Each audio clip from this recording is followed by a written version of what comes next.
Yo, what up, Topher? What up, Bless? What you guys up to? Would you like a cup of water? Bears You here look too? thirsty as Yo, fuck what's right going now. on, guys? So thanks for the hydrate. Yeah, I just had to go get water. Oh. Started the stream, I looked over, I was like, shit, I don't have any water. What's going on, guys? So, we finally finished making our food, which is why we were a little late.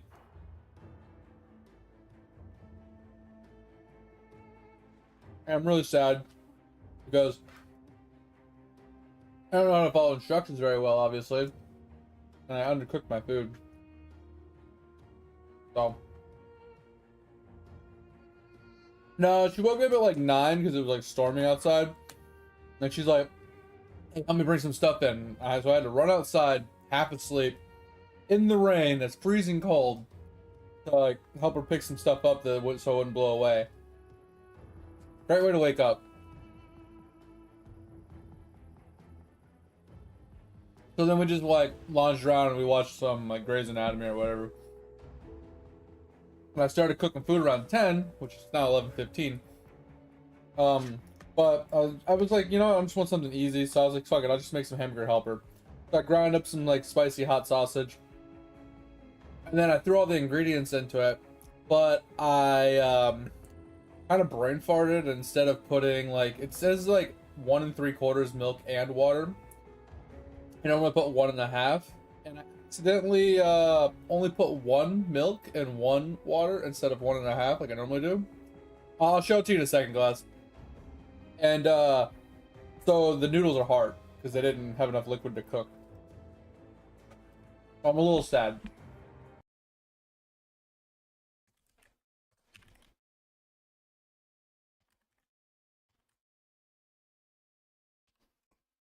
So this is what I'm currently eating. It's a hamburger helper, Italian shells and cheese. So the pictures don't do it justice. It looks kind of like throw up. But basically it's like this. It's like somewhat creamy-ish, cheesy-ish, basically meat and pasta. But it's got Italian seasoning on it. So it's got a zest to it of some kind. But this is basically what I'm eating. Like these pictures don't do it justice. Like it looks like a sloppy mess. I cooked mine down so there's like not a lot of sauce, right? Like mine's like less saucy than this. Mine's like, because I don't add as much liquid, right? So mine's mostly just a light, like a light amount of sauce, but it's thick sauce on pasta. And I do hot Italian sausage, and so this calls for ground beef. I don't like ground beef, but I do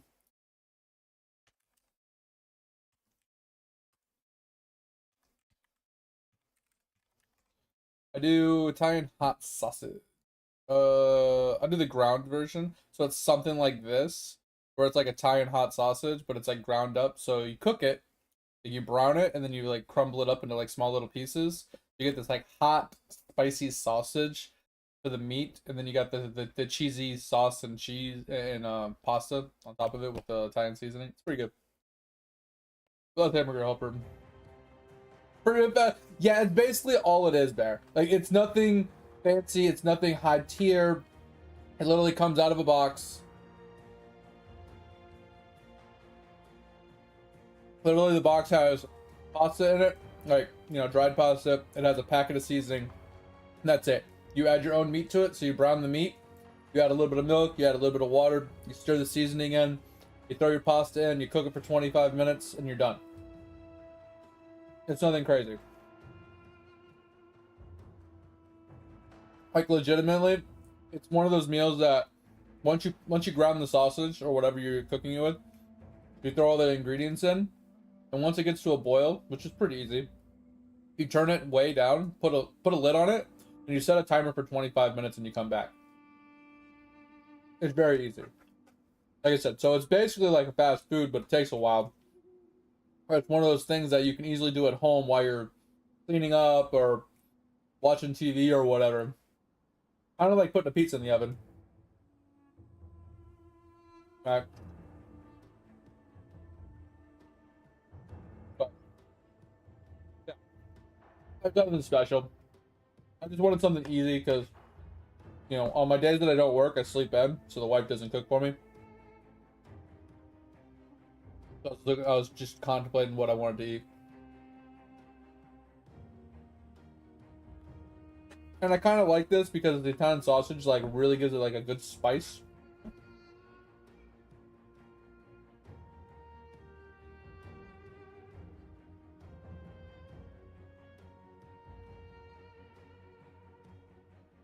Really? I'm not much of a cook. I tend to burn water. I know it's impossible, but you know what I mean. I'm not very good at cooking. I've never been much of a cook in general. I like, my problem is I ask questions. I'm like, how long does it cook for? Oh, until it's done. Like, well, that's not an answer, right? I'm more of a directions guy, but simple directions, not this paragraph long instructions. I want the fucking straight clip notes, no fluff shit. Like, cook on medium heat for 15 minutes, right? Stirring every 10 minutes or whatever, right? Or every 5 minutes. I want something like that. I don't want something like, okay, so once your water becomes to a boil, what I need you to do is add a pinch of salt, turn the temperature down by 1/4 degree, and then I need you to stir the water. And while stirring the water, I need you to add the ingredients, and then I need you to turn it down another 1/4 degree, while also stirring it counterclockwise, and adding more ingredients, and then putting a lid on it, and shaking it and spinning it around like a dog, while you're turning the degrees up by another 1/4 degree. It's like, bro, don't give me all that damn fluff. I really like cooking. I get very impatient standing there looking at stuff.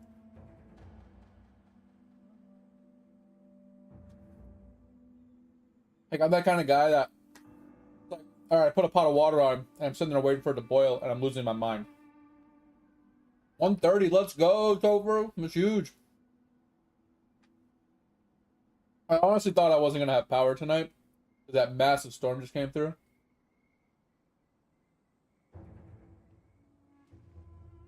Now, Bear, that's not to say that I don't like recipes being tossed at me. Yeah, Bear, he had like 130, and then he broke his computer, and he had to start back over. Maybe it was like almost 200, I don't know. He had a lot.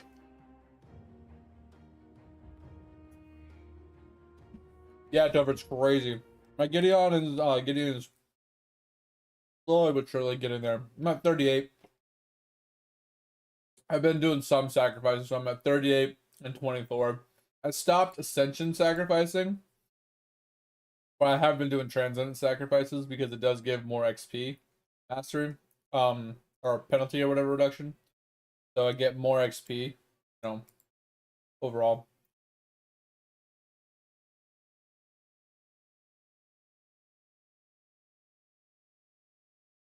But anyway, where's my guy? There. But yeah, Bear, we have a channel in the Discord for like food recipes and pictures and stuff. So I do take recommendations, but me personally, it's kind of hard recipes wise because I don't like peppers, onions. You know, I don't really eat a whole lot of lettuce very often. I don't eat all that many vegetables. I mean, I will with like stir fry and stuff, but vegetables are fine in most cases. I don't like a lot of mushrooms. Like, I can tolerate small amounts of mushrooms. I can tolerate some garlic and stuff, but I don't like massive amounts of garlic or chunks of garlic. I don't like chunks of tomato. I don't mind tomato paste and like ketchup, but I don't like chunks of tomato. I don't like the textures and stuff. But I fucking despise like peppers, like not hot peppers, I'm talking like bell peppers, right? Like green, yellow, red, orange. Those like quote unquote sweet peppers or whatever you guys want to call them. I don't like them. They fucking taste terrible. I hate the crunch. Even when they're mushy, they're even worse.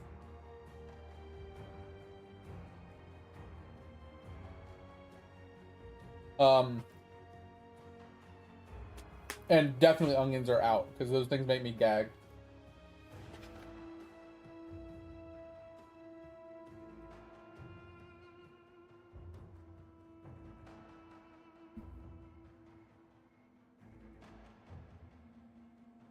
But yeah, we're just kind of eating our food real quick, and then we'll jump into the grind.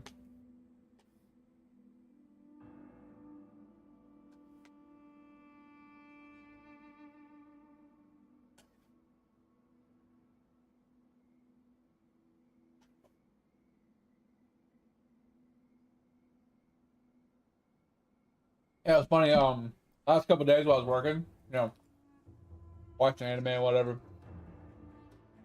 checking on my YouTube every once in a while, like comments and stuff for my videos.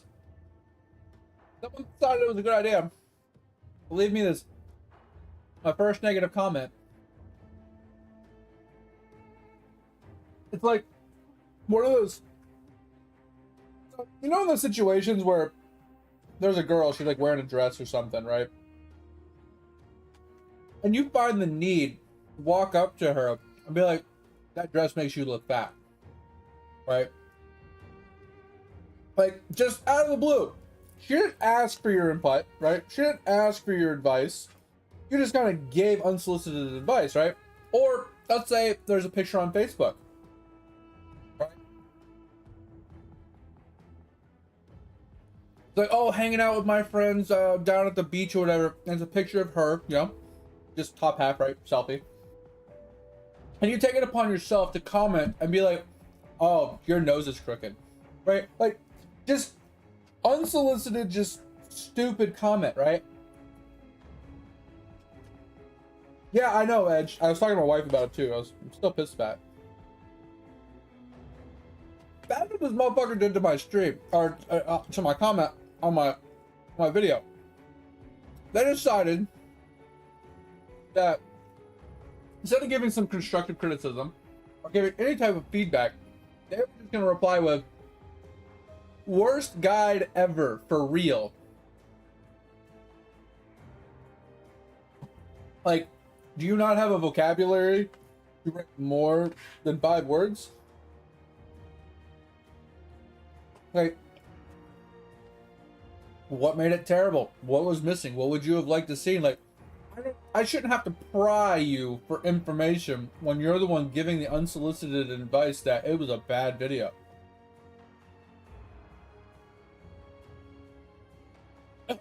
I have no idea, class.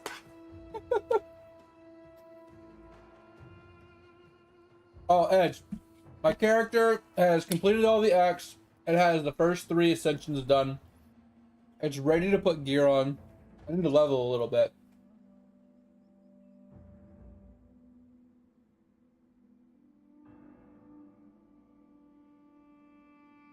I was price checking things and things are expensive. So one of the items, Edge, is the Divines of Destiny amulet that we bought for you.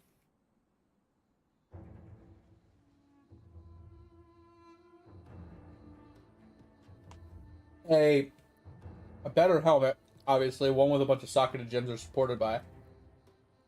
Because we're switching our RF into our helmet. And then I have to buy a new Cloak of Flame to color it for my Cast When Stunned stuff. Yeah, Bear. So I have really bad anxiety. And making a video for me is very anxiety inducing. Like, I'm good at making the content for it. Like the advice and talking through it and stuff like that. It's the video editing specifically that just throws my anxiety into like a tailspin. And my hands start sweating, I start shaking, and my heart starts racing. Just trying to edit the video. So making the videos is the hard part for me. but getting the content for the video isn't so hard. With the live stream, we're having conversation, and if I'm giving somebody advice or help in a video game while live streaming, if I say something incorrectly, I can backtrack it and I can readjust it or add more detail, explain it better, whatever. In a video, I can't do that. If I leave out information or say something incorrectly, it's living there forever. I can't just adjust it without like remaking the video and re-uploading the video over it. So YouTube videos specifically are very hard for me, anxiety-wise. Like I have a handful of video ideas. I can't bring myself to sit down and make them very often. But I like to live stream. And I like to help people, which is why I want to make the videos. Because relying on me being live to help you with something you need help with is very hit or miss, right? And not only do you have to find me while I'm live and find my small channel, ask me a question while I'm actually live 3.5 days a week. Some days I'm 5 days, some days I'm 2 weeks or 2 days. So 3.5 days a week for 6 hours on those 3.5 days. It's a very small window to catch me, to be able to help you answer questions and stuff, right? But if I have a video, it lives permanently, and if you Google your question, my video pops up. It's an easier way for me to help you when I'm not even around, right? That's why I want to make the helpful videos. Because when I play these games, I can't tell you, I play New World all the time. And FYI, when New World comes out with the new content, if it's not a paid DLC, I will be playing New World for a while on a brand new Iron Man solo self-found character. But each their own. When I was playing a lot of New World, I had a lot of people coming in complaining about farming ores and farming trees, and because that's all I did. I farmed a bunch of materials. I was leveling up all my stuff, and they were like, man, how do you get so much iron? How do you get so much bars? How do you, blah, blah, blah. So I would show them my routes, and I would show them how I was doing it and explain it and everything. But I had a lot of questions, and that, fueled me to make the one mining video. But I want to do the tree video, and I want to do the leather video, and the herbs and the hemp and stuff, right? Just those videos are so hard for me to sit down and do, right? That's why my other videos, there's only 3 Minecraft videos, and it was purely in part because while we were playing Minecraft as a group, we were playing Infinity Evolved Reloaded, and I was dealing with the ME system for the first time. I didn't do a whole lot of modded Minecraft. I was learning the ME system. But we were running into this weird anomaly with it. I Googled the problem for months, and I couldn't find an answer anywhere. Between Reddit, forum posts, video guides, everybody said the same information, and nobody answered my question on how to connect the ME system to a drawer system as like a bulk storage, using the drawers as like a bulk storage container. How to connect them properly to avoid the anomaly. The anomaly was you would lock a drawer, right? Let's say you had copper ore coming in, right? Or iron, for example. If you were to lock that drawer, say, hey, this drawer has iron in it. Cool, right? If there was a piece of iron in that drawer and another piece came in, it would go to the drawer. But let's say you were going to craft a bunch of stuff, right? Or you had auto crafters set up that were just crafting things, and it consumed all that iron ore. If that box hit 0 and a new piece of iron would come in, it would not go to the drawer, right? Edge finally explained this to me one day, and I was like, oh shit, that's how we fix it. Okay. But Edge helped me fix it. Actually, I think I fixed it the day I fixed it. Edge is like, oh yeah, that's how you fix it. I was like, oh shit, are you kidding me? So I just asked you. Anyway, So I was having this problem where sometimes we'd pull everything out, and when new stuff would come in, instead of going to the drawer for bulk storage, it would go right into the ME system, and the ME system would fill up very fast because we had a lot of automation. I was trying to find a way to get it to pump the items into the storage drawers before the ME system, regardless if the drawer was empty or not. And nobody talked about it in any place I have found. So it prompted me to be able to make a video for it to help people, right? But I felt like I couldn't just make a single part video. I had to make a couple parts to it because I didn't want an hour-long video. And I didn't want to talk about just one part. I wanted to explain all of it, right? What we were doing, how we were doing it, why we were doing it. So we made the storage drawer video to explain how the storage drawers worked. So people were like, okay, this is how storage drawers work. This is why we're using it that way, right? We explained how the ME system worked, and we explained how to connect the two separate entities together properly. And the different ways to do it. So the third video is the one I wanted to make. I felt like I couldn't go, exclamation mark Discord.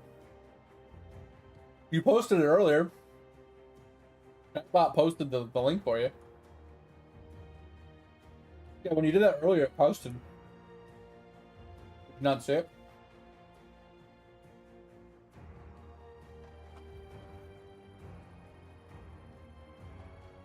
Alright, I finished my food, guys. But that's why I made the video, and like that's why it's 3 parts instead of 1 part. I just thought it would be weird to just put a single part out.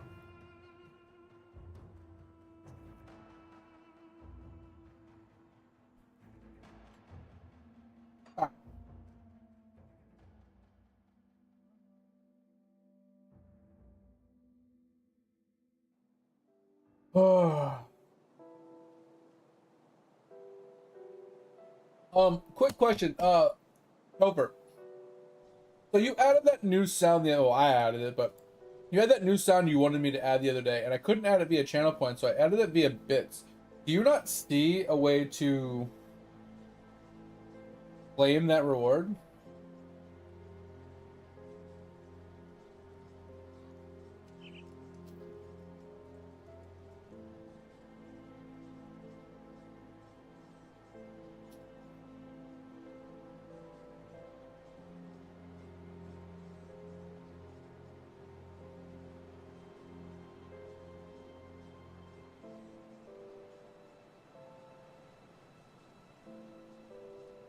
Okay, I think I see the problem.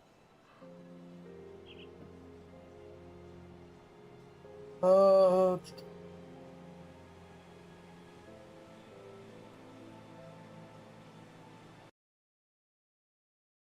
oh,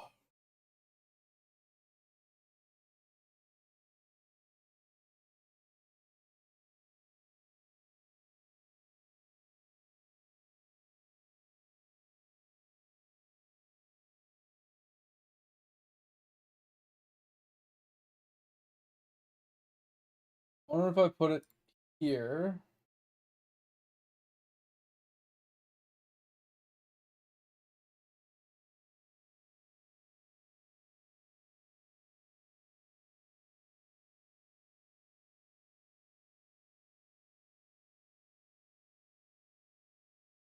Okay, so see if that.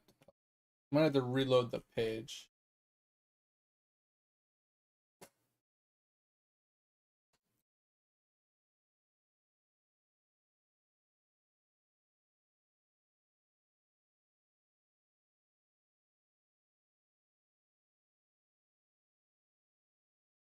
All right, there it is. All right, fix it's over. So you can actually use the new one. You have to actually go down into the underneath part and actually click on the sound alert via that. I think it's the only way to make it work. But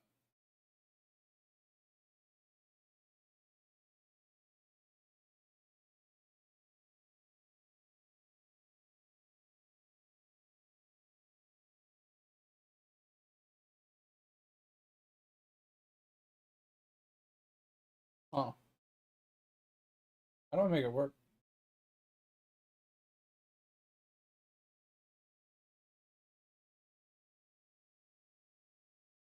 Hmm.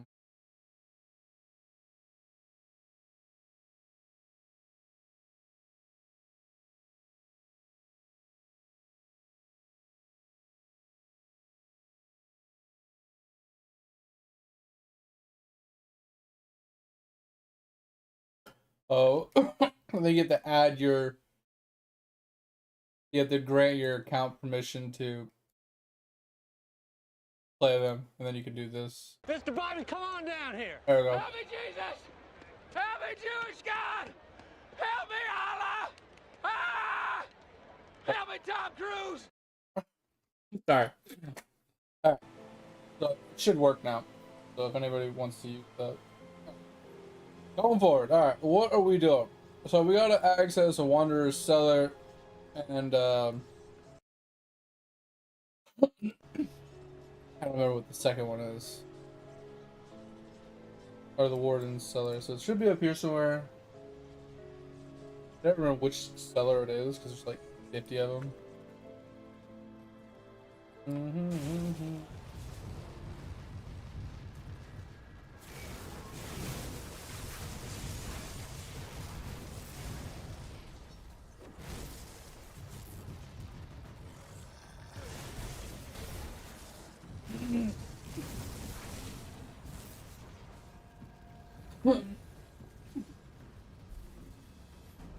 Alright, the question is which?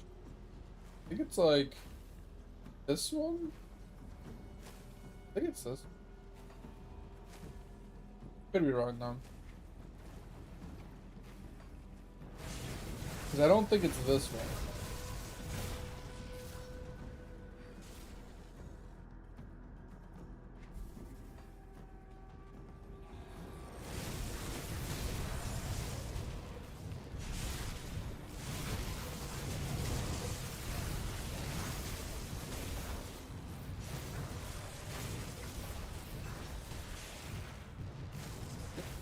Hmm.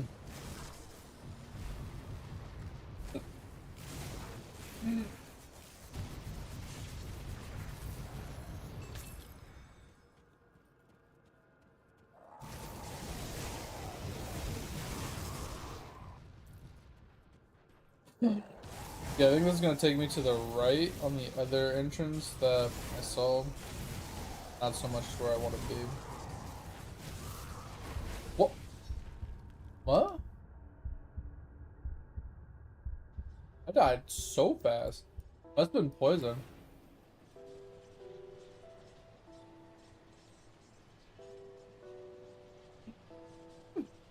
That was crazy. Okay.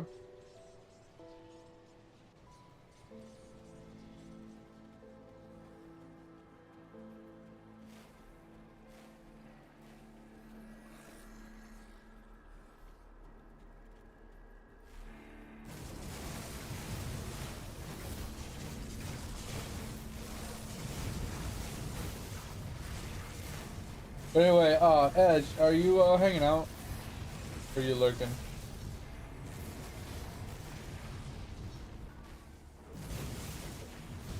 I don't know if you heard me about PoE character or not.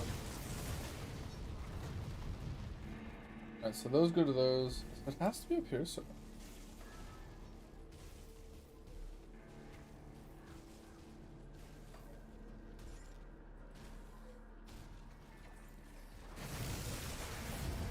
Yeah, so that's the thing with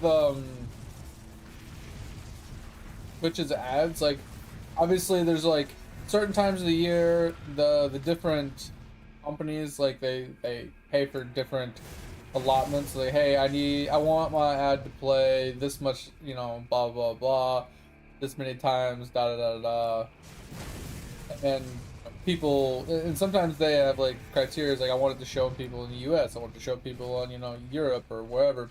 So it kind of like with all that in mind, it kind of focuses the ads to specific people. So you'll end up with like the same ad over and over and over again, you know, a lot of times.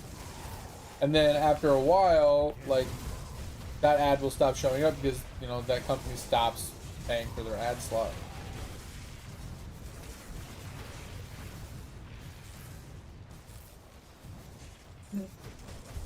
Ooh, baby! Oh, I was trying to spawn my guys. Oh, Glass is still here? Okay, yeah, I was wondering if Edge was still here. Yeah, Glass. I was asking Edge if Edge was still here. Not you, Glass, but so me and Edge have been tinkering with builds this season because we're kind of done with the season, but we're kind of like just tinkering with builds that we haven't played with before or that we want to try out or whatever, while we wait for this league to finish, kind of thing. So we're like making new characters occasionally, or we're like whatchamacallit, we're specking the builds that we do have into new builds and trying out different things, and then using our currency to fuck you. Using our currency to like buy items we normally wouldn't buy or to try out new items and stuff. So I usually play a Righteous Fire, just a basic ass Righteous Fire build. What I normally play almost every league. Well, we were talking to another viewer the other day about different RF builds and stuff and other builds in general. I was trying like a kinetic blast, which I don't dislike. I actually kind of like it. Just I'm not very good at how to scale it very well because I'm new to it. I'm not really much of a spellcaster in general. But anyway, the RF build in question is designed. Oh my god, it's designed for a like AFK simulacrums or AFKing and say rituals and things like that. It's meant for constant spawns of mobs kind of running at you, and you kind of just spreading ignites to the whole screen and kind of melting stuff, right? Kind of the way that the build is designed. And I was stunned and I couldn't use any abilities. That's always awesome. So, you know, I was kind of at a point with my wander. I was like, yeah, glass is fun, it's cool, whatever. I kind of want to try something else, right? So I was looking at it, I was like, you know what? You know, the kinetic glass is fun and all. It's a build that I could see me definitely jumping into because it's not hard. It's actually a really easy build. It doesn't really require a whole lot to get to T16, except for maybe the chest piece, but you might be able to swap in a different chest piece temporarily while you're, you know, whatever. Anyway, so I was like, you know what, fuck it. I'm just gonna roll a RF character, and I'm gonna try out this Blood Notch build because I've always wanted to play a Blood Notch RF build. And so the AFK build is a Blood Notch version of RF. So we rolled an RF character last night while I was working. Edge gave me some TPs to make my shit go faster. And yeah, we got through the campaign relatively quickly. He got off, and then, you know, I finished the campaign. I got 3 of my 4 ascensions done. And then I was like sitting there looking at equipment. I was like, all right, how are we going to gear this motherfucker? I started looking at some of the gear I need, and like, the Blood Notch isn't too expensive if I get like a non-maxed version. Same thing with, say, what do you call it?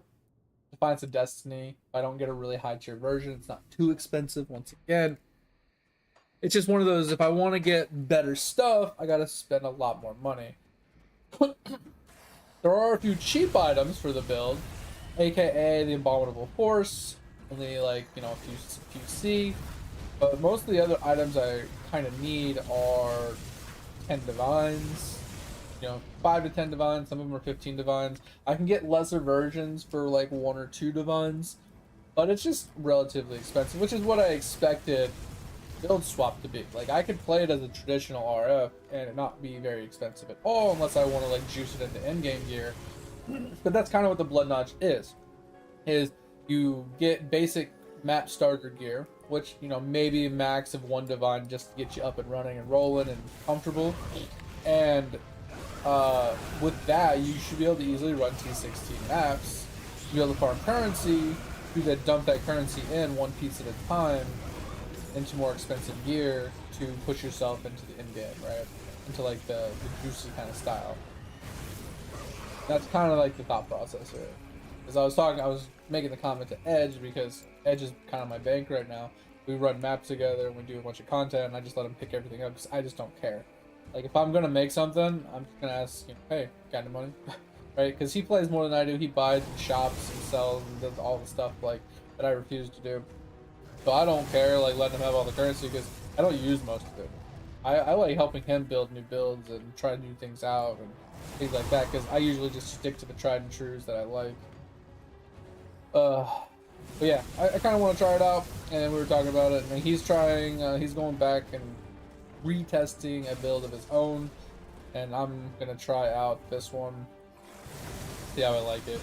Now, I want a build that's like stupid tanky, right? I don't want a build that's like only tanky because it has like 95% dodge chance, right? That's kind of how my kinetic blast is. Only reason the build feels tanky is because it's literally 95% chance to dodge with max spell block, right? So fizz hits and like regular like non-spell hits are all like 95% chance to dodge them. So defensively speaking, it doesn't have a lot of defensive layers. It has 95% chance to block or dodge, and it has like 75% chance to dodge or to block spells. Oh, and it's got 5% leech, like instant leech. So with all my leech I have, at 5% of it just gets instantly leeched to my HP, which makes my survivability okay. So when I don't dodge something and I get hit by something, I basically instant leech back up to full HP relatively quickly. That's literally the survivability of the build. So if I get hit too hard, I just die. There's no way around it. There's nothing's gonna save me. I just get one tap, right? But I would like to be a little tankier. I like my kind of playstyle in PoE is I don't want to be the glass cannon. I don't want to be the guy that does 3 million kajillion trillions and trillions of this mega. I can't move. Can you please just move when I spawn in? Holy fuck! I couldn't right click. I couldn't left click. My guy just stood there and just got melted. What the fuck was that? Anyway, I'd rather do less damage. So instead of doing like 10 trillion damage, I'd rather do like 100 million damage. But I'd rather not die, right? I'd rather be able to face tank an ability or some sort of harder tier content and not really worry, oh, am I gonna die? Oh, is this gonna kill me? Oh, I just 6-portaled this map. So I don't want to have to worry about that. I want to be able to go in and be like super safe, super just non-worrisome, 0 efforts given kind of thing, and just be like, you know what, fuck it, let's just run in. I know I'm not gonna die. Just stand there and kind of whoop everything's ass. That's kind of what I like, right? That's why I like RF. Because like when I'm running RF and I'm doing lab, I'm not worried about dying. Lab, I am never scared in a lab about dying when I'm running an RF build.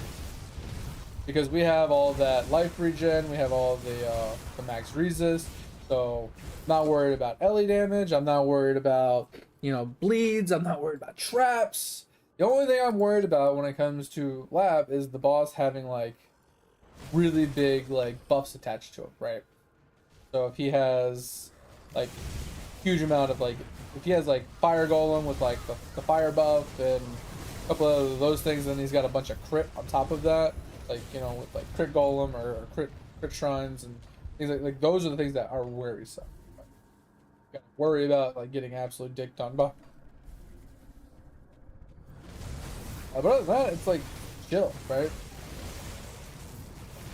So I'm just trying to find a way, like, because my other thing is like I don't really want to play solo self-found. I don't really care if it's solo self-found or whatever. Because I don't mind buying a little bit when it comes to PoE. I just want a way to not have to rely on buying everything from every player. So if I could find a way to farm some of the items I need for my build, it would be nice. The problem is a lot of the items you need require you to kill specific bosses that are really obnoxious, like AKA Uber Maven, or Uber Elder or whatever. And yes, I'm not saying those fights are hard per se. I personally probably would suck at them because I never really do them, and I feel like you kind of almost have to have a build specifically designed for them as, at the same time. Uh,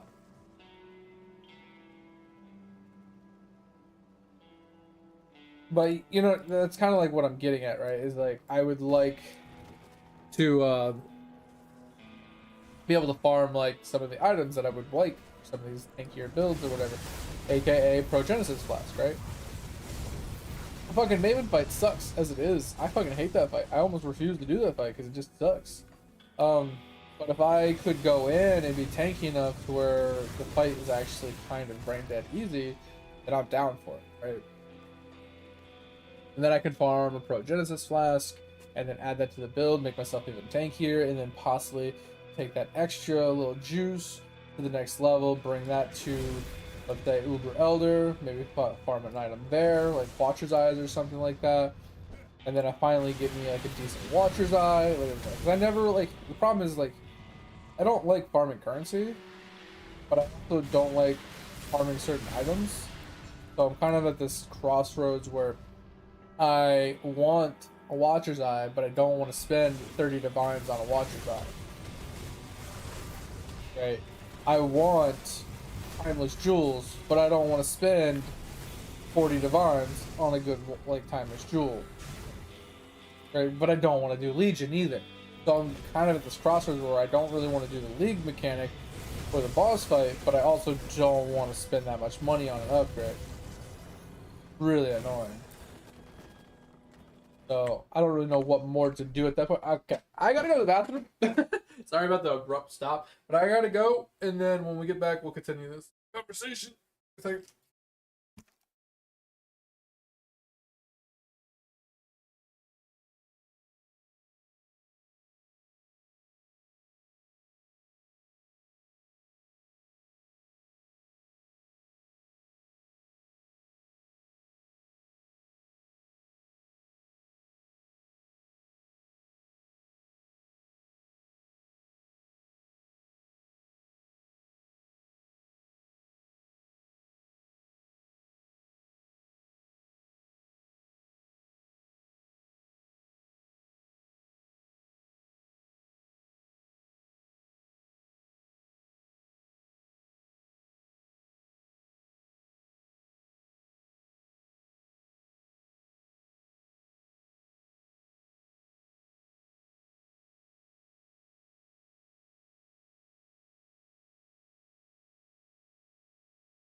Sorry about that. Going to the bathroom and then I heard a dog barking and stuff like that, like all crazy like. So I thought my dog might have been outside. Like, did the wife let the dog out and then lock the door and not tell me? So I was like looking to see if my dog was outside and I couldn't find him, so I went upstairs to check on him. He was just sleeping. So I think it was somebody else's dog. Alright, all that is so it wanted me to access the warden's cellar. I thought I did that. That's not it. The dank cellar. I never remember where this warden cellar is, but I do think I have to go back to the base quick and talk to somebody. Super quick. Oh, here. Damn. Oh, let's go find this warden. But anyway, Glass. Yeah, that's kind of why I was asking if Edge was still around, because kind of curious. I was gonna ask to borrow, you know, the Defiance of Destiny from the one character he's using it on. The problem is he's like currently using that character, so we might have to just buy a new one. Which is fine. We'll just farm some more currency, whatever. Buy a new one, and then other than the Defiance of Destiny, I need Blood Notch and Bottom of a Force, which is kind of what gets the build kind of rolling and stun factor. Oh, I need the ring, but the ring is literally like 1C. The other ring is more of a single target buff, so I'm not worried about the second ring currently. It's not too expensive either, though. So a lot of the stuff that I'm like looking for isn't too expensive. It's just a few like big ticket items that are relatively higher in price. Oh, yeah. Now I'm gonna try out my first Blood Notch build. I think. See if I like it. Kind of interesting though, because it's like it's a low life so it's a low life RF Blood Notch build that requires that uses blood matching, and I thought that was like a genius idea, right? Because the problem when you're running petrified blood, right, is okay. Also, FYI, it's running petrified blood, right? That's what keeps us kind of at low life. But it also like reduces. Oh shit! It reduces all the damage we're taking by a significant amount. It reduces, or increases its survivability significantly. But since it reduces your HP by like 50%, basically, technically 45% if you take the mastery note. So it does reduce your overall HP pool, but it increases survivability by divvying up the damage taken or whatever. It kind of is a nice little thing, but if you're running on like 4K, 5K life, 4K life divided by like 50 or 45%, you only have like 2200 HP to work with, which is a really easy number to get one tap through, right? But picking up Blood Magic gives you an HP multiplier, which is kind of nice because you go from 4K to like almost 5K with that. Now, if you have 5K HP, you go to like 5500 HP. Or, you know, it kind of multiplies and gets higher and higher. But it allows you to kind of get to more of like a 7,000 to 8,000 HP pool relatively easy. Not easy, but easier. And if you have 8,000 HP and then you're reducing that by 45%, you still have as much HP as a regular RF would have. But you also have Petrified Blood buffing it, benefiting you at the same time. So I thought that was a really genius way of actually jumping into Petrified Blood. So I might actually use that more in the future on some of my other builds that I want to run Petrified Blood on. Because I think that's just a very good way to do a Petrified Blood playstyle. without compromising my 12 HP. Yo, what up, Dig? What's going on, man? I appreciate you for being here, as always. Thank you, thank you. How have you been the last couple days and today in general? Like, what's been good? Sorry, we're just getting dicked on. I need to take the minute. Once I do this quest, I'm gonna take a minute and I'm gonna put components and stuff on. Um, and I'm assuming, I think I asked you this last time and I kind of forgot already. Uh, I have to go to the lower difficulty to buy the faction augments, right? Because I haven't leveled up the factions in the higher difficulty. So I'll have to go to my normal playthrough and buy a bunch of the augments to add to my gear. I'm assuming that's what I gotta do, right?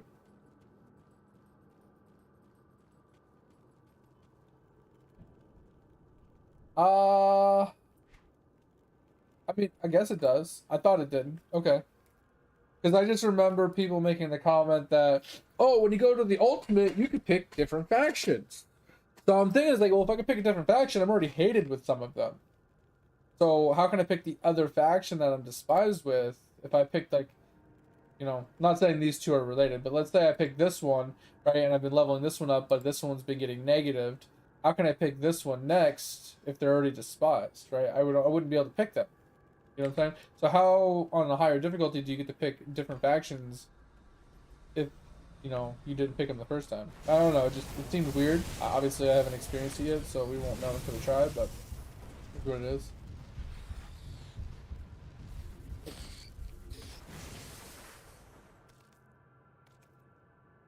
Oh, you want them negative?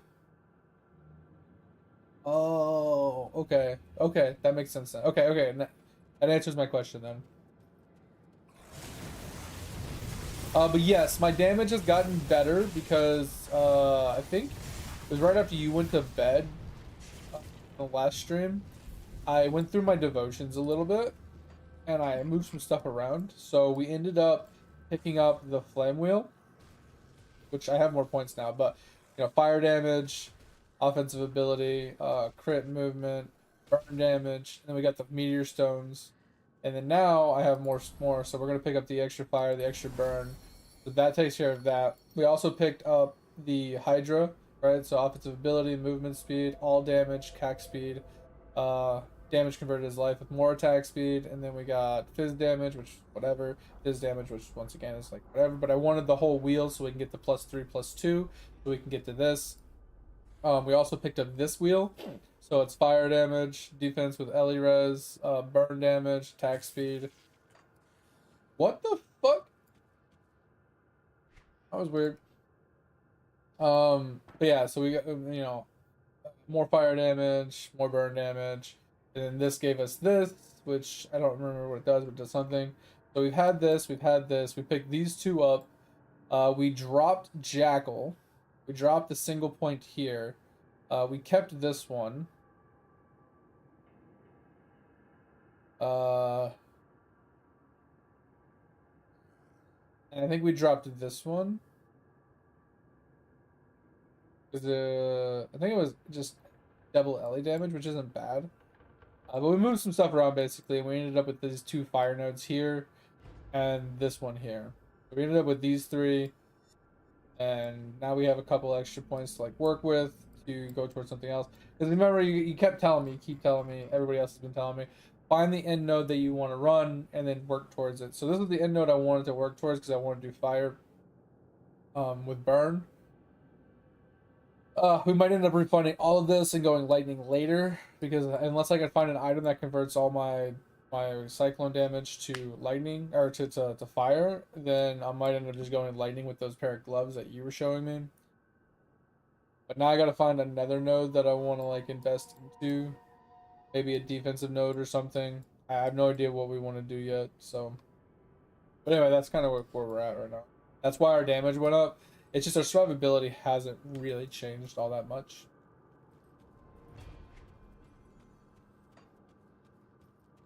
Because it's mostly our resist, right? So we got a good fire res, quote unquote. I don't know what max res is, but 80, I guess, from have set up.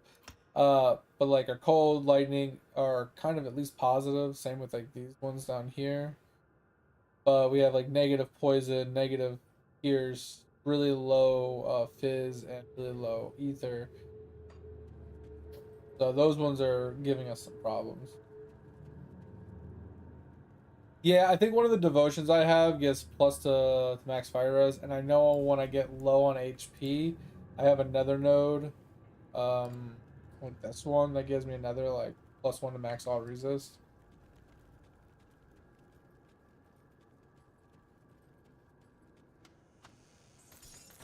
Yo, my first double rare on this character. I'm almost level 74 in my first double rare. That's crazy. That's actually crazy.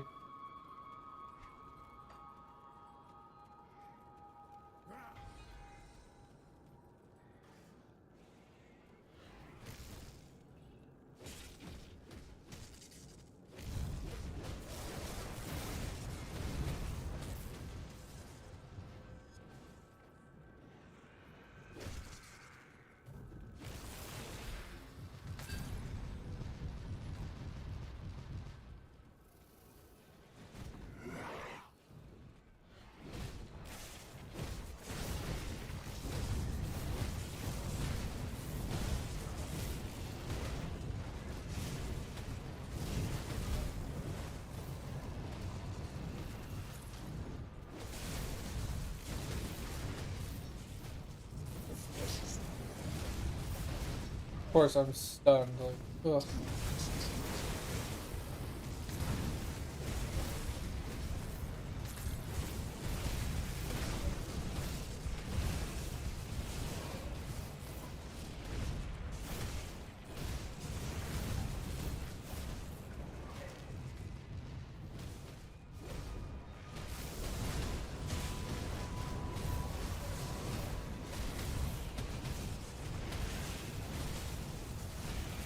Yeah, basically, we're taking advantage of our burn right here. Trying to burn him down without, like, face taking him too hard.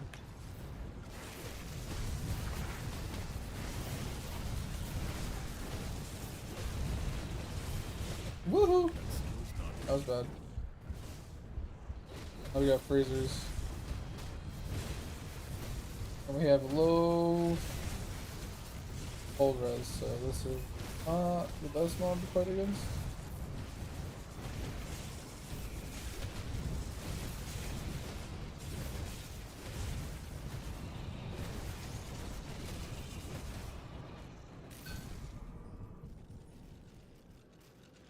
That worked out.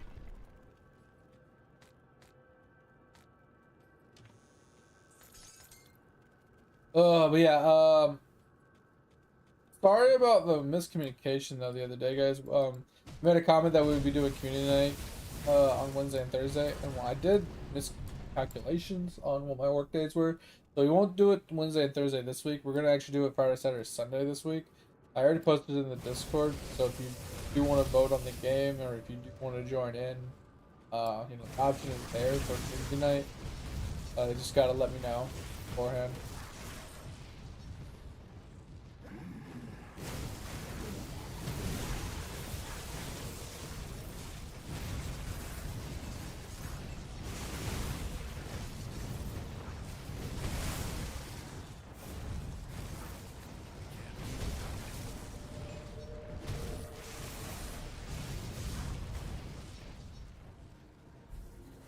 But yeah, kind of feel like a dummy because I was counting like, okay, I work this day, I don't work this day, I was going through the list, and I was like, all right, so I'm off on Wednesday, Thursday, and yeah, I had it wrong.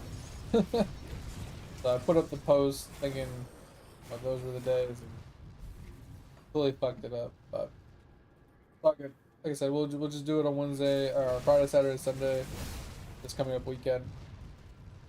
And like I said, if any of you guys want to join in, let's react to the post.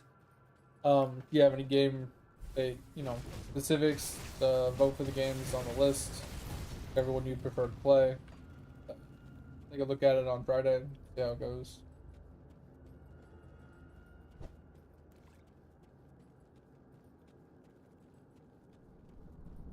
Hey, Dig, off the top of your head, do you know when? Oh, sorry. The PoE 2 League will be coming out? Because I feel like PoE 1 has been out for a little bit over a month. And the idea was it was supposed to be every 2 months we'd get a league, so we get like every 4 months would be PoE 2, and alternatively like the other on the other foot, PoE 1 would be every 4 months as well, but they'd be like staggered by 2 months. That was kind of like my understanding of the goal of what they would be doing going forward.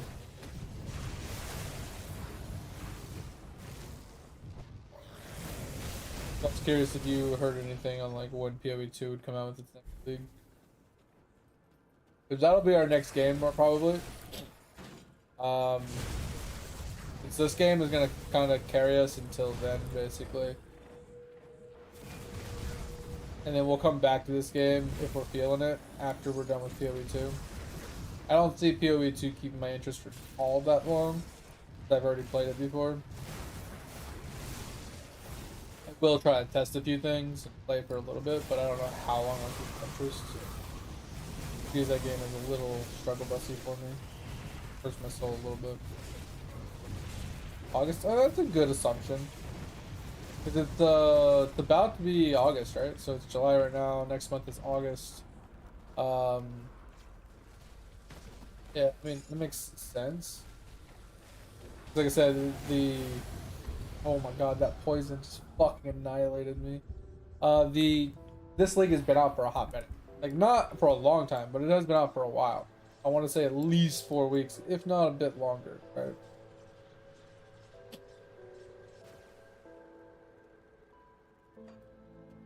So, knowing that probably means that it's getting close.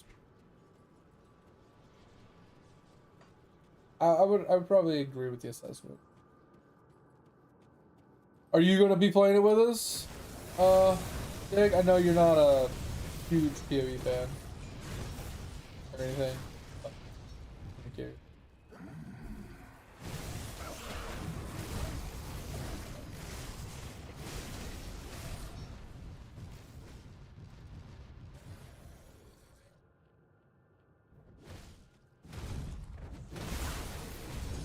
Yeah, I want to say I was playing it when you were visiting. I don't remember. I don't remember that far back. Brain is. Yeah, not super good when it comes to remember. Like, I remember things that I do, but I don't remember, like, my time is kind of skewed, right? I'm like, oh yeah, the other day, but it was like 6 months ago. Right? Like, that kind of stuff is a little lost on me. It's a little hard for me to keep track of timeline kind of thing. Like, I'm the kind of guy that I'll be working and be like, all right, I got like 10 minutes before I gotta, do something, and then I start reading like an article or watching a YouTube video or something, and then 45 minutes has gone by, and I look over, I'm like, oh shit.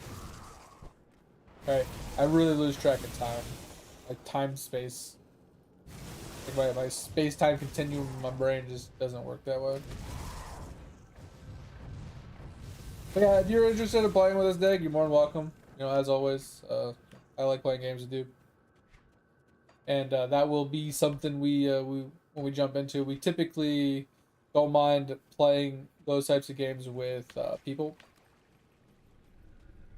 especially since like somebody's usually doing the carrying, right? And it simplifies the process for like everybody. Question, right? So it's like if your build is a little weak in the beginning, but mine's strong, I help you push through till you can start getting strong again, and vice versa. So kind of it helps everybody all around. Then we can get into maps, we can get into gear grinding and test out things. And if you're not liking something, we can carry you through until you can like revamp it where you do like it, kind of style. All right, that poison is absolutely fucking shredding me. This is gonna be a really frustrating fight with all this poison. I don't know if I'll be able to do it. If I'm like the spiders, they all shoot poison. There's like a lot of poison abilities, so might die a whole lot here. Alright, so there is a hole there. Yeah, I'm just curious on what they're gonna add for the new thing for PoE 2. Because the last I saw, they added like spears and stuff, a new class or something that I haven't tried yet. They look kind of insane. I'm not gonna lie, the spears look fucking nuts. I just don't know if it'll be something I'll like. And then I'm really hoping they add the druid because I really want to play a fucking druid. I want to turn into a bear, okay? And if they add the druid, I'm really hoping they also add righteous fire so I can be a flaming bear. Kind of like my goal, my dream build right now that I want to play with and mess with and try and make work.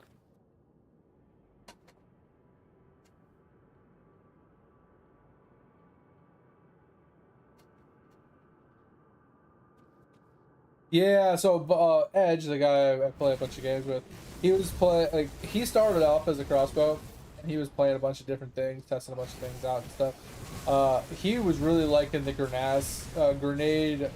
gas grenade explosion build, and then they nerfed it obviously. But he was playing that, and he was really liking that. There was a bunch of really cool grenade, like crossbow builds that people were having, and they were really cool looking. A bunch of them were grenade builds. There was a couple, like lightning builds that would like blanket the screen and stuff. Yeah, the crossbow was really sick. But then they came out with the spear, and everybody was breaking the game with the spear. Spear was absolutely bonkers. On wave texted. Of course, yeah. Facebook link is probably a funny video.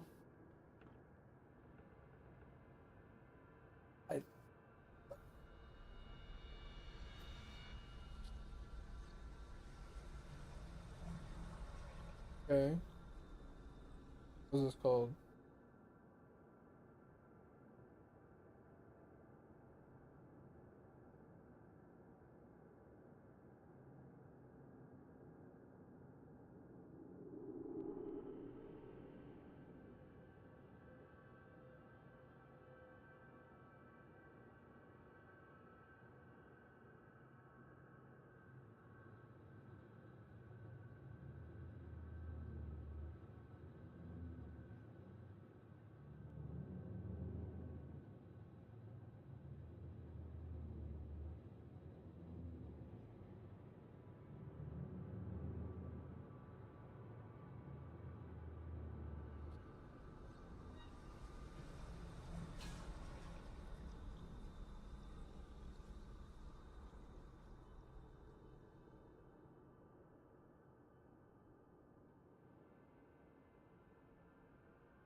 Alright, that's a funny video.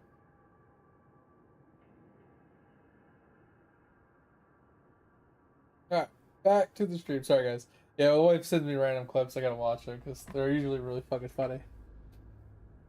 You off over? Alright, man. I appreciate you for being here. You got work tomorrow, I'm assuming. I will talk to you later. And yes, Toka, we will do community night Friday, Saturday, Sunday this month.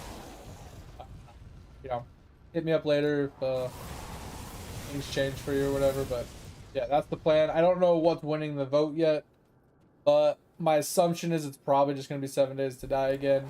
Hopefully we can progress a bit and at least possibly get the fucking, you know, some of the, like the next zone unlocked or something. Do some of the little like thingy-majiggies and stuff.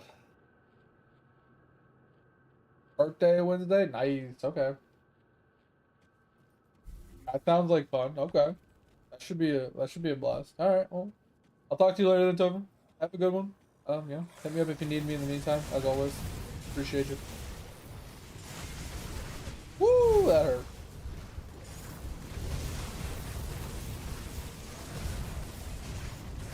Bob, you're surprisingly tanky.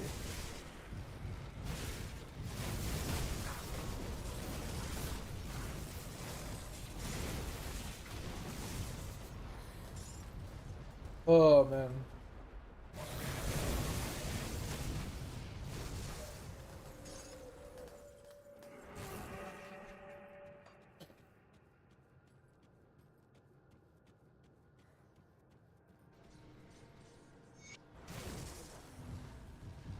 Finally, almost at the end of Act 1.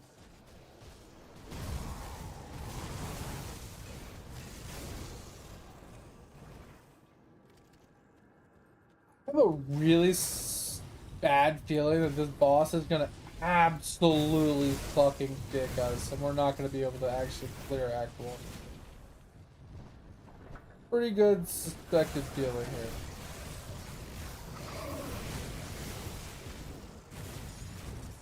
Might be a lot of running, waiting for our ability to come off cooldown.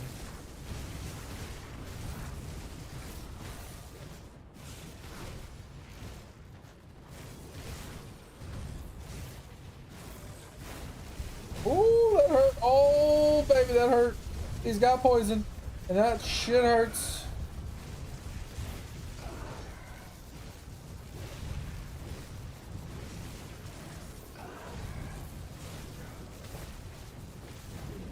Hamster, let's go, baby. Let's go. Kick his ass. Alright. That done? Okay. Not what we're hoping for. Okay. This way. Here.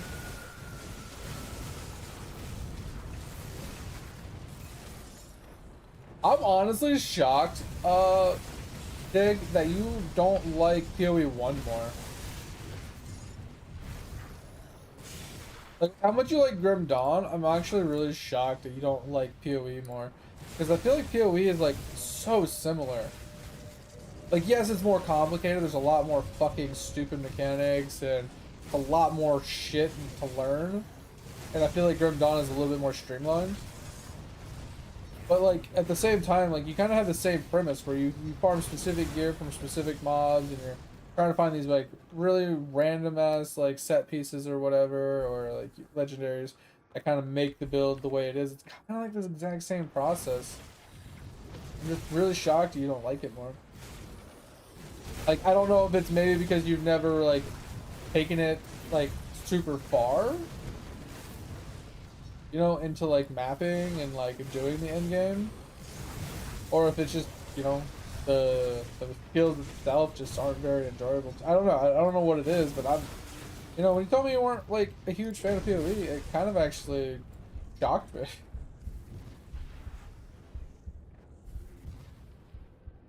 Yeah, that's what I'm saying. Like, I feel like it from my point of view, I think you would love it, but with how much there is to know and learn and whatnot in the game, I agree with your assessment that one of those, yeah, I'd probably love it if I had a PhD in applied mathematics and neuroscience and shit, and I could understand what was going on, and I had like an entire lifetime to spend to actually learn the game. Like, I get it, game is complicated. The game has a lot to like to learn and stuff to, like, you know, whatever, to decipher and test and whatnot. And it's thousands upon thousands of hours of shit. I feel like that's like the glory of it, right? Kind of like the same reason why people like this game is like there's so much to explore, right? Between like Easter eggs in the world and different build combinations and different unique items to make the builds play in different ways. I feel like it's the exact same thing, but like you said, there's it's about the whole learning every aspect of like the different things that are available in the game is a little overwhelming. I'm assuming like that's the biggest problem you have with it. And I don't disagree with you. There is a lot to the game. The only reason it's not overwhelming to me is because I've been playing it for so long. A lot of the mechanics that you would have to learn, I've learned piece by piece because it was given to me like one piece at a time. And that's the argument we've had on like most of our streams about like the new games and games in general, and how that's like one of the biggest like double-edged swords of PoE is for a brand new player. It's like fucking impossible to learn, like to get into the game because there's too much information. There's too much to learn, and it doesn't give it to you small incremental pieces at a time. It's like, hey, here's a 30-foot deep pool that is the size of fucking Texas. Here, I'm gonna drop you right in the center. Find your way to shore, right? Like, you're either gonna sink or swim. You know what I mean? Like,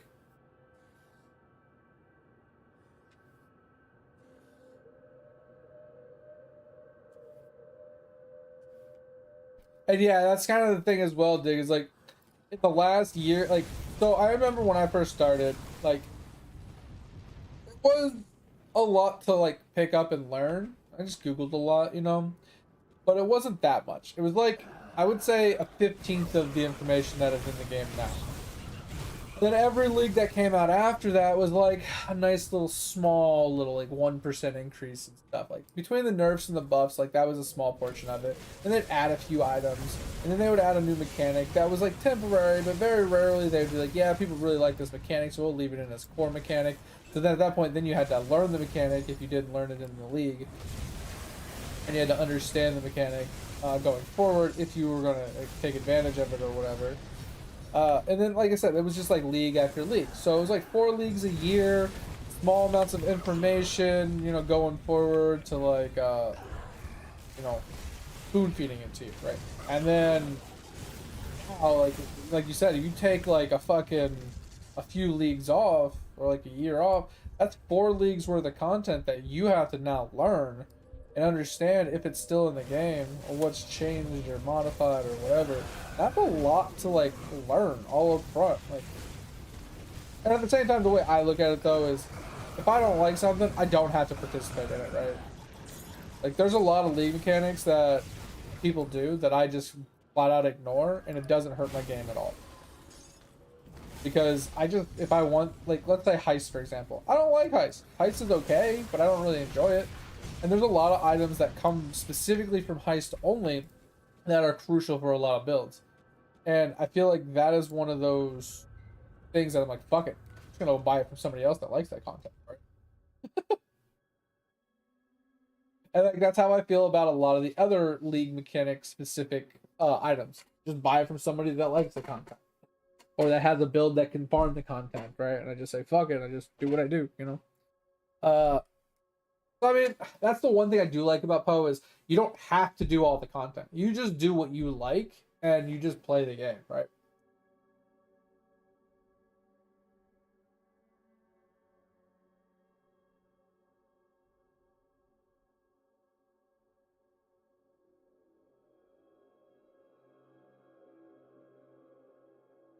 Yeah, and I agree too, Dig. Like, if you like the game, you're obviously going to think it's the best thing since sliced bread. And obviously, the people that think it's the best game are going to be putting a lot of hours into it. And I agree with that assessment 100%. So it's like, yes, I'm somewhat biased thinking it's a good game,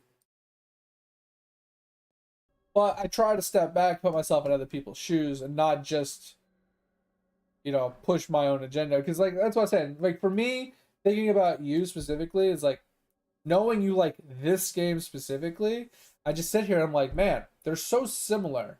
But this one is more streamlined and simple because there's not a bunch of crafting processes and all this other shit. You farm gear, it drops, you pick it up, you like it or you don't like it.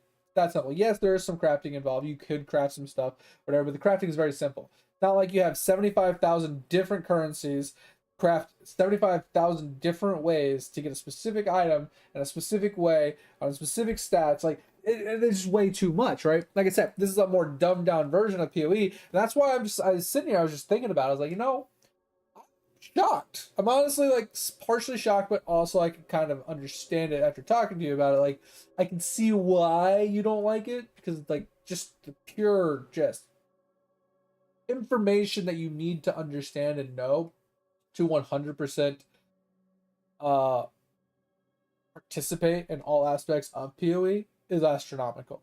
Which is why I say, like, me personally, I probably only participate in maybe 15% of PoE. I don't farm the in-game bosses because I don't ever make a build specifically to farm them.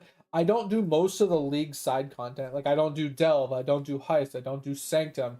Um, or any of that kind of stuff, right? There's other league side content as well that I just don't do. Uh, but yeah, there's all those different things. And there's all the in-game bosses, right? So you got all the breach bosses, you got the shapers, you got the conquerors, you got Cyrus fight, you got Elder fight, you got Shaper fight, you got the Uber Elder fight, which is both of them. You got the Maven fight, the Uber Maven fight. Like, you have all these different types of fights that are thrown at you, and then you have like all the league mechanic stuff that's thrown at you, and then it's just there's a lot. but I don't participate in most of it. I just do what I enjoy, and whatever comes at me, and I just stick to what I like, and that's why I like the game, right? Because yes, I've learned a lot. Yes, it's been spoon fed to me, and I understand most of the content. I don't understand crafting. Fuck no. I don't craft. I refuse to craft. I just buy all my shit from people, but then I complain that everything's too expensive. So, like I said, I have this conundrum with PoE that I love it, but I fucking hate it because I refuse to take it super serious and spend massive amounts of currency on like a 5% upgrade to my build, even though that 5% compounds with other 5% and it gets even stronger and stronger. I get it, it's fine, but it's just so much fucking money. It's so much currency that I have to sit there and farm and farm and farm and farm and farm and farm just to get like a little bit of currency to buy a 1% upgraded item. And then once again, I have to farm it all over again just to get another 1% upgraded item. And it's hard for me. It really is. But it's one of those games, like I was saying before, it's like it's palate cleanser. Right? Just like this game is a great palate cleanser. Like I'm enjoying this a lot. Mainly because it's brand new to me, right? Now, since it's a brand new shiny car with like the smell of leather on it or whatever, great game. But I will still always go back to the tried and trues, you know. Diablo 3 new leagues. I'll go back, I'll farm up some pet, you know, some cosmetics, things like that. I'll go spend a weekend playing D3. Um, then you know, I'll go back to whatever I was doing. And then PoE's the same way, right? I'll go and play PoE for a week or two, you know, grinding the new content, having a little bit of fun, hanging out with some friends, you know, trying some things out, whatever. Not too big of a deal. And I feel like this game, I'll get to that point in this game where it'll be like, I'll come back to it every once in a while to try something new out. Oh, I saw that coming, bro. That stun whopped my ass. Oh, that hurt.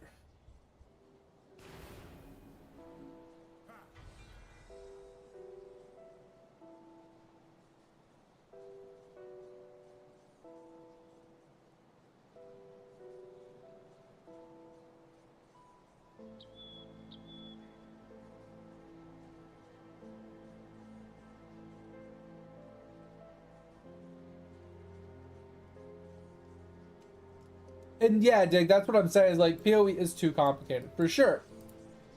I will say in your first sentence though, they have done a better job with the whole giving you all the league mechanics up front. They give you one league mechanic like per zone kind of thing, like per act in a way. So you'll be going through like Act 1 and you'll run into like the current league's mechanic. The current league puts their mechanic in every league or in every zone. So this one was mercenaries, for example, right? So followers.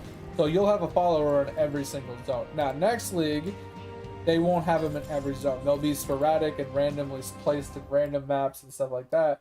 So it'll be harder to find them if they keep them. But for to make it make more sense, you don't run into syndicate stuff until Act 5. Halfway through Act 5, you finally run into syndicate for the first time. So they have spread them out now. I do know what you're saying though. There was some leagues where you will go into a zone and there's like 5 different contents and you're like, shit, do I do them? Do I not do them? Whatever. Well, now they give them to you. They spoon feed them to you one at a time. And there's usually like a little quest with it where it's like, hey, talk to so and so, and you can read about it. I have no idea what the quest says or what they tell you in the dialogue, but you know, in Act 2, you run into Einhart for Bestiary, and that's where you first learn about Bestiary, and you know, you run into it in the map every once in a while, whatever, and you know that is what it is. And occasionally you'll run into Bestiary throughout the game after that. And the same thing with Ava, the Ava temples. Those don't come in until like Act 6, I think, or something like that.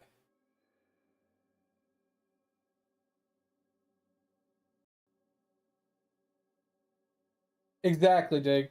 And that's one of those things like when you get into PoE, you either you just do all the content and don't know what you're supposed to do and what you're not supposed to do.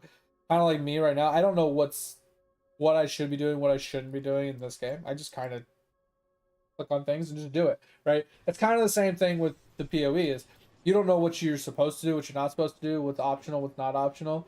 And like, yeah, if you read, you might be able to figure it out.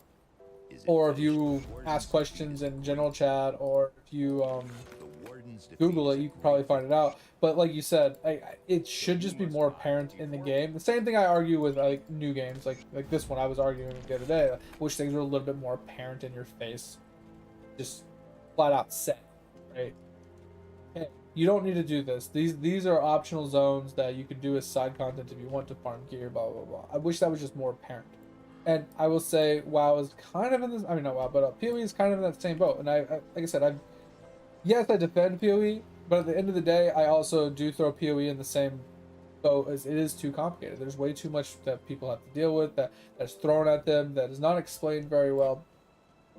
And they don't hold your hand or spoon feed you at all. But on the flip side of that, you're also the same person. I'm pointing you out specifically, but like most people, they're like, yeah, you know, I want it like easier, right? Like me, I want it easier, but I want some things to be figured out. You are the kind of person that would love to figure your own shit out, and would love to like explore and like to learn stuff.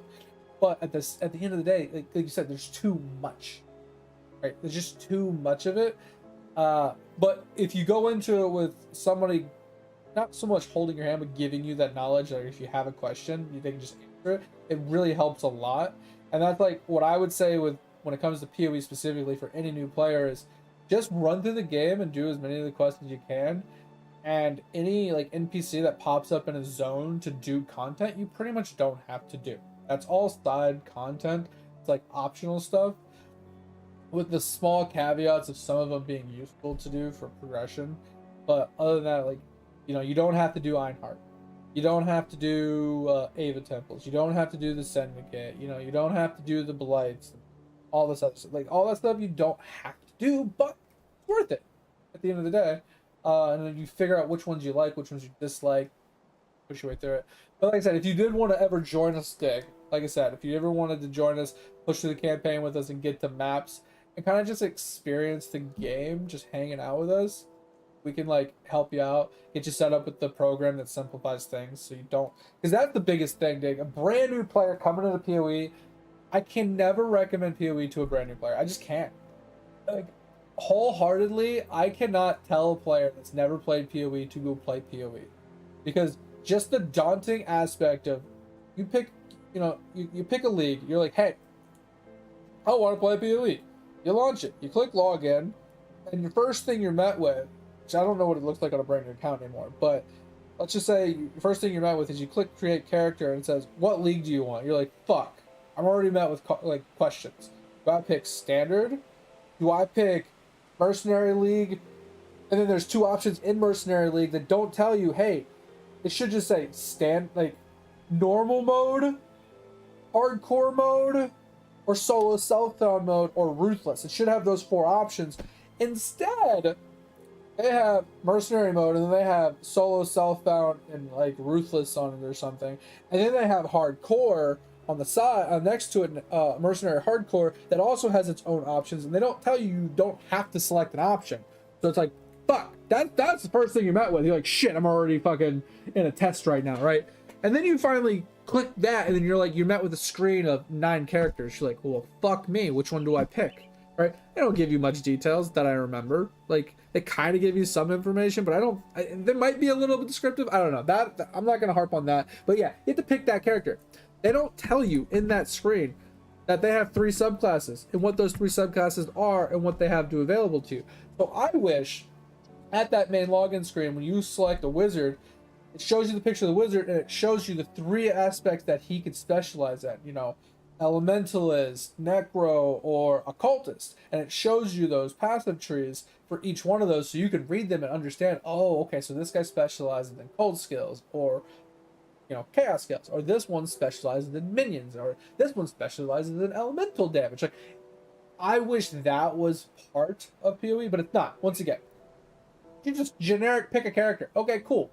I don't know what this really entails. It doesn't tell me it starts you on a different part of the tree. It doesn't tell you what their subclasses and stuff are. It doesn't tell you anything. And then you finally get into the game. You spawn on the beach. You're like, okay, let's go through this tutorial. You know, you pick up a thing, you equip it, you punch this thing, you pick this thing up, and you're like, hey, you got to equip that too. You're like, okay. And, you know, they might explain that. I don't know the quest all that well. But you put it in your weapon, you start running around, you're killing a bunch of things, you're following this stuff, you're exploring the area, you find another random chest, hopefully. You put the other item in, you make it to the end, you start beating the shit out of the big guy with the sword in his chest, and he pulls the sword out of his chest, you kick his ass finally if you don't die 25 times. You end up in the town finally. That's like 2 hours worth of fucking work for a brand new player, right? Alright, so now you're in town, and you see a bunch of exclamation marks. You start clicking on them, start reading, trying to figure out what things are, and you get a quest reward, cool, you claim it. Now you don't know where to fucking go. Well, how do I get out of this town? Well, when you finally find the door after running around in circles and bashing your face into the walls for like 25 minutes, and you finally get out of the room, and you start getting your ass kicked by every single mob outside. You have no idea what the fuck's going on. You don't know how to equip the skills. You're auto attacking things, trying to figure that out. You level up, and you're like, fuck, okay, I leveled up. So you click the level up little icon button, right?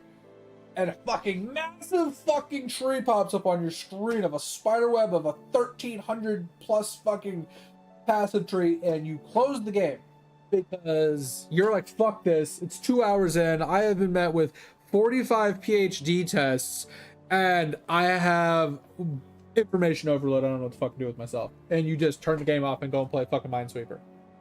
That's Path to Exiles. I cannot subject people to that unless they are really interested in it. It's crazy.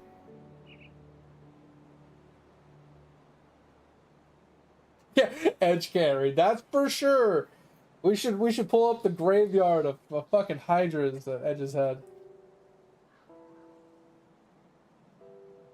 What up, Kat? How's your day going? How's your project coming along?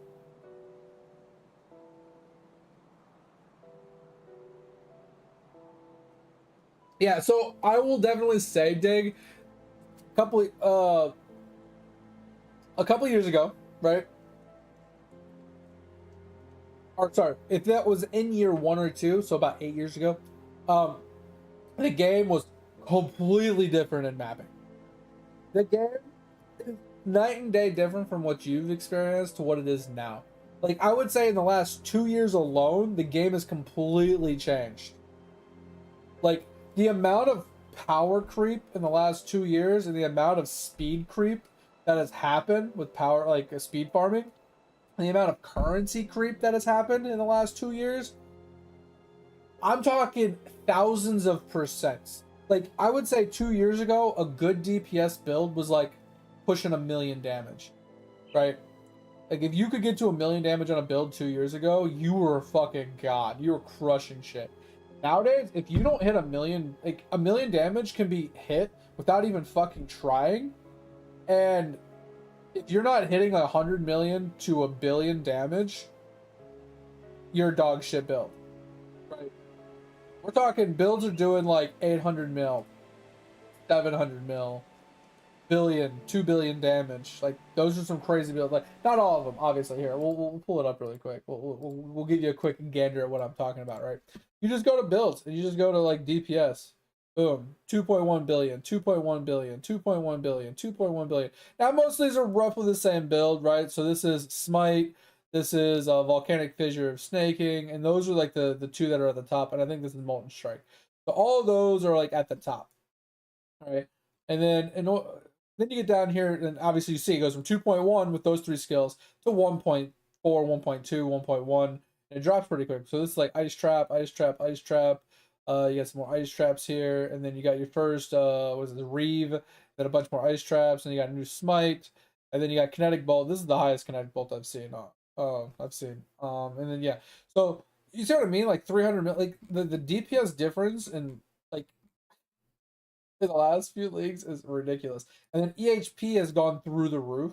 Like, some builds are quite literally unkillable, right? What this basically means is your effective hit pool, right? EHP is your effective hit pool. So this is saying that when you take, like, this guy has 800 ES in 1 life. So effectively he has 868 HP total, but yet he has over a 10 million effective hit pool. So he has to get hit with roughly 10 million damage to die. Same thing with these guys. That's ridiculous. Right? I would say, like, for me, averagely, I'm getting to like 200,000 effective hit pool on most of my builds. These guys hitting millions is like ridiculous. You know what I'm saying?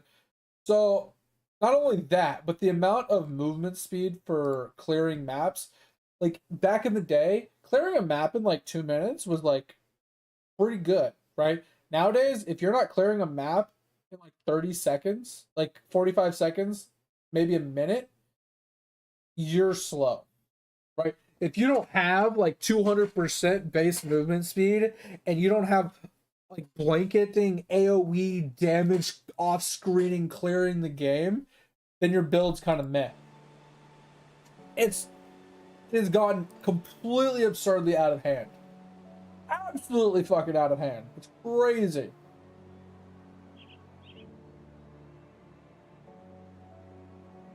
And yeah, cat, like the passive tree won't tell you. I'm not talking about the passive tree itself. I'm talking about like the ascendancy tree, right? For each ascendancy of each character. Because if you read them, a lot of the ascendancies for a lot of the characters kind of tell you what they kind of specialize in, right? I'm gonna pull it up and I'll kind of show you what I mean. Specifically the witch, like, is really helpful, right? So, like, let's say you were going to make a witch, and it showed you these three ascendancies, right? If you were to read this, you'd be like, "Oh, area damage per power charge. I don't know what a power charge is, but okay." And then you get one if you spend mana. Okay, so I know I can gain power charges if I spend mana, and I have +1 to max. I don't know what the max is. Cool. They could put the little caveats of like, maximum is default at 3, and power charge is this. Like, they could put that in there, but this guy gets damage and area effect. And then this one regenerates energy shield, which once again you should put a caveat next to that what energy shield is. Regenerate energy shield per second for each enemy you've killed recently, up to 10%. And then caveat what recent means. Can't be stunned if you have energy shield. Like, if they gave you this, it really helped you understand. It's like, oh, this guy's nearby enemies have less chaos and cold res. And then this one says more chaos res, more chaos damage. And this one, says can't be chilled or frozen, but does more cold damage. You would understand that this guy pulls chaos res or cold res off and either does chaos or cold damage increasements. You would understand that, right? And the same thing if you went over to this side, this one's not very apparent of what it is, but like this one's talking about golems and how you can have max golems and you can have increasements to things. And obviously this isn't even the 3.26 stuff, but you know what I'm saying? If this was in the main screen, to be able to see this with the parentheses explaining to you what recent was, what a power charge is, those types of things, and what the defaults are or whatever, it would make things a little bit better for people. Not showing them this. Showing them this would show you nothing. Now, the only thing on this that I would like for it to show is I wish it would show you the tree and it would point with like the ascendancies around it and say, hey, you would start here with these three, like written on the screen, right? Saying, if you pick this character, you will start here on the passive tree, and you will have a choice of these three ascendancies when you do your trials, and then which says that will be explained, when you get to Act 3, kind of thing. Giving that information would help people understand. Okay, if I pick this character, I'm gonna start here. And these are what the three ascendancies give me. Do any of these ascendancies appeal to, anything, right? Or at least I have an idea of like, okay, I'm playing this witch. How am I gonna play it? I was like, oh, I remember those ascendancies I read. I could go cold, I could go chaos, I could go this, I could go that. Maybe I look into minions or what. Like, it gives you a little information versus giving you nothing and then throwing you in the deep end. You level up and you open up this and you're just like, yep, I'm done. And then you don't know anything about ascendancies until you like actually do one, and then it's like, oh, there's subclasses? Oh shit, I didn't know there was fucking subclasses.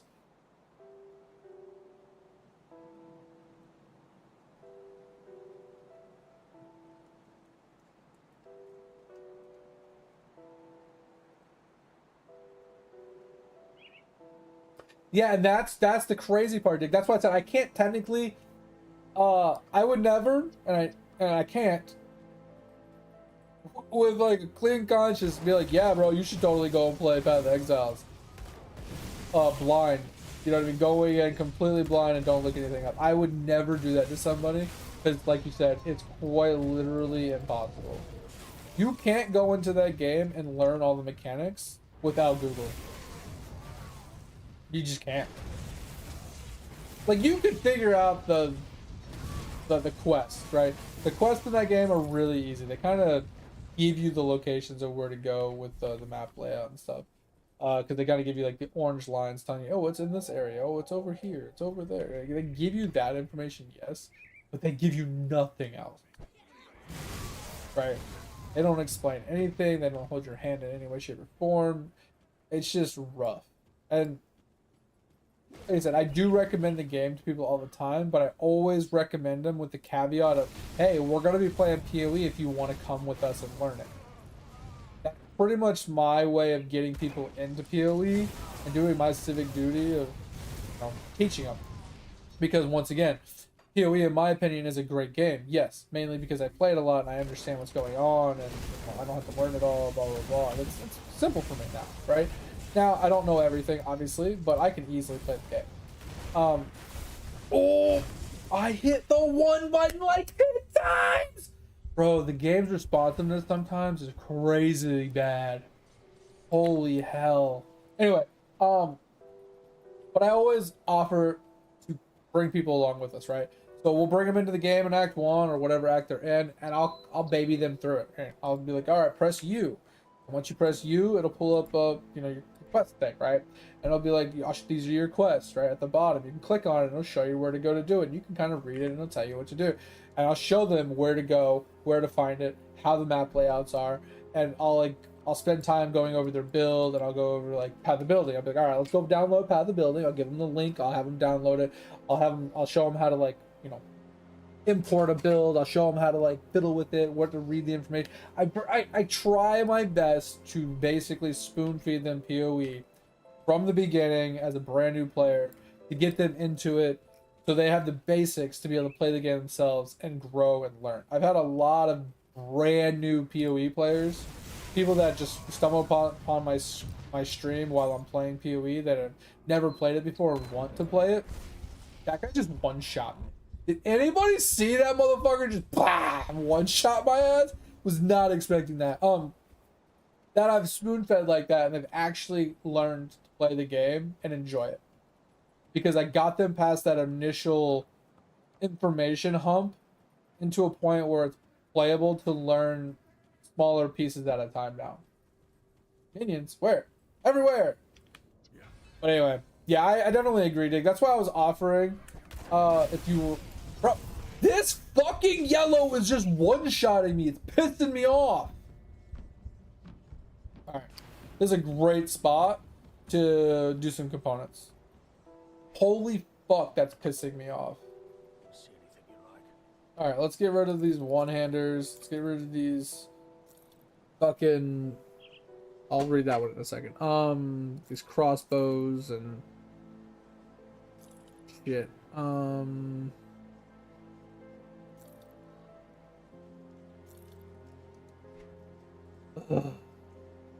a little pissed right now. Guy just one-shot me like fucking 6 times. So fucking frustrating. Let's read this. This.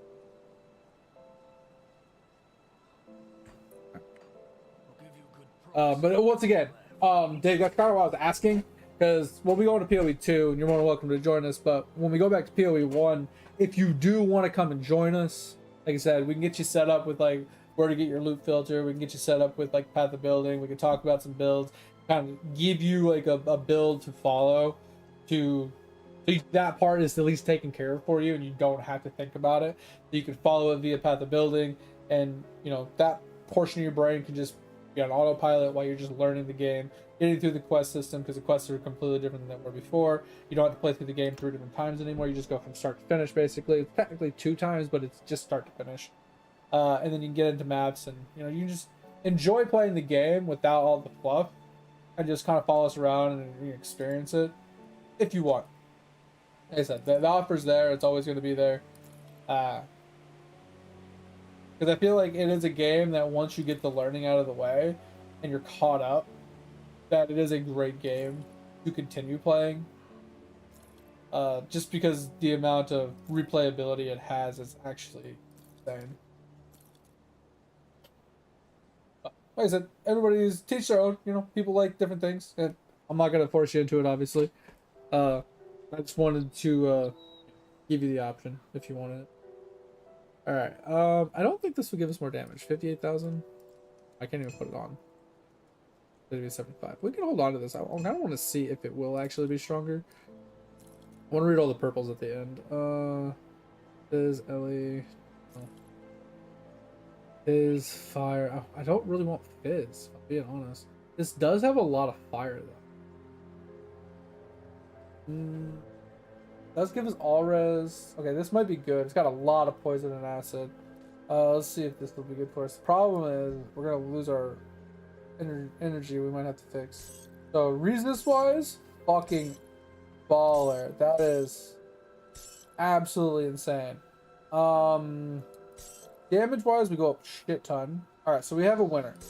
All right, so we can get rid of this one. We have a winner. We get a ton of resist. Still overcapped. We're almost capped. Almost capped. We went from negative 30 to like positive 30. We got positive here as well. Negative 16 to like positive 37. This went up a little bit. This went up a bunch. Actually, I think we lost a little bit of this, but I think everything it looks a lot better now.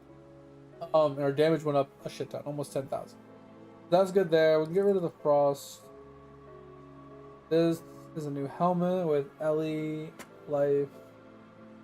Nothing crazy, so technically this might be overall more damage, but we lose a lot of resist, so we won't swap. Ether. Offhand. What about the belt? Crit, lightning. Now I'm not opposed to this if we go lightning portion. But right now we're not lightning, so we'll have to get it later if we want it again. Could be annoying. Hold. Physical. Huge fire, but I don't think this is gonna be good for us offhand. Vitality. What about this belt? Pierce. Hold on to this and we'll think about this. I mean, it says it's less damage, but I don't know because that's a lot of fire damage. And burn damage, like that's insane. Doesn't have the added fire. The thing I'm worried about is we're gonna lose the attack speed with our elemental exchange and the raw fire it adds. So I'm wondering if it might be worse, but we'll see when we get there. We'll try it out. And then we got this for all damage, less. Hold.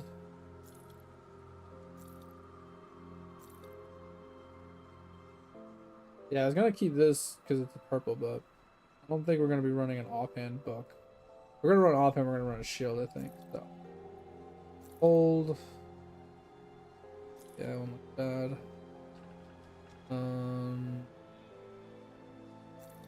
What? I have two of these? I didn't realize I got two of these. Crazy. Basically the same. We can get rid of this one. We can get rid of. Alright.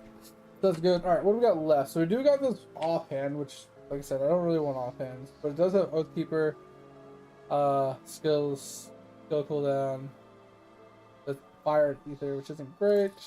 And this one was got Piercing Cold for set bonuses, so probably not the best. Let's get rid of that. And this one is 10% chance on attack. Guard of Pure such and such erupts through your foes before returning to you. Interesting. This has got LE damage. This is probably better than the gloves we're wearing because our gloves are dog shit.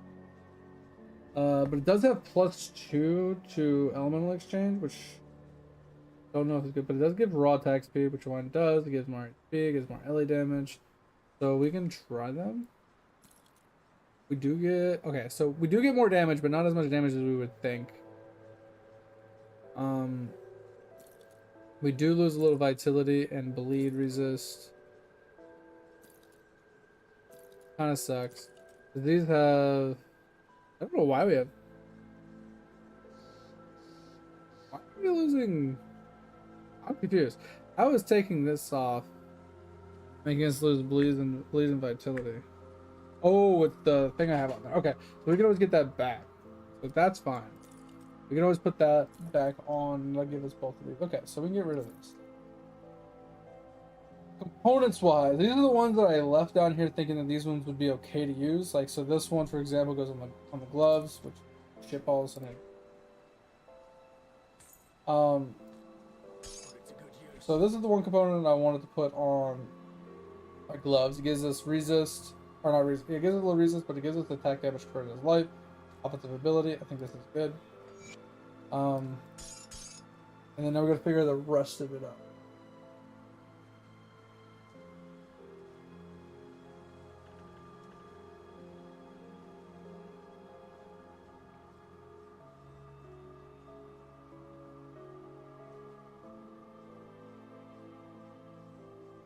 Oh, you did play when they went from Act 1 through 10? Oh, yeah, that's pretty cool. Yeah, that was a really good change, I think. And, like, I agree, Dick. Like I said, I might be a little bit of a hypocrite here. But I typically don't use third-party sites. I don't use, add-ons, stuff like that. And my only two caveats to that is World of Warcraft, right? I use add-ons there. I don't play WoW anymore. In PoE, I use Path of Building. Because if you don't use Path of Building, keeping a record and or plan in place for your passive tree can be so mind-numbing to do without a program that it's almost not worth your time, and that's why it's useful. Now, don't get me wrong, you don't need it for maps or anything like that. Like, maps are just maps, right? They're just zone in, just like Diablo 3, and just kind of fucking crush it. It is what it is. But it's there specifically so you can put the plan in place. It's kind of like having a planner for this game, knowing where you want your points, right? Where you want your devotion points, where you want your points in here. So you can plan out, because you have X amount of points, you want to make sure you're using your points effectively. Now, granted, you can refund these and you can do the same thing in PoE, and you can readjust them as you want. So there's like less worry about it. And there's less, obviously, to think about in this game, planning-wise. But it's the same thing as this. Like, if you want to plan out a build, it's like, all right, I want to make a build like this, and you want to theory craft it or whatever. It's hard to do in the game, and that's what the planners are for, and they're really nice in that way. But they're not really required. I just always recommend people to get it. So if they do want to follow a build, I don't remember who it was, but somebody else, they were like struggling because they have so many tabs open. I think it was Hab, because they're like watching videos on like how to craft certain gear and like following a build guide via like websites or whatever, rather than just importing the build into building and having the gear all there, passive trees all there, all the calculations and everything are all in one place. They have like 15 tabs open. Like, it just saves resources and time and effort. Yeah, I'm at that point too, Dig. Like, the only reason I keep coming back to this is because I kind of want to. I don't want to take a break from it while I'm learning it, and then come back to it in a week, right, or two, and then play it for a couple more weeks, and then leave it again. Right? I kind of want to just play it, get it all done, get it out of my system, and then go back and just grind Lotro for a month or so, or whatever I want to do. Right? Like, that's. I don't want to hop back and forth multiple times. That's the only reason why I haven't jumped back into Lotro quite yet. All right, so rings. I think this one's okay, but it's just Chaos Res. I'm curious though, should I put this on both of my rings though? Because our other options are, this can go on rings, amulets, and medals, but it's vitality. Vitality is not bad because we need that. We don't need as much of that. But it does give HP percent and regen. This could be helpful for like keeping us alive. Well, welcome back, Kat. Welcome back. Is work going good? Yo, what up, mate? Welcome. Hope you're doing well, man. Appreciate you stopping on in. Oh, but yeah, Dig, I'm in that same boat with Lotro. I want to play it, but I'm like, oh, do I want to do it now or do I want to wait a couple weeks? All right. Then we got, so this is all armors. So fire res. I'm already good on fire res. But we do have this chest piece and leg, so I could use this on chest piece and leg specifically for more armor percent, and armor absorption. I think that would be great for us. I don't think we really have much armor absorption. I don't even see it on this list. Is there no way to like check that?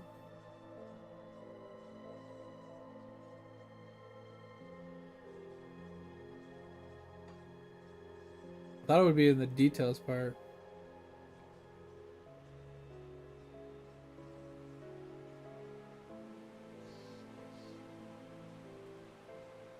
I like how it's like greatest monster killed. That's kind of crazy. Total deaths 99. Problems, but a death ain't one. Yeah, I don't see armor absorption in here. I see block recovery, dodge chance, damage block stuff. Then I see my resist, but I'm not seeing armor absorption. I see armor rating. You think it's in here? Oh, okay.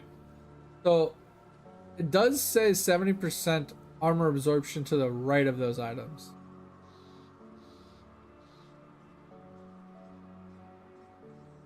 Interesting.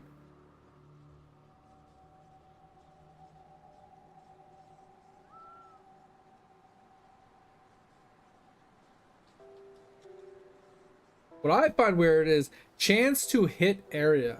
So are they trying to say that like the chest piece is a higher chance to be hit?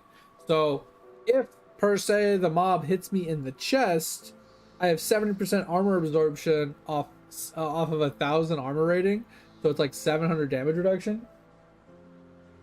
Yeah, nice dream though. Yeah, let's go. Still no work done? Let's go. Okay. I'm doing pretty good today, mate. I got woke up kind of out of nowhere. It was raining out, and the wife runs into my room, and she's like, hey, I need your help really quick to bring some stuff off the patio because it's blowing all over the place, and it's fucking pouring down rain. It's freezing. I ran outside in the fucking athletic shorts, and I got really cold. Great way to get woken up, let me tell you. Shit fucked me up. All right, so that's interesting. That your armor rating on each piece plus your absorption rating on each piece determines the factor of how much damage you take from a hit, because it determines when they hit you what body part it hits you in. Oh, that's rough. I like rain to sleep in, but I don't like to run around in the rain. All right, so we're gonna add these to the chest and the legs. And we're gonna look at this. Oh, so all of it goes up. Huge. Base armor also went up. Huge. I thought it would just add our armor absorption to the 1. Okay, that's huge. So if we can get 19% more, we can have 100% armor absorption, which is great, because then it's guaranteed to reduce the damage taken by the amount of armor on that piece of gear, depending on which one hits. Interesting. You like, yeah, exactly. You like watch other people run around in the rain and get fucking drenched. Makes sense. All right. So this is resist. Okay, so I want to move the health regen one here because this one's fire, cold, and then we got just straight up defensive ability, health regen, and all res, which is nice, but I don't think we need. And then this one also is a really good one to have because it's just energy, and I think. I mean, our energy isn't too bad without it right now. We will run out, but I don't think we'll run out in an amount of time because we have leech still. We still have the mana potion, so we don't need this one anymore. So with that in mind, we can move that over here. We do. Knowing that, we can fiddle around with this stuff a little bit more. I don't know if defensive ability is. I mean, it's needed because it reduces our crit chance, right? Because right now we are at 95% chance to get hit, which gives us 5% chance to get crit. So we might need to invest into this, but we can't because it's on the chest piece. So maybe we put this one off to the side. Come on down here. Help me, Jesus! Help me, Jewish God! Pressing someone now? Wait, Help what? me, Allah! Ah! Help me, Tom Cruise! Hey, you found it, mate. Yeah. So I added that a couple of streams ago, and I didn't realize that you guys couldn't access it because I didn't have the sound alert thing in the bottom part of the stream. You guys couldn't access it because it does cost 0 bits now. I need to probably figure out if there's a cooldown on it or not, because I don't know if I've added a cooldown. There might be one by default, but I don't know. But anyway, yeah, I added that finally for you guys. So dig, that was the sound alert that Topher claimed for you to pick, but since you hadn't picked one, we just kind of picked one. Anyway, so with that said, I don't think any of these are really good. Because this goes on rings, this goes on all armor. So, like, this is just, we could double ring this and cap our cold.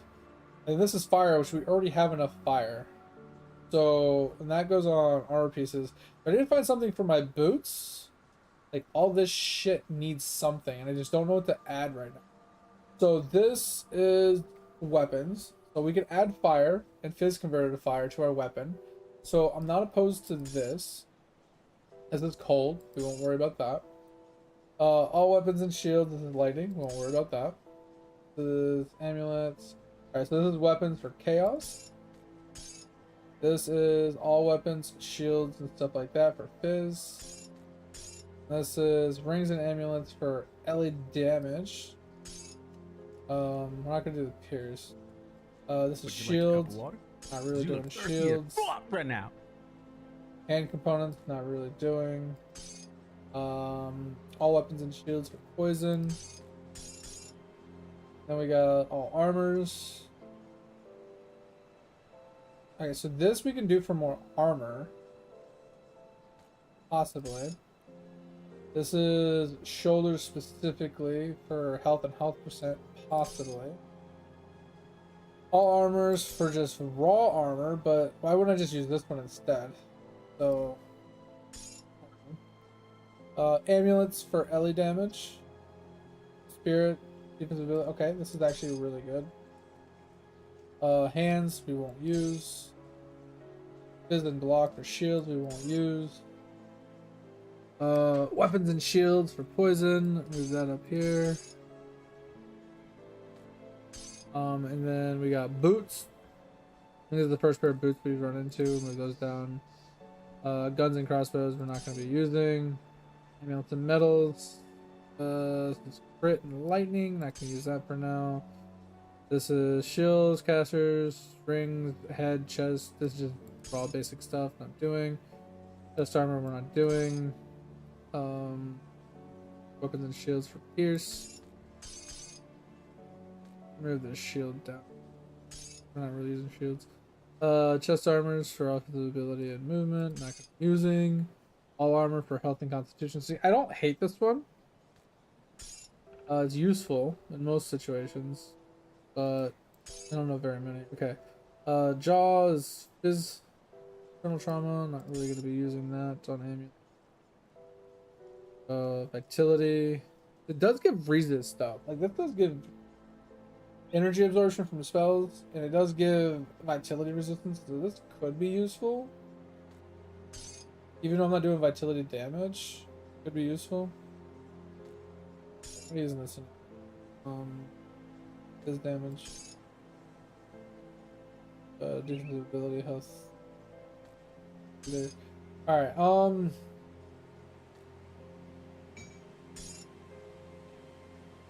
what is this? This is my only augment I have. So this does give us a bunch of poison. Poison damage. So it's not very useful, but it's something. Sorry, pay attention. What do you mean? Sorry, I was reading. Thanks for the hydrate.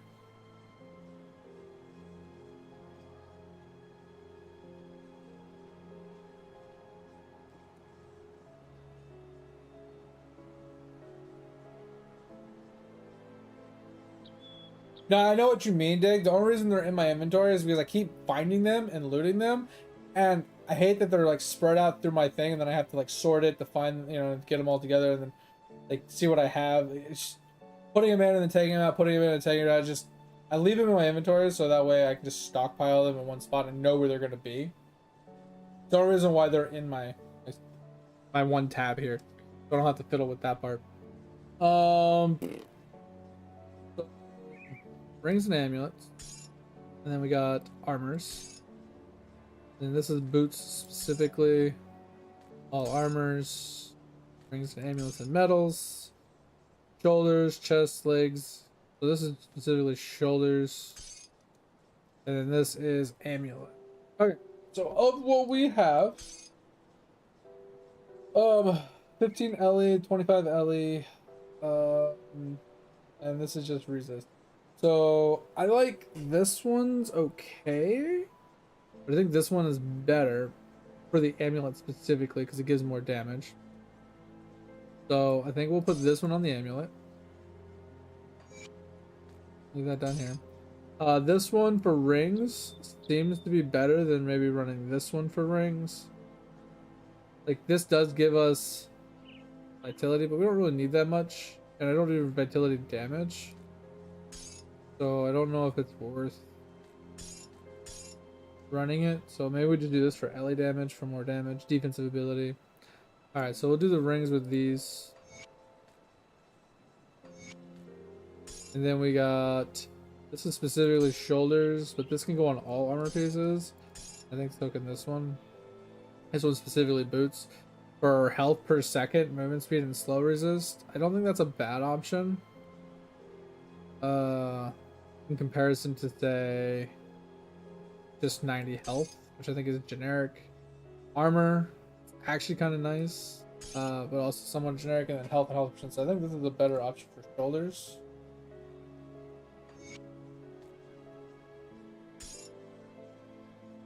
And I don't think these boots are very good. Like, movement speed is kind of nice. I mean, I might do it just for the movement speed versus just 90 HP. Like, in your opinion, Dig, would the 90 HP be a little bit better than just the extra armor? Or do you think the extra armor would be better? Because the extra armor would apply with my armor absorption, which reduces damage taken. Thinking this might be better, just to give me flat extra armor. But it can go on belt, helmet, and boots. That's what I'm saying. Like, HP gives me more HP, right? The Constitution gives me more of this yellow bar, so when I'm out of combat, I have more, like, auto regen or whatever. But the more HP I have, the more regen I also have as well. So, I'd have to, like, look at it. Where my health regen actually located? Yeah, so right here. So if I had more HP, my regen would go up a little bit.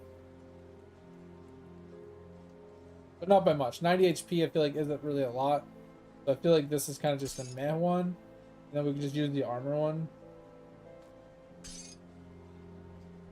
But I'm also thinking, like, this one might not be bad either for the extra movement speed, for repositioning and speed. Like, while we're cycloning and lowering our attack speed, or movement speed, we get more movement speed, but raw base health regen as well. So I think this is best for our boots for now. I would do these on... Oh, I only had one of them. Well, shitballs. That sucks.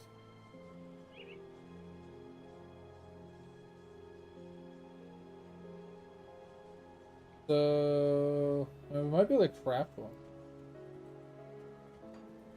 I forgot we could craft to make like higher tier ones too. Hey, I need more scrap metal. Dig dag? You're gonna dig a diggy dag? Diggle dag a do? Diggy dag a do? Can I just type in helm? No.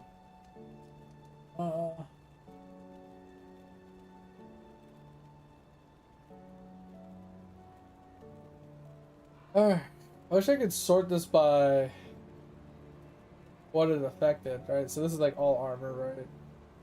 HP, armor. It's actually help. This one's not too bad. I actually kind of like this one. For the poison resist, actually kind of nice.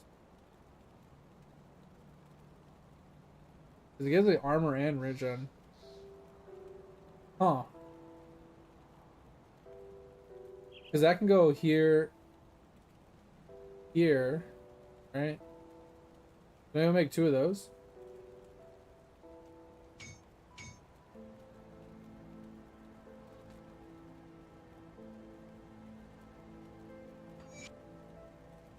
And we gotta go take that one off. Hold on. 15-second cooldown? Okay, that's not too bad.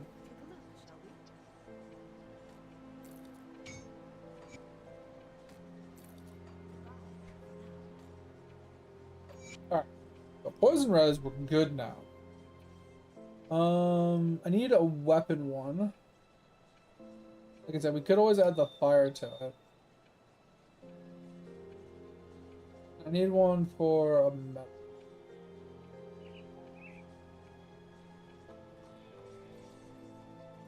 That's all we're missing components wise. The best I can with what I've got. Alright, what do we got?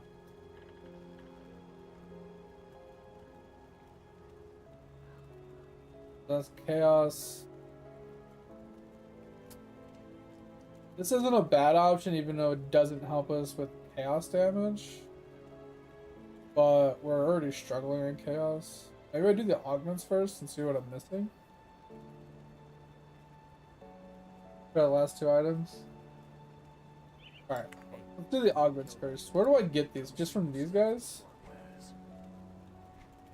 Like these things here? Like damage, damage, damage. This is resist.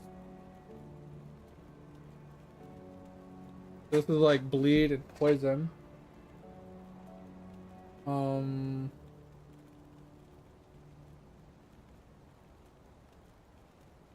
This is all res, total speed, chaos res. This isn't too bad.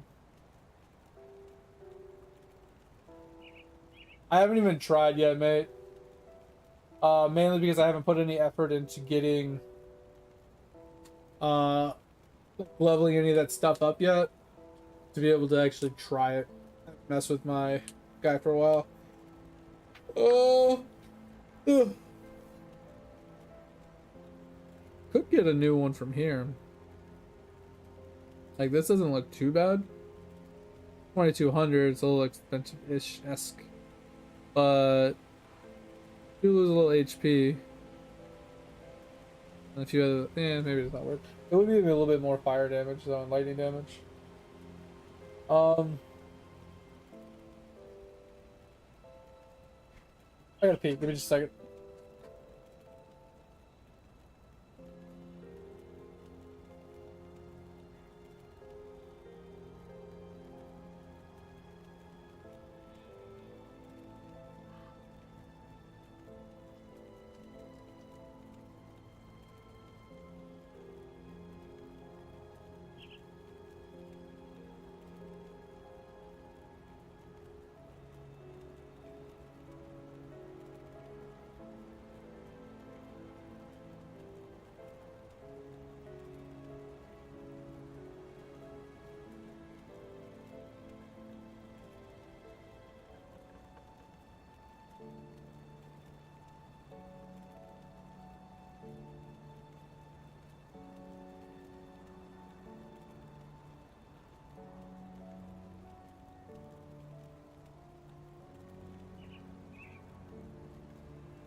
Oh, all right.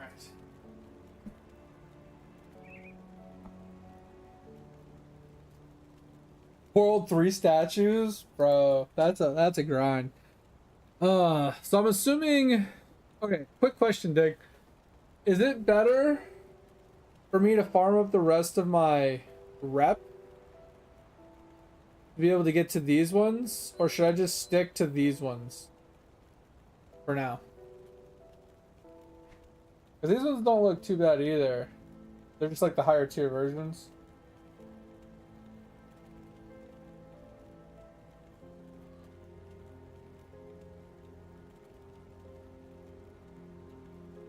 Because I can go and farm rep if that's necessary.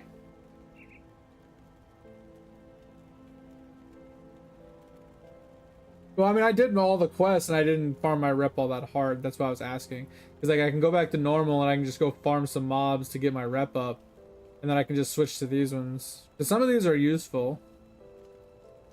But at the end of the day, like I could just say fuck it. And just go with the lower tier ones like this, right? So whatever rep, we're mostly missing like bleed rep or bleed resist. So like this is 15 bleed resist. Alright, this is rings and ammi. So technically I can just get 3 of these. I can way overcap my poison res, and I can get more than enough bleed res, and I'd be good bleed. Then I just gotta worry about ether, right? But these are all rings and ammis.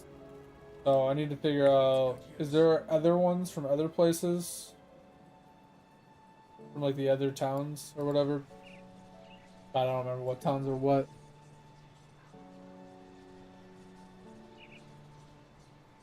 This is the only town I have access to right now. Shit. I'd have to go to normal, I think, in order to be able to buy them all.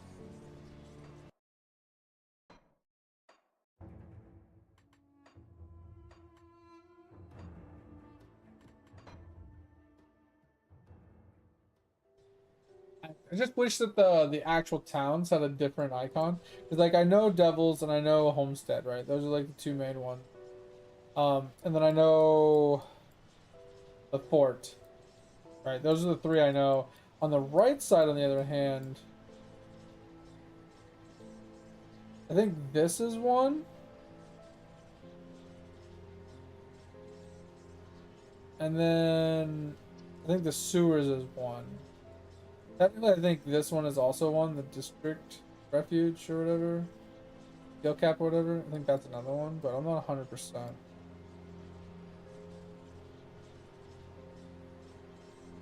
Which the portal icon is a little different to show you the different towns. You knew it was a town and not like a portal. Come see what's left of my wares. Alright, what do we got here? These are weapons. I'm assuming all these are weapons. Some are two-handed. Okay. This is also rings and ammus. Okay, so what does this give? This is like all damage oriented. Alright, this is ether. This is, oh, that's pets. Never mind. That was not too bad. Armor absorption, not too bad. I'm actually contemplating doing this, if I'm being honest. Getting 3 of these for my rings and ammi. Give me another 15% because I'm at 81. That would put me 96% armor absorption, which is pretty huge. What do we put for the weapon though? This is like a one-hander. Okay, so I didn't find one for two. Okay, so 10% increased armor with fizz damage and stuff. Is there one for like sort of elemental damage? Yeah, this might. Oh, it doesn't have the armor that we want.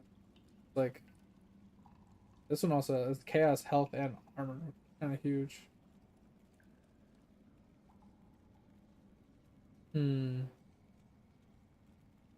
We could do this. This is actually huge damage. We'll buy one of those. And I'm honestly thinking we pick this up. If we decide not to use it, it's fine. Put them in the stash.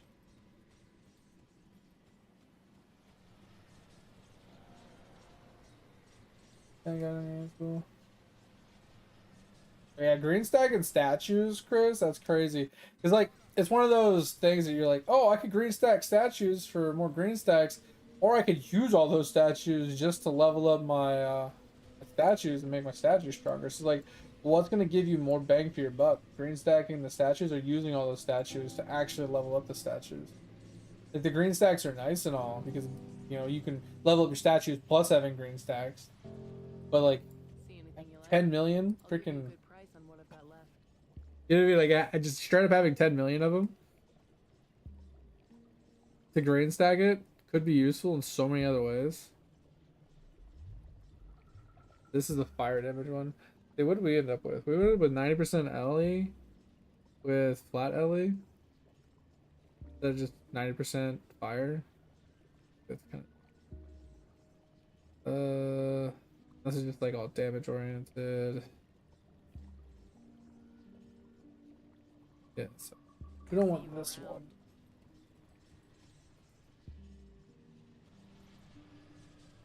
Okay, so those are all those cities. Like, I don't think Birchwith is.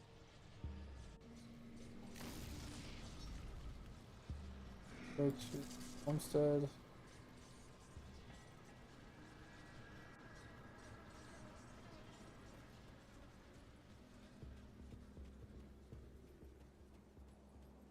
What do we got here? Alright, what do you have? You have burn. It has bleed resist, but it seems to just be is there no augments for armors? I haven't seen a single armor augment. which is kind of sad. Put it to good use.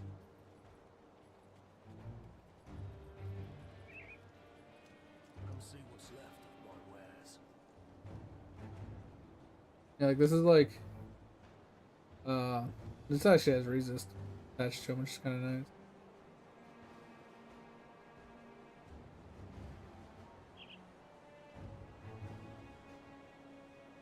Iron well spent.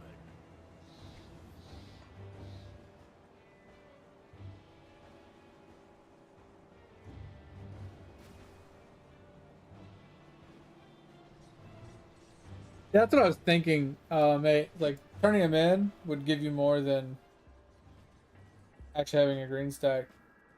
I guess maybe depending on your statue level. Price of what I've got left. Yeah, okay, thanks, Dig. Yeah, I'm trying to figure out where it's at because everything I've seen is either two-handed weapons or like weapons in general or rings and ammunitions. I haven't seen anything for armors or medals.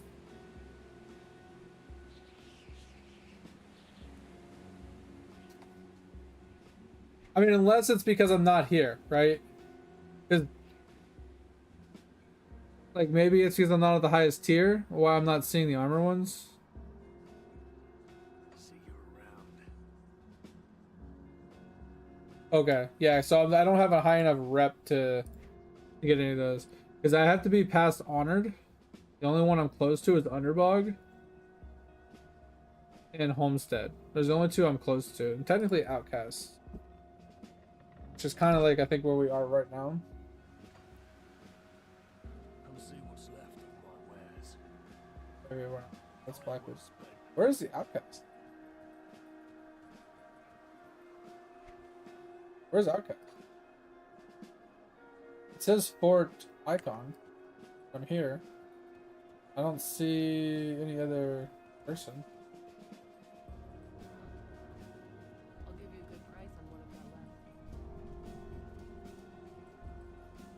left. Am I like looking at the wrong? Like, am I looking at the wrong thing? Or am I just missing some people?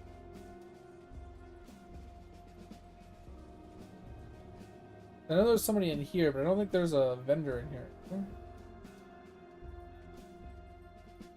Or at least not a rep vendor. Oh, there is. Okay. Yeah, so I think I have to get to the next rank, right? I mean, this one's all weapons. So this isn't the one we're looking for. Oh, here's one. All armor. Ether. Yeah, so okay, we do need a rep farm then. Okay. Alright, sounds good, Dick. Thank you, thank you, thank you. Appreciate it. So this would ether res. And this one's cold fire. So we definitely need some ether res. We do need physical. I don't know how to get physical. I haven't seen a physical one. We don't need these two, but ether res could be useful. Okay. There's so many vendors. This is probably the most annoying part about this game right now. If I'm being honest, this is literally the most annoying part. Just running around finding all the different mobs. Ether and chaos, which we don't really need as much chaos. Poison we don't really need. I think fizz. Okay, so not these two. Rovers is headquarters Old Archive. Old Archive.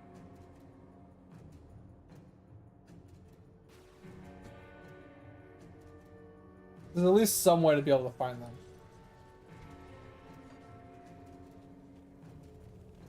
Okay. What do you have? Pierce and cold. Not particularly looking for it. Okay. What about Sorrow's Bash?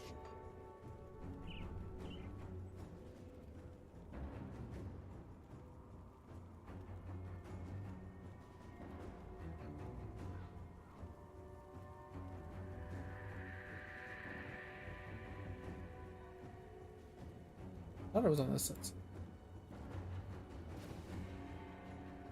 This like gives me some idea like where to look for these guys.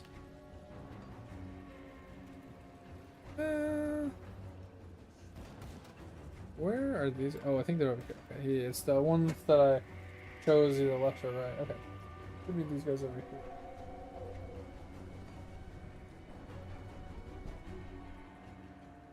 Trying to find the one that's going to give us fizz resist because we have 10% fizz resist. Really bad. I don't know if there's a way to get that up or not.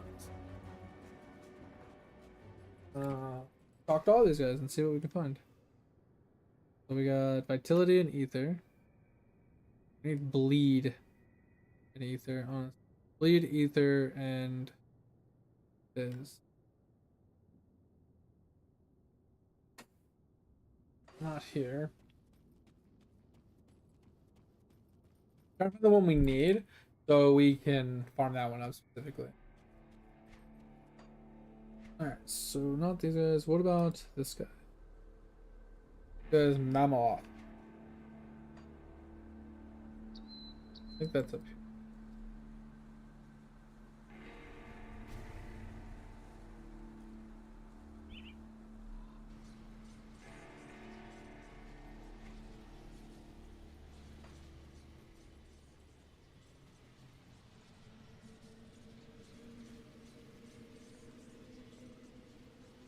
In the outskirts? Or is it in the actual sewer?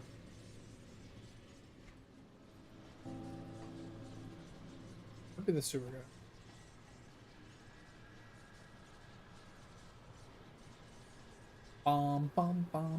Yeah, I think it might be this guy. I'm off. I know we talked to this guy already, but I didn't look for the other pouches. See anything you like? Yeah, I didn't look here. Pierce and ether, vitality and bleed. No one needed bleed. Region and vitality. We need bleed, ether. Put it to good use. Those don't. Where? What's next? Homestead we already checked. Devil's Crossing we already.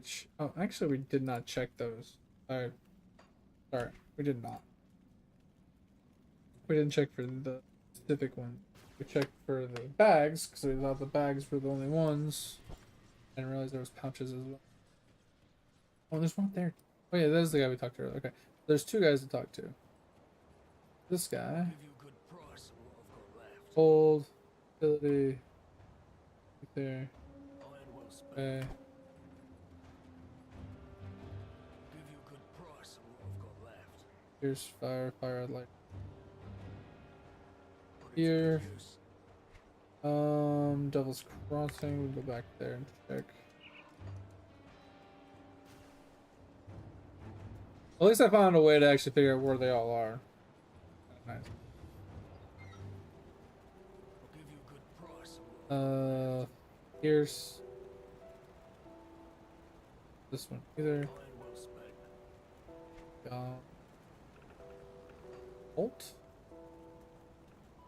Conclave of the Three.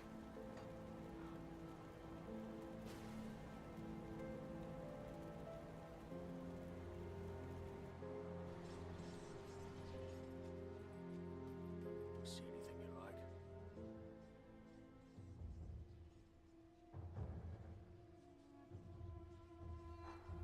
Put it to Not good this use. guy.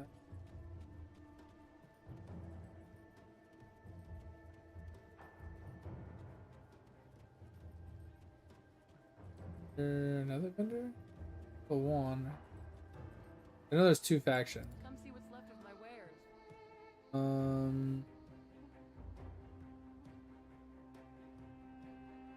That's 15 ether. Actually, not. Poison. What are these ones? Okay, so. Yeah. I kind of like this one. 15 ether. We would need two of these. Two of these wouldn't be too bad. But it requires player 90, so we can't do those yet. See anything you like? Is there not a physical one?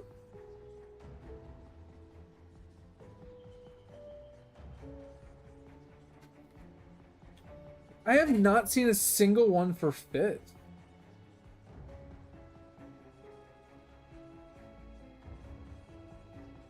See you around. Huh. Oh, I do have a question.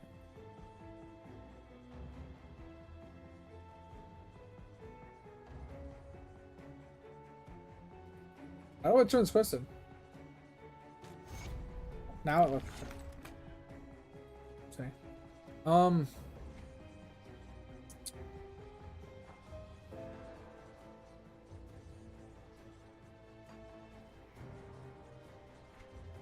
There's one for ether here, which isn't a bad option.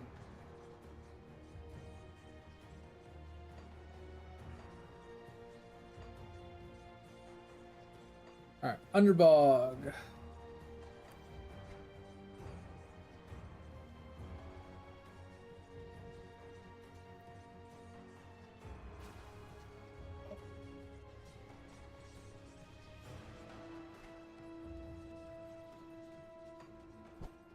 Where are the mobs at?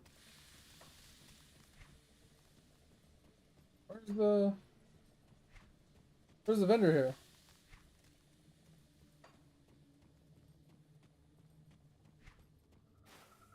Huh.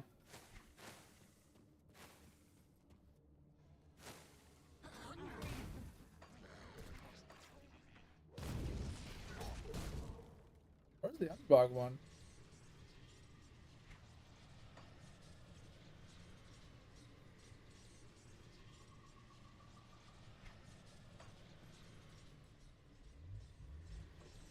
I don't think it's this place. See anything you like?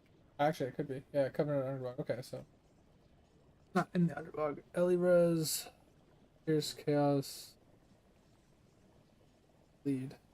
This one's actually the level 90 once again, so we can't do. I don't think we can do any of these. These are all seem to be level 90. So I think this is what we're stuck with for now. We'll put these on and then, because these are lower levels than these level 90. See you around. I just want to check out the last places. So Underdog seems to be an okay place. Last one is Burrow Home.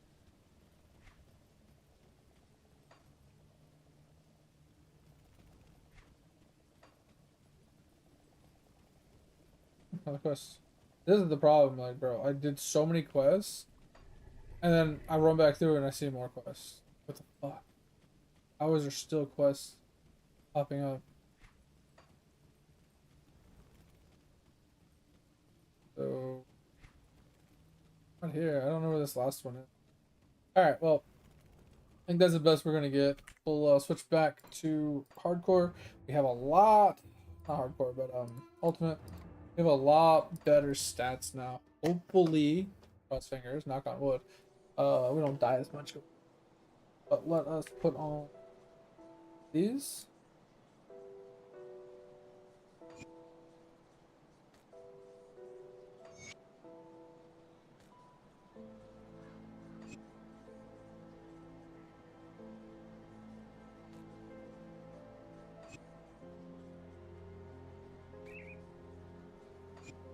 Yeah, because we're okay. I mean, almost capped, 77, 50s, 50s, 70s. This is a little low. This is very low. Still, this doesn't seem to change, like, ever. Oh, as good as we're getting for now, hopefully we can actually kill stuff. We have a lot more armor absorption. 92% armor absorption. Pretty solid. Decent amount of armor. Hopefully that reduces a lot of the damage we take.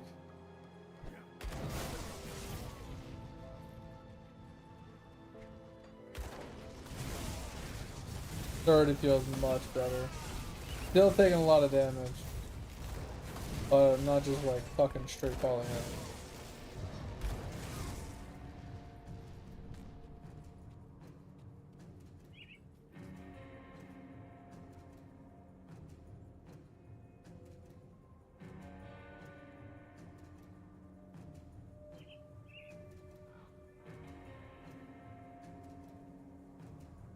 Oh, you're on yeah, you're on the not the alchemy, but the accuracy grind. Yeah, that could be a real problem, from what I remember. People were talking about how, for some apparent reason, I can't get up the stairs. No. One of the characters, like, what was it? Like, I can't remember which one was which. But, like, one of them was like super struggle bus at damage, another one was like super struggle bus at accuracy, while the other ones were like super easy in those aspects. And, like, I feel like the struggle bus for the archer is the accuracy specifically. Oh wait, no, not the archer. The arcanist or whatever, arcane guy. Isn't his accuracy like real struggle bus?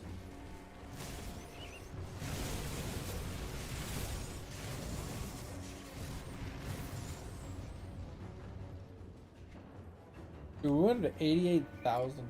Our damage just went way up.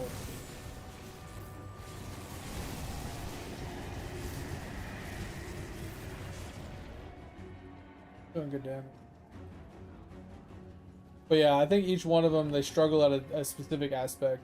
One struggles at damage, one struggles at accuracy, another one struggles at like defense or something. You're like, you have different methods, so that's just...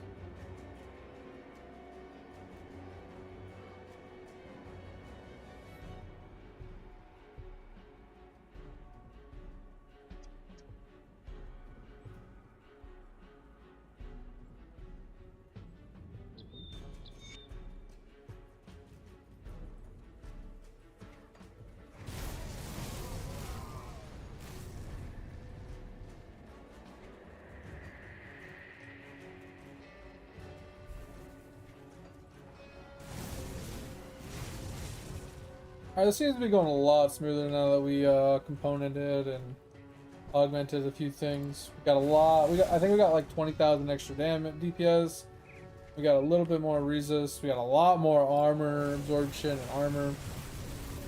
We're taking a lot less damage. I think we got a little bit more regen as well. We don't have any energy problems either. Really nice.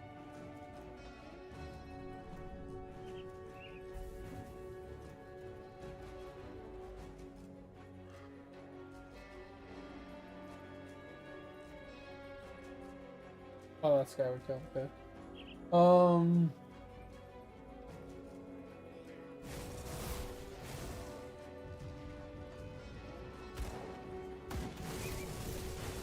Yeah, so I think that's something I kind of put on the back burner for myself.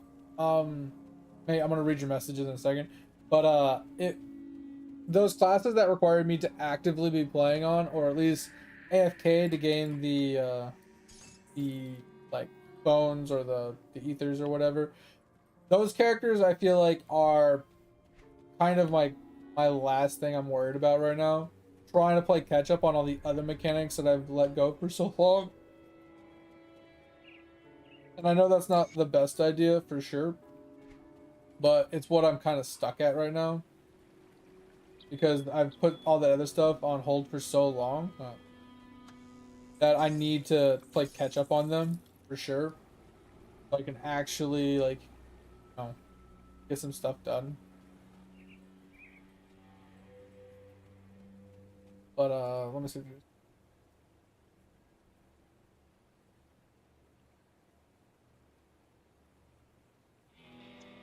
AFK actually fixes the accuracy problem? Interesting. Oh, for DB at least? Gotcha, gotcha. Yeah, and Windwalker's damage is just fucking dog shit, right? And on top of it being dog shit, it requires the most damage in my opinion.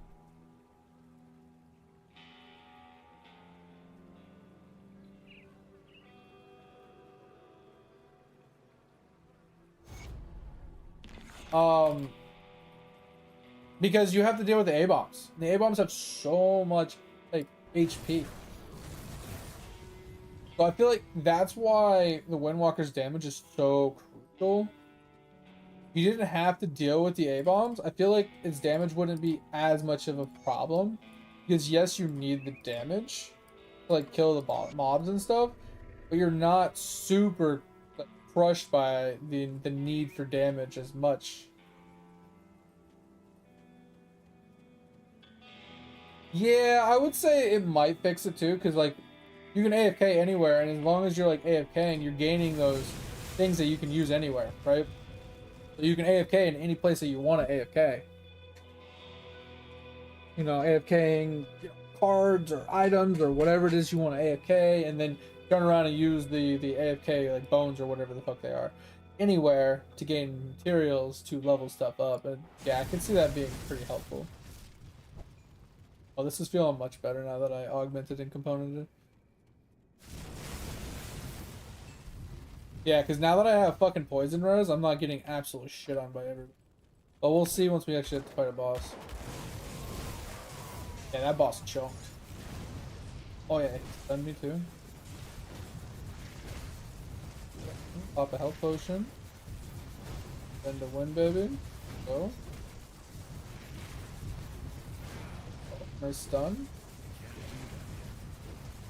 Body block. Health potion. Go. Alright. A little slow DPS, but it's all good.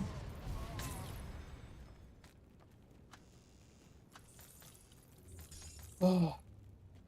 But yeah, like that's the only reason why I haven't really tried pushing Windwalker or DB or any of those characters, or especially the Occultist, right? Like right now, I'm not actually leaving my game actively grinding. I'm closing it mainly because the DB is just AFKing for his billion kills on all worlds, right? On all characters. The Windwalker is just AFKing at Green Mush for Green Mush kills while getting his AFK bone things, right? That's also what DB is.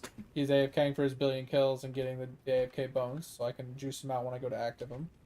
And then the Arcane guy is currently AFKing in World 6 for levels, because I feel like I need more talent points, mostly, to level up his skills further and readjust his levels a little bit. But I also need time to be able to get what is that one again? Hold on. I don't know, on Wiki Artemis Cult or whatever it's called.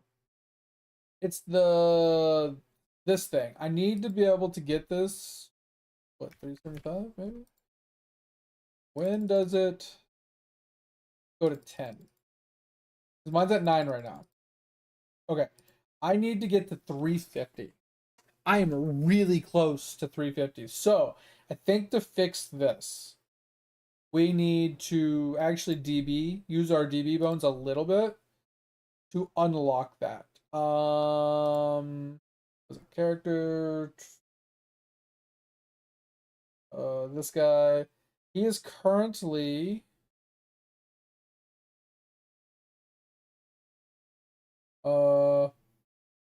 343. Well, according to Wiki, it's 350 to get to the 10th mob. And I'm at 343. So if I get 7 levels from DB's Grimoire, or whatever it's called, I can get to 350.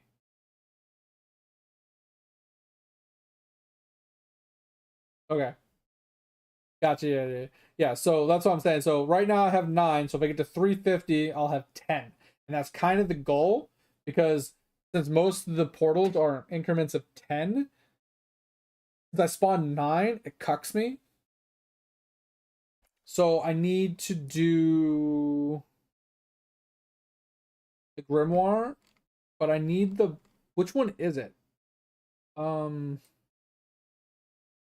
I have it already?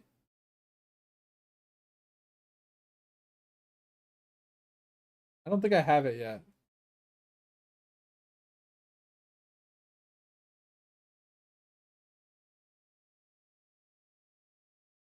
Bro, is it way down here? Where is this total levels? Oh my god, it's way down here! Bro! It's gonna take forever. I need to get to 4,600 total levels. What are we at?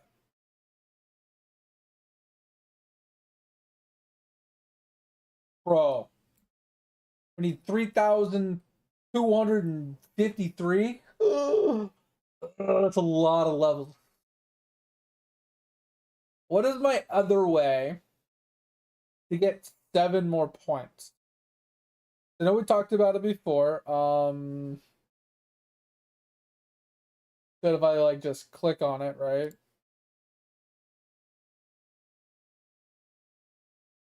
So my canyon's there, my god bonus is there. I mean, maybe we can level up the god bonus a little bit.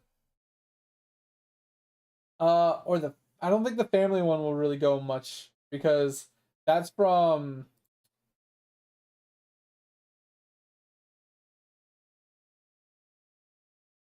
uh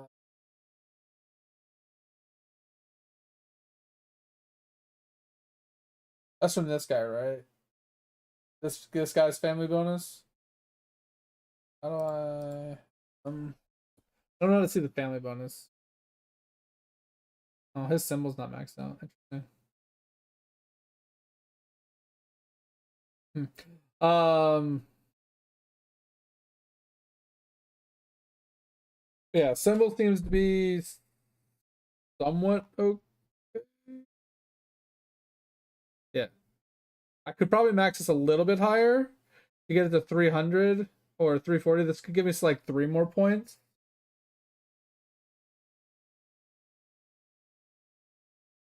But what I'm thinking is if I booked this and I got it to 343, right? Every 20 levels gives me another one. So I'd get 300, 320, and 340. That's 3 points. Puts me to 346. I need 4 more points. So I could do the symbol. I can't do Equinox yet. I can't do Grimoire yet. I don't have the Kettle Crux set. Is Tesseract something? I know Ninja's not possible, but is Tesseract something I could possibly get to? Like, how far down is Tesseract? Because we're down to here. We got Opals.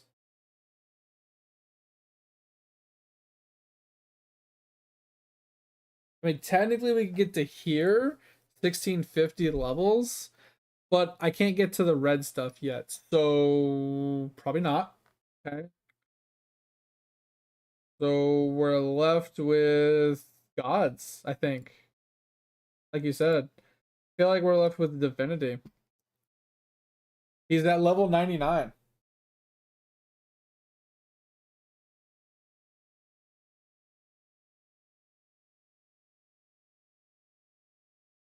Wait, are you sure it's Arctis levels?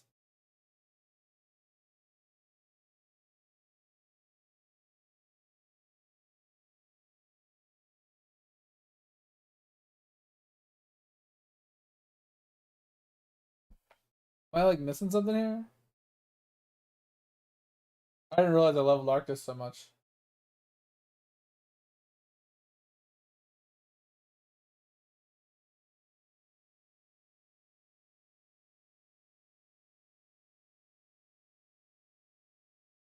Oh, yeah, so I don't know how to get the 7 points.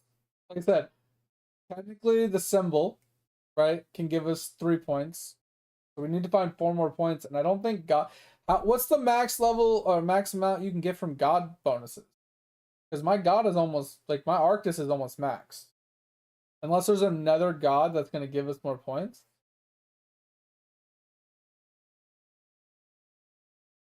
Many levels and Big P. Okay. I don't think I've actually leveled Big P.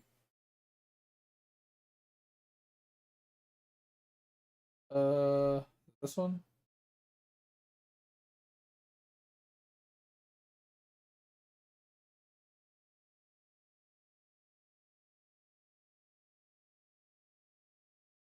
So I'm assuming I should start leveling this one to try and make it stronger. And you said divinity level. Like I was saying, like reading Arctis, it just says this character is always active with the lab mainframe. However, they won't gain any lab XP. It doesn't say anything about extra levels. I know it does do that usually, but or off the top of my head, I remember it vaguely.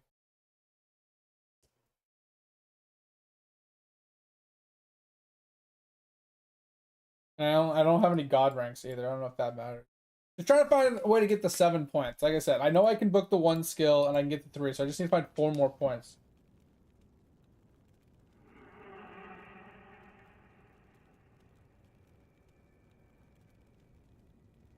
Oh, okay. So I need to level my divinity level specifically. But that's what I was saying. Like, why does your divinity level specifically play a factor in that? I don't. That doesn't make any sense. I mean, I'm taking what you're saying at face value. I'm just saying it sounds weird, right? Character. I'm pretty sure his skill level is like non-existent. I mean, that divinity is only 57, I guess. So he's my highest rank, 57. Interesting.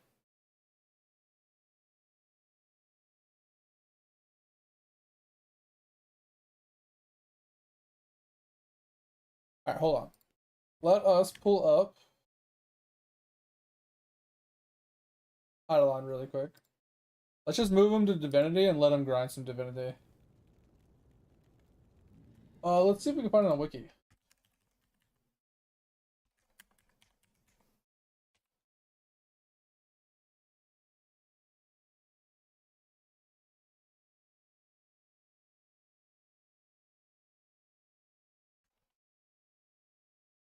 Uh, let's see here.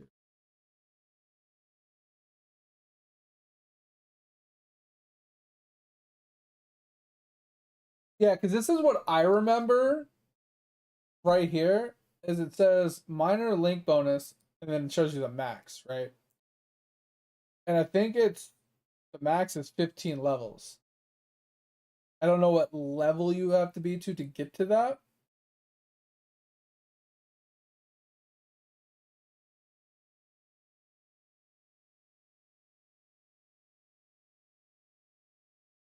But like you said, Big P will boost this, right?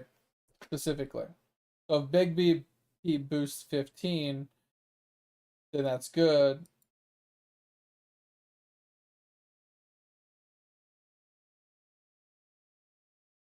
No, I know what you're saying. You're putting it in reference so I can understand it. I get that. That's what I'm saying. I'm fine with it. I'm just trying to I'm trying to grasp like if I like how much more I can gain, right? Because my god says 11, right? And if it says it can get 15, then I know I'm off, right? So that's at least 4 points there, and like I said, I can get 3 points. So that could fix our problem, just leveling up our divinity to get that max god bonus, not counting Big P. And we could probably level up Big P a little bit. So let's go move him really quick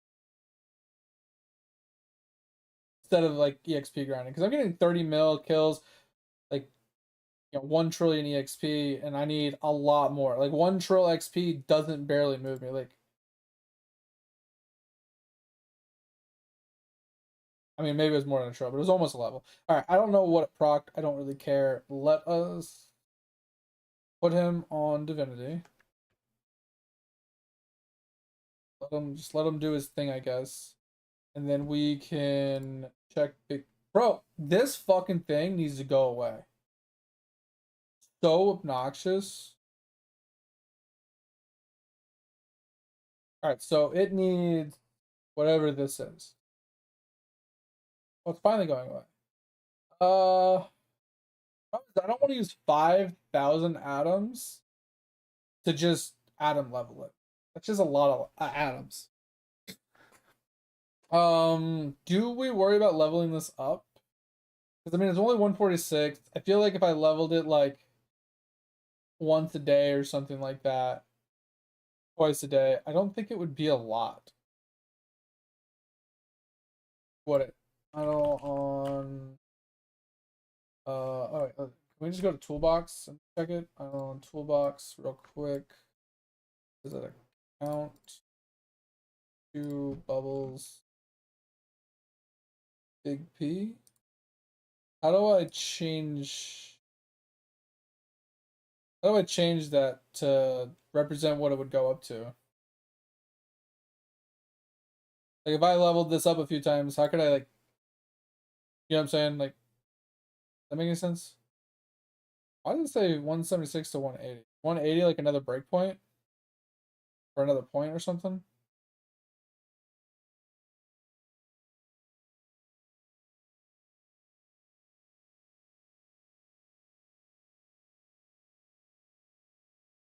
Oh, it does say a hard cap of 150 though. Interesting. All right, we won't worry about that right now. We'll just let him divinity farm for a little while. See if that'll fix our problem. And then I'll book that skill and level it up. So that'll just do its thing. Alright, we'll just let that do its thing. Alright, back to what we were doing. Thank you for that, mate. I know you're in an ad. We'll talk about it more when we get that. That's taken care of. We did get the dynamite. We killed a bunch of guys.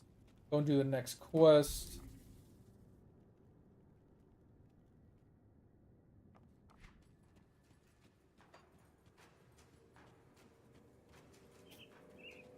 Oh, we gotta report back to Devil's Crossing, so we can do that in a second here. Okay, not what we want. Okay,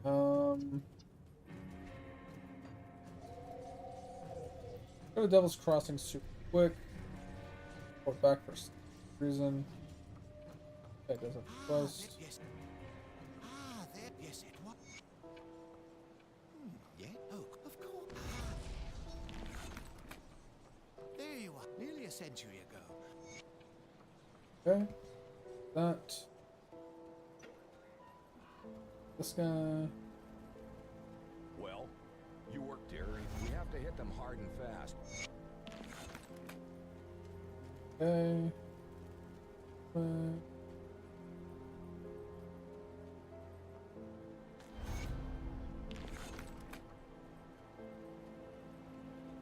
Clear all of that. That guy's here. Okay. Back to what we were doing.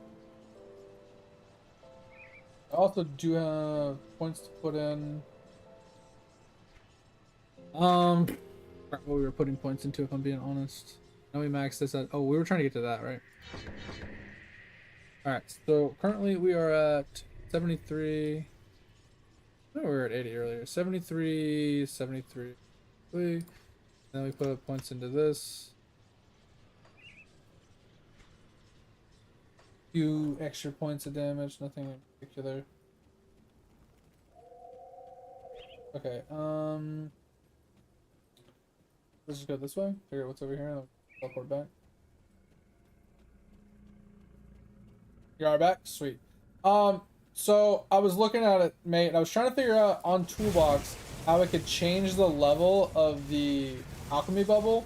Kind of see like, oh, if I leveled it from like 170 to 500, what would that percentage be on the bubble? I know there's a way to do it. I couldn't find it myself, and then you ran into an ad, so I figured I'd wait.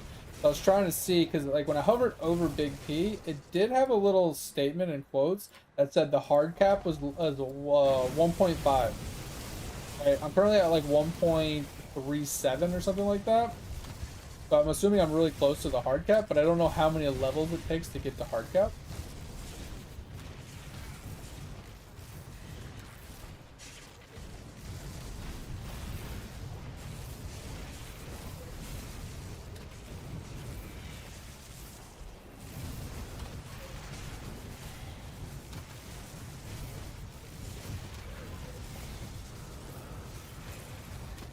Good. Woohoo!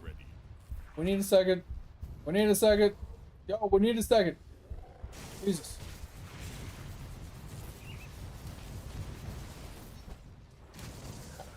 So I was trying to figure that out. But in the meantime, I'm just gonna level up my divinity with him, right? Because if I know my Arctis is only giving me 11, I'm assuming it's my Arctis. It's only giving me 11 points, and I'm assuming it goes to 15. Then I know that that is 4 points right there. And if I book my talent thing, that'll give me another 3. That'll put me exactly at 400. Or 350, sorry. And we should be good with that. At least to hit the goal that we're shooting for, right?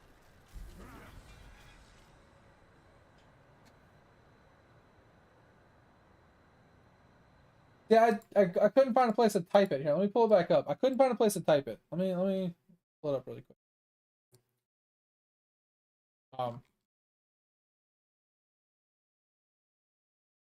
Hello? Did I log in and out too many times? What?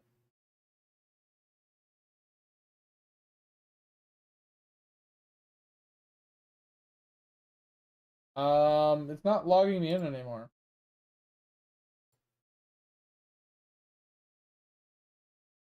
I don't remember my login information.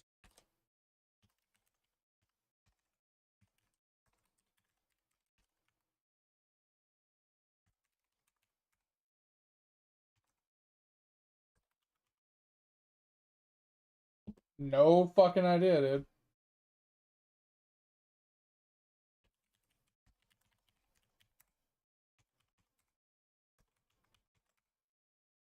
All right, well, no more toolbox for me, I guess. It wants me to log in, and I don't know my login information. Why? I was just working.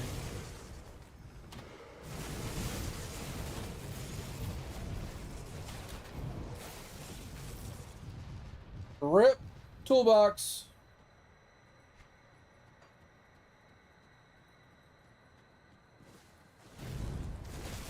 That's what I'm saying. So the problem I have, mate, is my original account was created through Steam, and then I made a new account through Steam, but then I linked it to my Gmail.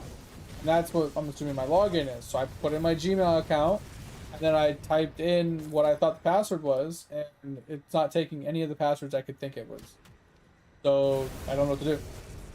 So basically I tried 6 different passwords, and on the 6th one, it told me that it was too many login attempts or some shit.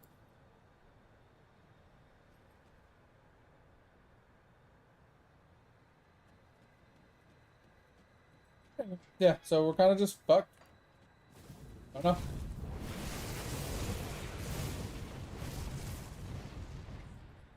I have a rip toolbox at this point.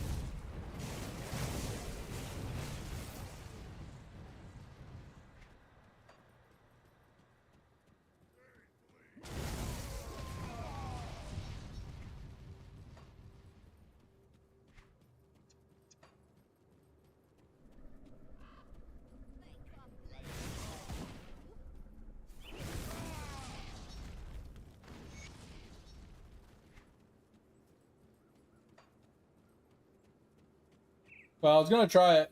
It's just weird that I opened and closed it like 15 times in the last hour, and now it's telling me it wants me to log in.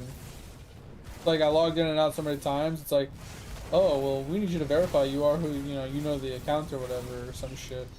So it like locked my shit or whatever, and I don't know. I'm just annoyed that I don't ever remember my username. So like information that I typically don't remember.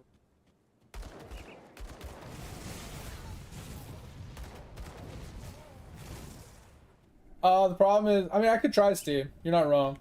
I just don't know if it'll work via Steam since I linked the Steam account so the account that was created with Steam, I linked to my Gmail. I don't know if it'll work if I use the Steam credentials. Okay. But we can try it. Give me a second.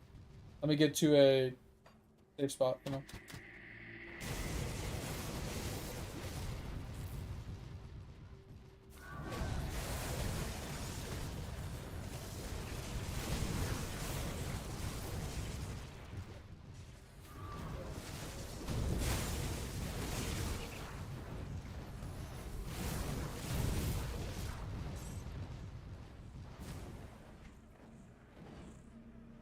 I think we're good here. Toolbox. Log in.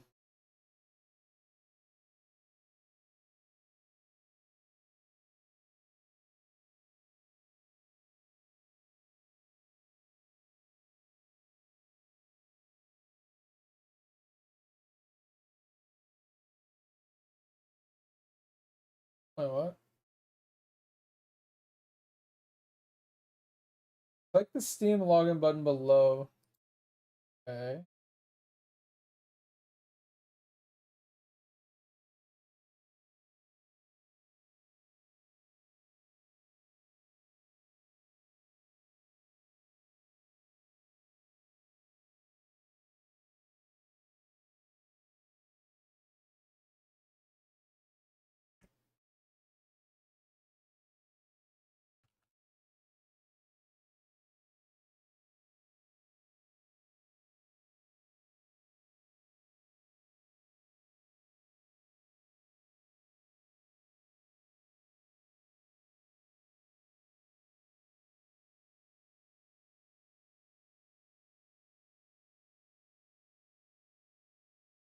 It's just spinning.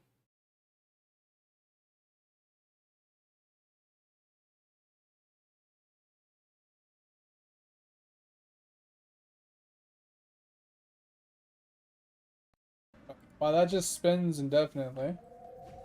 I'll be clearing, I guess.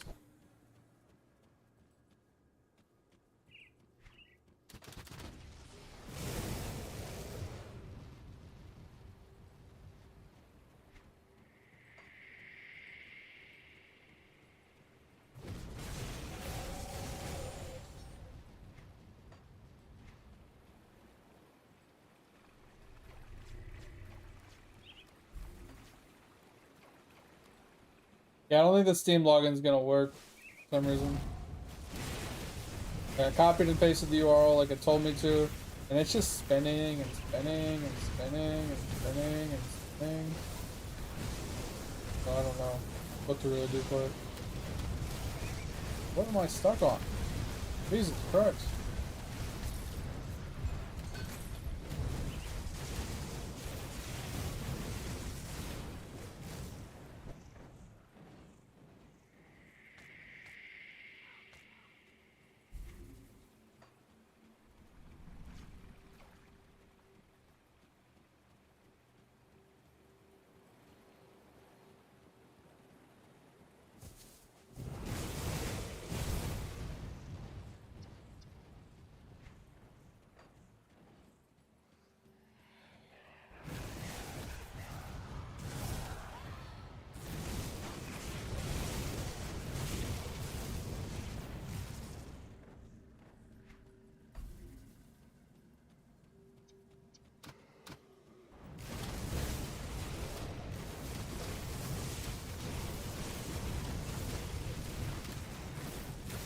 I kind of wish my whirlwind had a little bit bigger of a radius. Sometimes I just feel like it's kind of too small.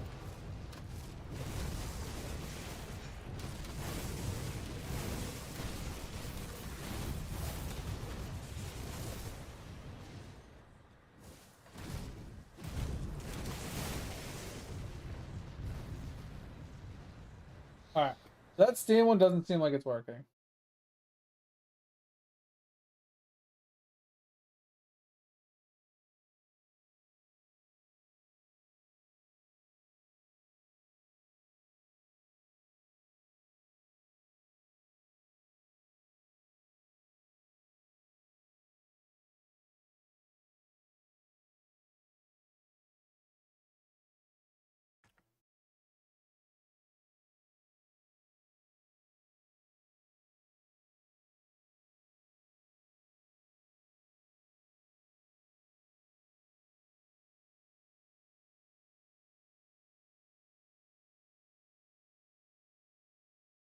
Oh, I think I fixed it. Okay. I had to do it through my Gmail one this time. Even though I used the same credentials, like the username and like the email address and the password, it wasn't working unless I did it through Gmail specifically, I guess. Anyway, so we were, yeah, so I went to Bubbles. went down to big P, right? How do I change this? Like, right? Like, I don't know how to change it. Like, I can't click on it.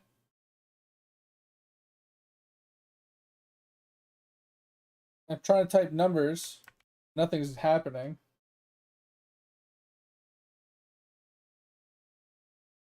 But like right here, it says 1.37 is 74% of the possible hard cap effect of 1.5.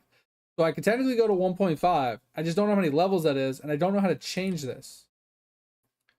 Right? I've seen it before.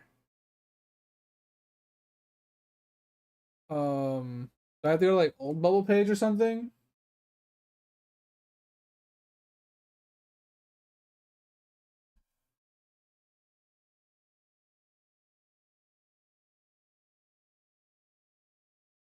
This is all the way up.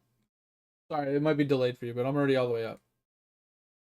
Like I can't change this one either.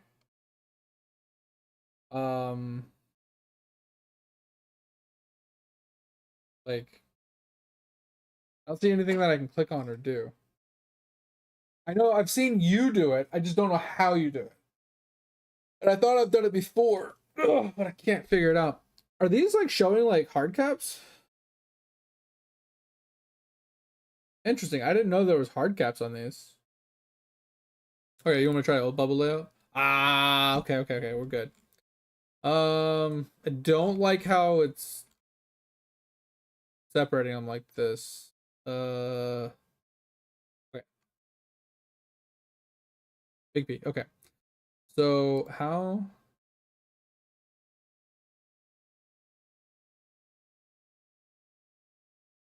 Where does it show you the?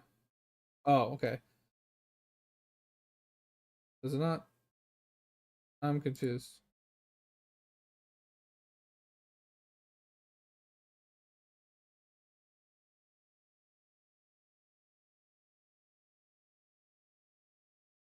Oh, okay. So the blue at the bottom is what it's going to.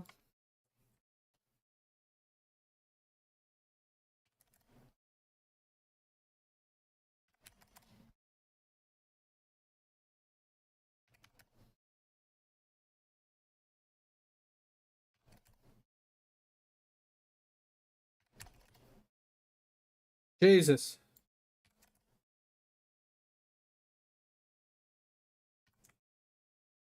Jesus. What the?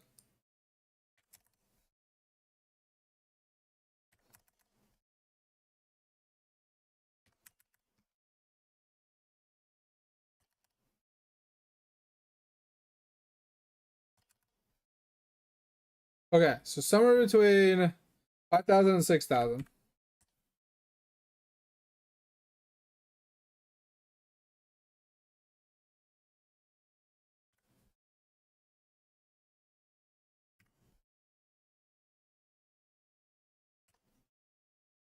Somewhere between 900 and 950.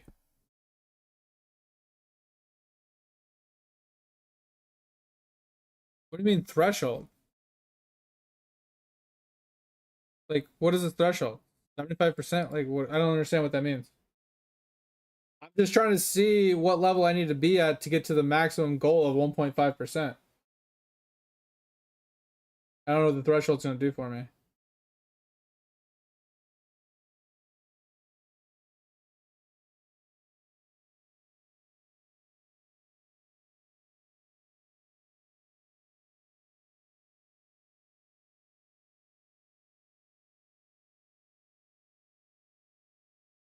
I'm assuming I have to go to this at the 100, right? Even though it says it's 1.5, it's not actually 1.5 because of the decimal places.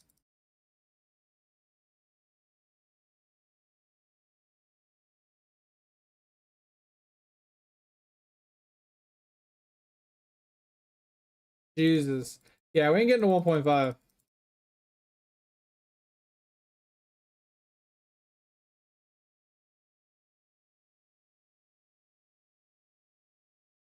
I mean, can I just type in 100?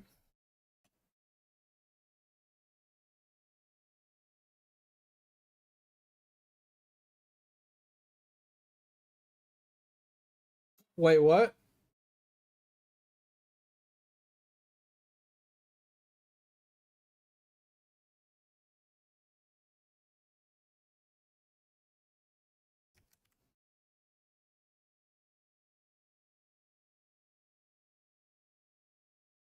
I don't know what the fuck I'm looking at here. Like it doesn't make any sense. Even if I type in like 99, like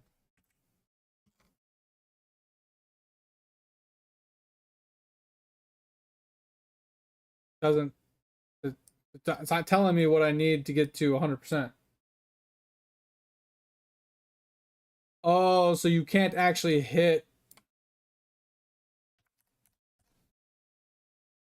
the 1.5 like max? Gotcha. Okay. That's what I was wondering. I'm like sitting, I'm like, I put in 100. And it says I couldn't do it. Yeah, like this one, supposedly you can't hit 100, right? But none of these you can hit 100. Okay. So 99 would be what I'm looking for. Well, what's level 99? What would 99 be? So do I just go down? 940 levels? That's what I'm looking for? 5940 is what I'm looking for, like kind of hard cap. That's pretty far. Like I could easily push maybe 500.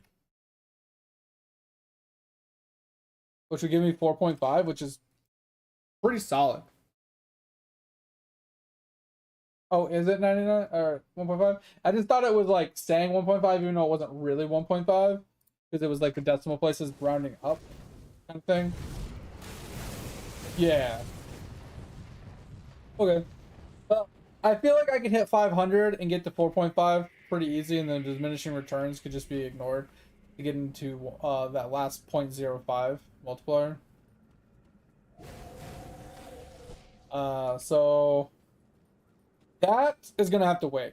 I feel like getting, it's not even a full 0.1 multiplier to level it up to 500 right now.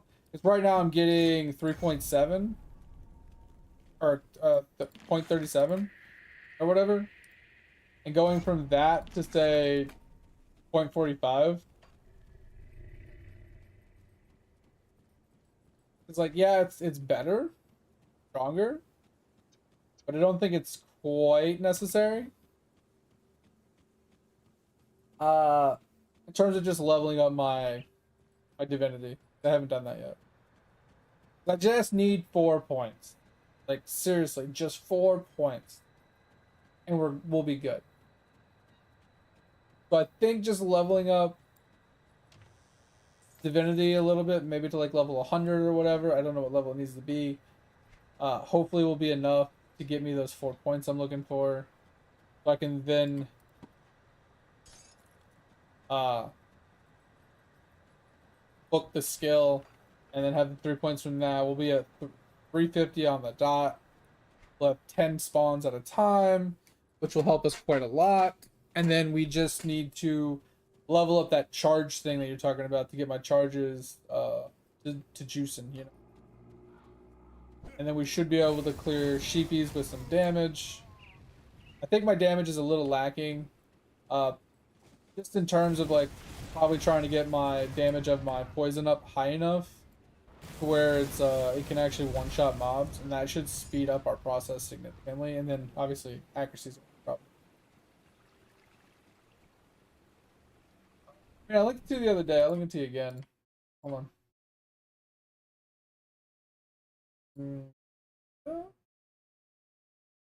Upload my profile, copy this. Yeah, the crux set, I haven't made it yet, I don't think. Or I have, and I just don't have all the pieces. I think I have a full Kruk armor set, but I don't have anything to go with it, so I don't know if that might be why it hasn't completed yet. Because I have the troll one completed, I have copper, iron, gold, platinum, Efont, and Amarok done.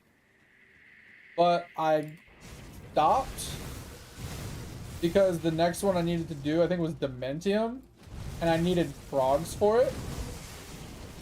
So I had, since I literally had no frogs, I had to put in one of my traps to being frogs, and I was waiting for my frog trap to finish. Now I could have just did a 5-minute trap a couple of times, and I could have just Bob's your uncle, but I just set up a 40-hour trap, and I figured I'd come back in a couple of days and just complete it.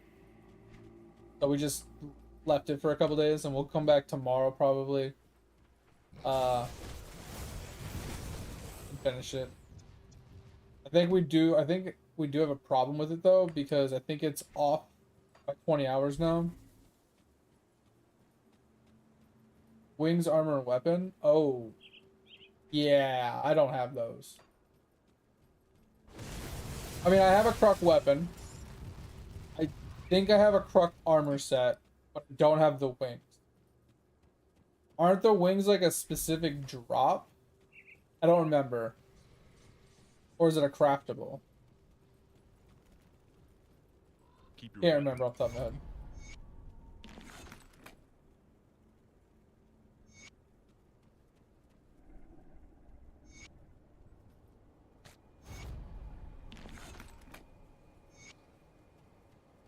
Come see what's left of my wares. Alright, this is a cool weapon, but it's poison related. Not gonna really help us. Chest piece. Is trauma.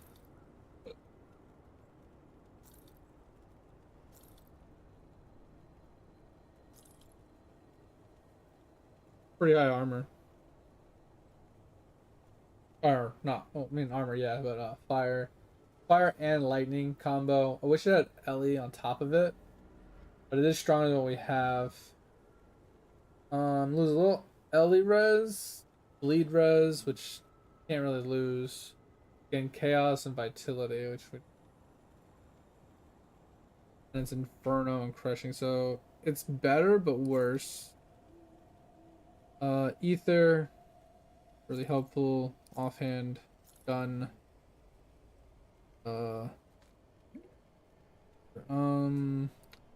Is a little extra fire. Armor, offensive. This is not too bad. Could put this one on.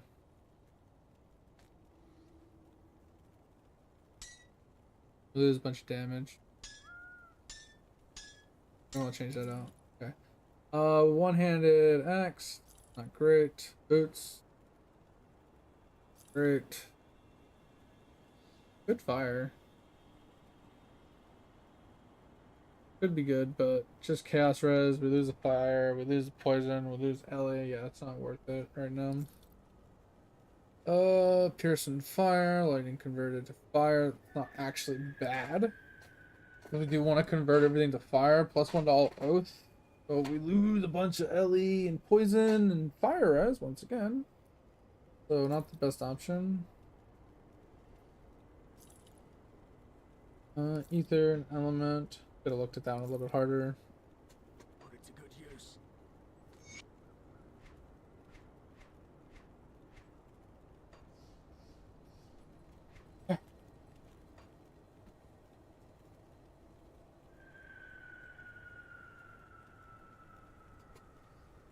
Yeah, so the Grimoire, I don't think it's possible for me yet, mate.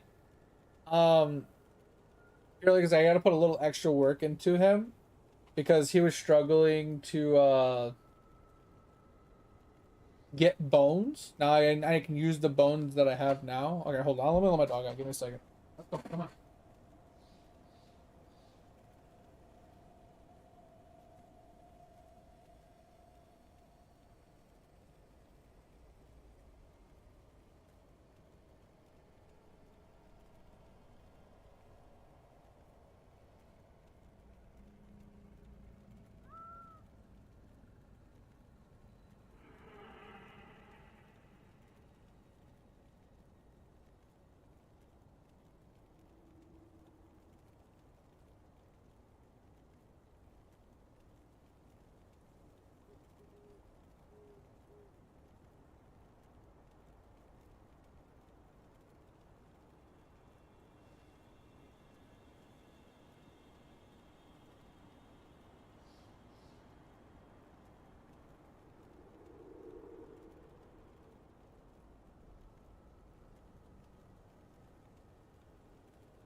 All right, sorry about that. I am back.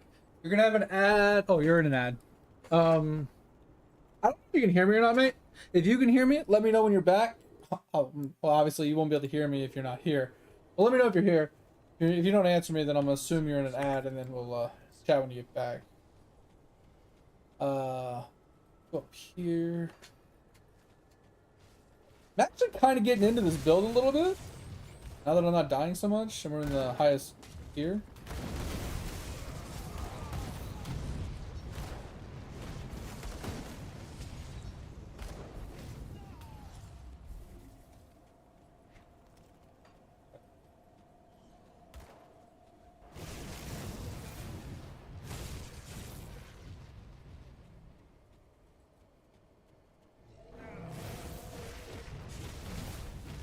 I hurt a little bit.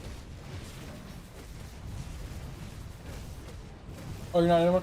So I don't know how my ads are going to be working going forward, mate.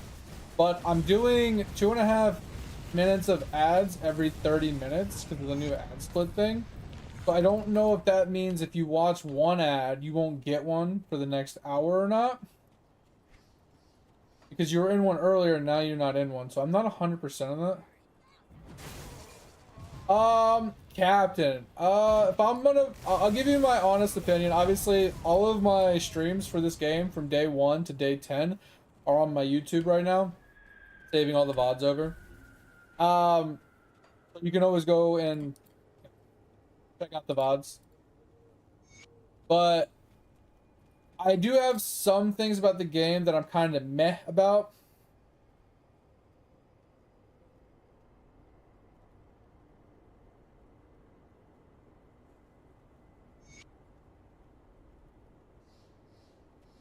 Sorry, I was reading the quest.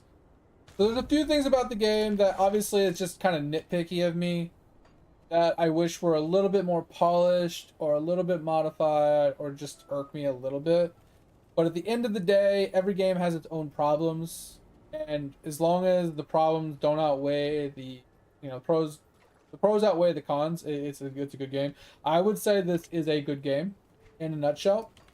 There's a lot that it has to offer. There's a lot of good things in the game. It does have more streamlined style of gameplay versus other games we have played. It's complex yet also simple. So it doesn't literally throw you into an open ocean with sharks and say, figure it out or get eaten by sharks. It's not, and they don't hold your hand at all, but at the end of the day, there's not so much overwhelming amount of information and things to do that makes it impossible to actually progress. Kind of somewhat intuitive and simple to kind of comprehend. Obviously, there are things you would have to Google to find certain answers or whatever, but at the end of the day, that's not a make or break, at least in my opinion. I think almost every game is that way. But overall, if you want me to go over some of the things in the game that I like, some of the things that I dislike, we can chat about it. I can show you some stuff. But I'm a Path of Exiles player through and through. So I like complexity, I like freedom, I like the ability to kind of do my own thing and not be limited. If my mind can think it, I want there to be a way to do it.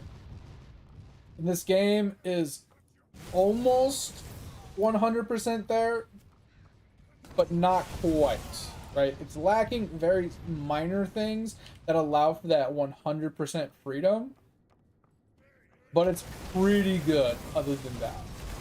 Like I said, there are a few other caveated little minor things that I dislike, mainly right here, I'm whirlwinding, and I can't whirlwind through his body, right? So there is body blocking, kind of frustrating in an ARPG, especially when you're using a skill that is designed to go through targets, in my opinion. And the bigger the targets, the more annoying it gets. Also, you have your cursor, and if you're whirlwinding, if your cursor actually comes in contact with, say, the mob, the outline of the mob, he will auto lock on. So the auto lock is a really weird thing. So in Path of Exiles, if I was to auto lock and start fighting this mob, right? and another mob walked closer, it would still continue to fight the one mob I had locked onto originally and not the second mob, unless I unclicked and then re-clicked, right? That's another thing this game has a little wonkiness with is auto-targeting. It will swap targets on you randomly if there's a lot of mobs near you, depending on like the character's movements and the images moving on the screen and stuff. You know what I mean? Oh, you came from PoE 2? Yeah, PoE 2 was okay. I put it down real quick when it first, when the alpha or whatever came out, because I had, I basically got it for free because I'd put so much money into PoE 1 that they kind of just gave it to me. I liked it. It's completely different. It's little apples and oranges compared to PoE 1 to PoE 2. It's such a slow gameplay in comparison. It's fun, it's different, it's enjoyable. But if you're a PoE 2 player, I think this is a good game, but when it comes to creativity and freedom, it's a step down from PoE 1 and 2. But it's more streamlined, has less information below, and it's more just raw game, right? It's not as convoluted and irritating trying to find ways to make money, trying to find ways to like craft the best gear or anything crazy like that. It's purely just hack and slash, murder, just kind of turn your brain off, put a build together, and just go to town. I'll take a look in just a second, mate. I appreciate you.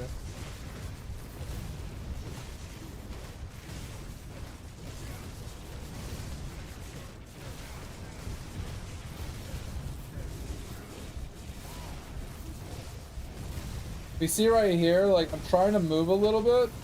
My character keeps getting, like, auto-locked onto the boss. That's, like, one of the irritating parts I do have with this game.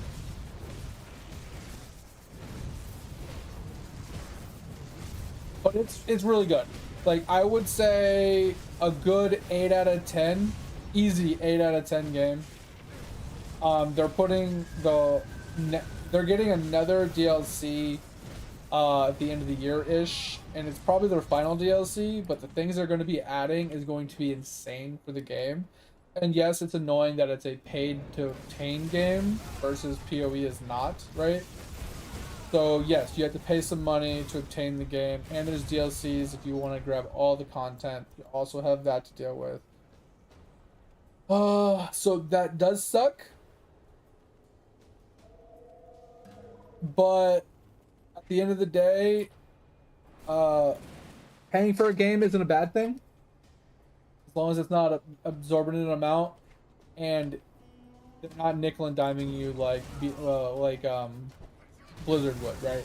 If it's a box price game with DLC box prices up front that they are going to be charging you for DLCs, and they're not trying to like scummingly charge you for DLCs when they said they wouldn't, kind of style, then I don't have a problem with it, right? 20-30 bucks for a game, $15-20 for a DLC seems reasonable. I don't know what the actual prices are. Someone gifted me the game, but pretty reasonable. Versus PoE, obviously everything survives off of microtransactions, but none of it is required to play the game, which is kind of nice. It's one thing why PoE does so well, because you don't have to buy the game, you don't have to purchase any of the cosmetics or anything like that. There is a battle pass, but it's not needed once again, and it, whatever else goes into that. So they survive purely off microtransactions instead of buying a base game. There's no DLC purchases or anything, so I like their business model, but at the end of the day, most games can't survive off of that. So I don't fault game companies for charging for games, but don't charge me for a game, then make me pay for battle passes, and then make me pay for cosmetics, and then make me pay for additives to the game, and then make me pay for DLCs, and possibly a membership on top of all that. If you're going to start nickel and diming me for every penny I'm worth, for every little aspect of your game, I'm not going to play it. I do not advocate for game companies that do that. You pick one model and you stick to one model. You do not incorporate every single model into your business model to make as much money as possible, because that, in my opinion, means that your game is designed purely as a cash grab, You don't care about the player's experience and the player's enjoyment. You care about how much money can this game make me. And I'm a gamer at heart, so my whole soul and purpose of playing video games is to have fun, enjoy what I'm doing, have a good time, you know, spread the love, the cheer, and fucking good times. Learn some new mechanics, enjoy a game in its entirety, and you know, move on to the next game once I get bored. Why I don't play WoW anymore? I played WoW for almost 15, 20 years, and I just can't do it anymore. Fucking crazy. The Sims, bro, no lie, Cap, no lie, bro. I love me some Sims, but fucking hell, every 2 months DLC, DLC, DLC, DLC, bro. Sims 3 came out. What do they have? 25 DLCs by the time they came out with Sims 4, and now Sims 4 has like fucking 20 DLCs. Let's not even talk about Sims 1 and Sims 2 that also have like 20 fucking DLCs themselves. Didn't they have like a Sims Online as well, bro? They go crazy with them DLCs, and once again, I don't fault them for it. It's a good business like thing, right?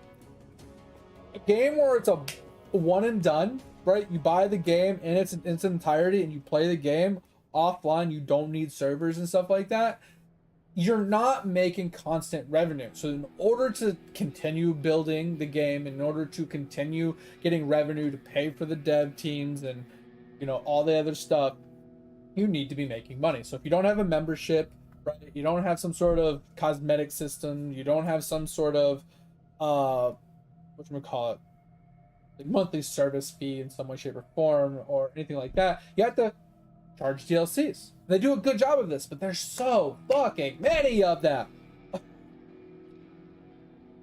Yeah, it's like, hey, you want to play this DLC? Well, you need this DLC for it to work. Hey guys, guess what? Last month we came out with this DLC. Well, this DLC combos with it. Like, fuckers. I don't hate them for it. I really do not hate them for it. I applaud them. It's a decent business model. And the reason I don't hate it is because, like, if we look at the prices, Sims 4, right? So if we look at just Sims 4 in its entirety, can I close it? Can I just look at this on Steam? Which would just be easier. Let's see if we can just pull it up on Steam.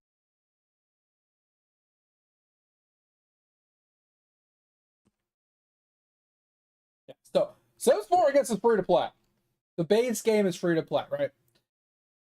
But then, let's not talk about how far we can scroll, okay? Holy fuck my life. $1,000 in DLCs! Okay. Fucking nuts, right? Absolutely absurd. Obviously you don't need them to play the game, but everything adds something, right? I don't hate them for this because you buy what you want when you want it, right? And they put deals on, like this one's 20% off, right? It's a little expensive, so maybe you wait for it to go a little bit more on sale. But these are bundle packs. I don't know if this expansion pack comes with any of these smaller packs, or if the smaller packs are completely separate. Like I said, I don't know exactly. I don't see why they wouldn't, or why they would be considered inside of them, but who knows? But that's nuts. Look at this. High school, cats and dogs, seasons, get to work, like so many DLCs. That's a great game, but that's absurd. Almost $1,000 in DLCs for a single game. But here's my question, Cap. Would you rather have a game where every couple months you're spending anywhere from $5 to $40, right? Like I would say $40 once a year, and then $5 every like 2 months or something like that, 2 or 3 months is acceptable, right? Price per time spent, I feel like it's not too bad, right? If you're playing the game regularly. Because even if you had like a $5 like one of these little kits every month, $5 a month isn't bad price for a video game. $40 a year can be a little much, but it's just like if you bought Call of Duty every year, right? Or, you know, something like that, where you bought the new game every year it came out. It's kind of the same thing with these expansion packs, in my opinion. So price-wise, not too bad. Or would you rather them go from Sims 4 and then the next year do Sims 5? And then make you buy the brand new game every year, right? Instead of just giving you DLCs for the same game you have, and you can skip DLCs that you don't care about or whatever. I think keeping one game alive and just updating it with DLCs and stuff packs and stuff is a better way to do it than making a brand new Sims every 2 years or whatever.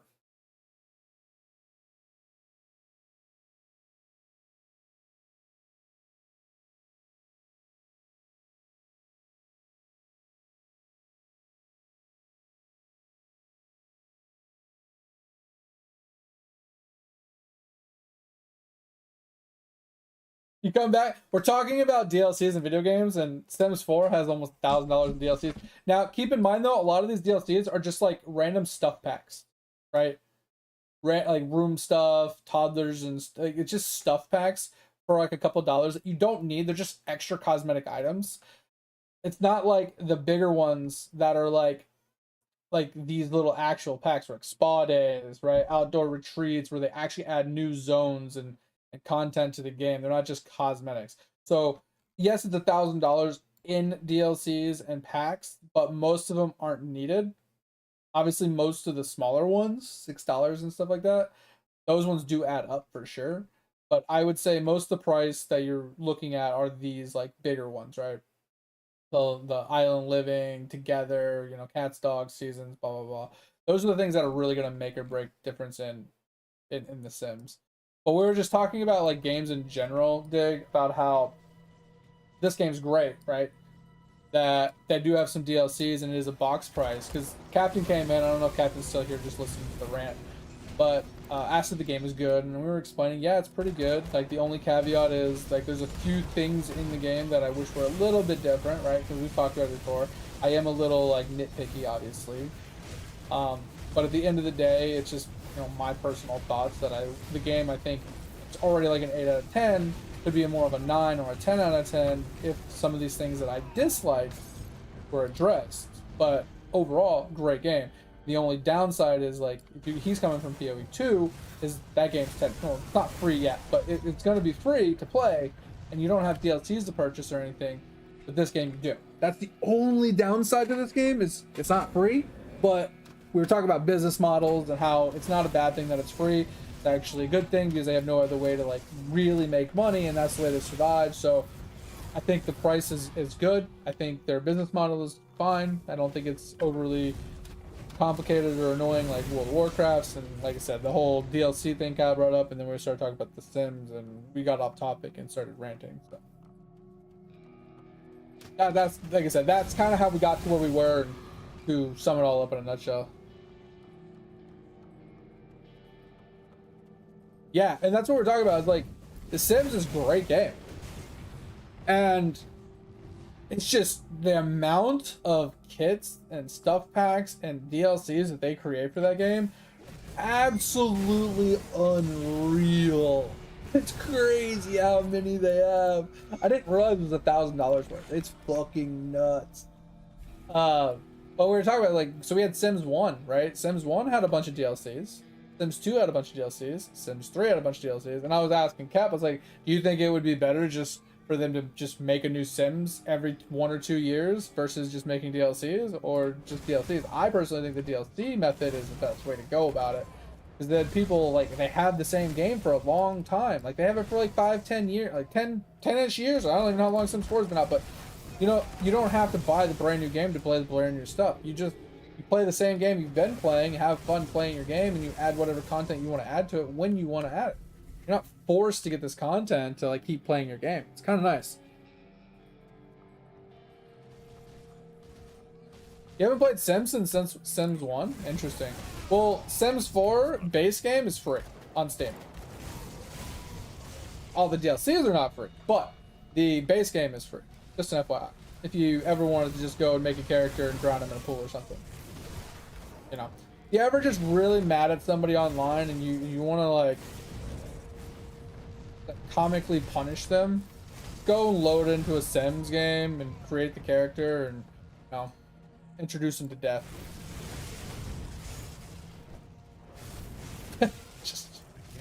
But anyway, yeah, we were just talking about it. Like, it's overall a good game. I like this game. I think the game is great. Like I said, there are a few caveats and things that I think could use some polishing and stuff. Like we've talked about hundreds of times. But overall, like, yeah, it's a good game. And I'm actually enjoying it a lot more now that I kind of component and augmented my gear going forward. Also, Captain, like I said, if you are still here, sorry for the rant. If you have any specific questions, or if you have anything you want me to show off, share, or explain, or go into detail more, just let me know. Like I said, we kind of do get on some rants here. We kind of do get on some tangents. Keep me on topic and to keep me on par with like what you're looking for. Just ask. It's the best thing I can tell you. I don't mind answering questions. I don't mind stopping what I'm doing to show stuff or explain something or whatever. It doesn't have to even be the game I'm playing. It can be any game. If you're curious on whatever the fuck, on whatever game you're playing, just ask. Kind of how we do things around here.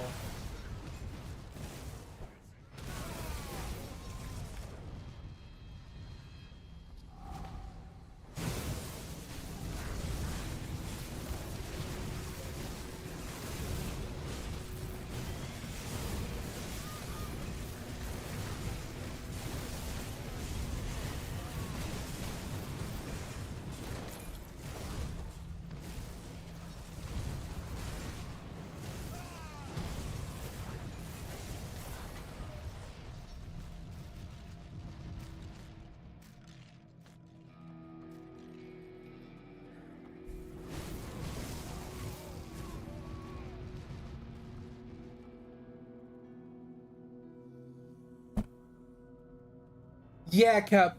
Oh, sorry, I didn't read your first message above that.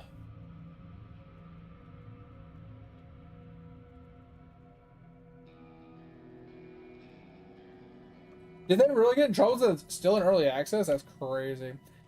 I personally don't think early access really means anything nowadays like it used to. So when people say early access, I just kind of laugh because that means shit to me nowadays. But I do agree that their DLCs are more like expansion packs, and I love that. Right. But they also are priced like an expansion pack, right? In my opinion, most DLCs for most games are somewhere between $10 and like $20, right?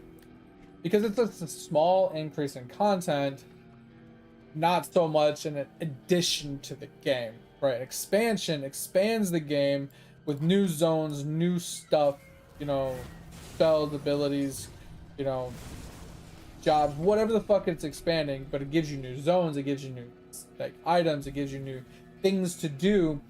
Their DLCs are more in line, like you said. Barking. You should. What kind of milksop did Bourbon? Isn't it obvious? What kind of milksop? Isn't it obvious? Like I said, theirs are more in line with actual expansions than they are DLCs, for sure. 1000% agree. This guy's HP is such hard to win. I think this is the guy that nullification would be really good on. Bro.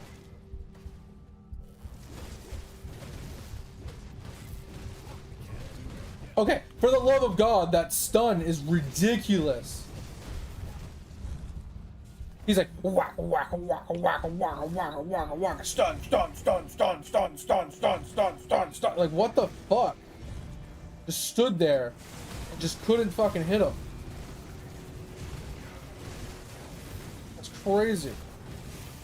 Actually crazy.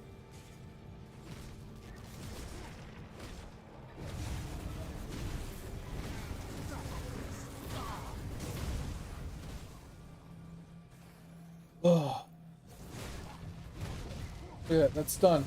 Just a whack, done, and then I'm just fucking sitting there and it's like stun, stun, stun, stun, stun, stun, stun, stun. Gotta like avoid that shit with the plague. Do you have the fucking bubble on again?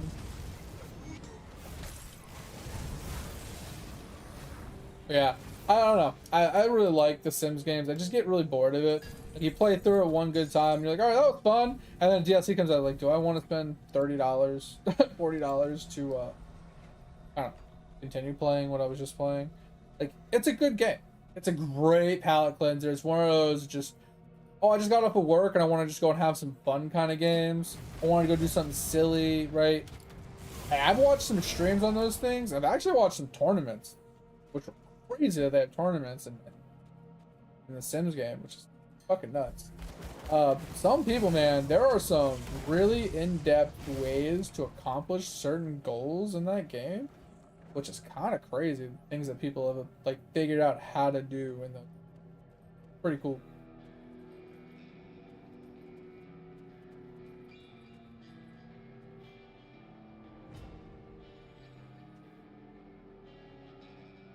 Yeah, exactly, Kev. Like, I feel like DLC is cool in games, but if it's not $5, it needs to be a $20 like actual expansion, $20 to $30. And the reason for that is, like you said, if it doesn't add a new zone, it doesn't add new gear or equipment or abilities or something to change the game in its current state, or add more content to the game in some way to extend the gameplay and replayability and extension of hours of putting into the game, then it's not really worth your time, right? Or your money. You know what I'm saying?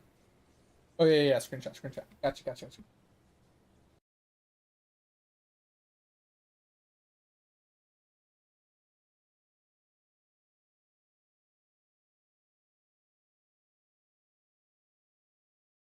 So, okay, I wanted to move this over. So what you're saying is basically just put like 1 point into each of these. So basically max out my skulls, max out my thingamajiggy, or at least 350. I feel like this is the crystal okay between the 50 marks. Does it do anything in particularly good, or does it give you like more damage or something? I don't know what it does, but I should hit at least 350. But yeah, max these two out, and then I'm shooting for like 1 point in each of these, and probably like 1 point in these, and then max this out. So max these three, and like evenly level both of these for damage and defense and accuracy, and then like let the rest of them kind of just mellow out around like 1 point or something. That's kind of what I'm shooting for. Okay, ad break again, dude. This 30-minute ad break shit is gonna fucking kill me. I dislike it so much.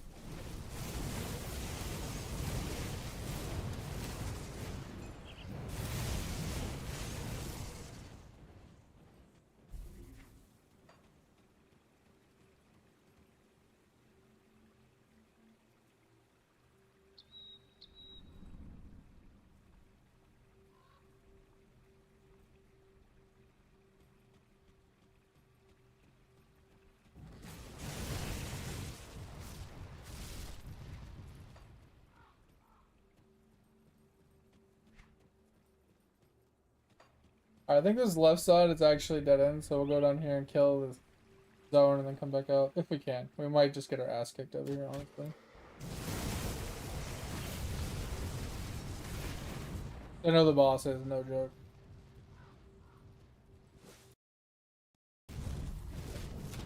Yeah, I 100% agree with you, Cap, that like, especially this game, if the DLCs didn't have some sort of substance to them, I think the game would have died a long time ago. Like, there would have been the die-hard fans for sure. But at the end of the day, if it doesn't give you some sort of substance to DLCs, then they wouldn't have been making money off of DLCs the whole time. So they would have ran out of money a long time ago. And I do like that they're coming out with another DLC. And that DLC sounds awesome. I think that's like a good selling point for me in this game is, you know, they are still updating it and developing it, but they are currently working on an actual Nether DLC. Granted, it might be the final DLC, right? So you might not actually get anything after that, maybe like maintenance updates and stuff like that, you know, buffs and tweaks or fixes or it's not going to be any content related updates or increases per se. Get through this door? Jesus. But The fact that it's gonna basically double the size of the game of some kind or some shit, that's pretty insane. And it's gonna add like a new class or something and new abilities. That's pretty cool. More replayability and more build variations, things like that. Pretty sick, not gonna lie. Oh shit, I forgot he revives.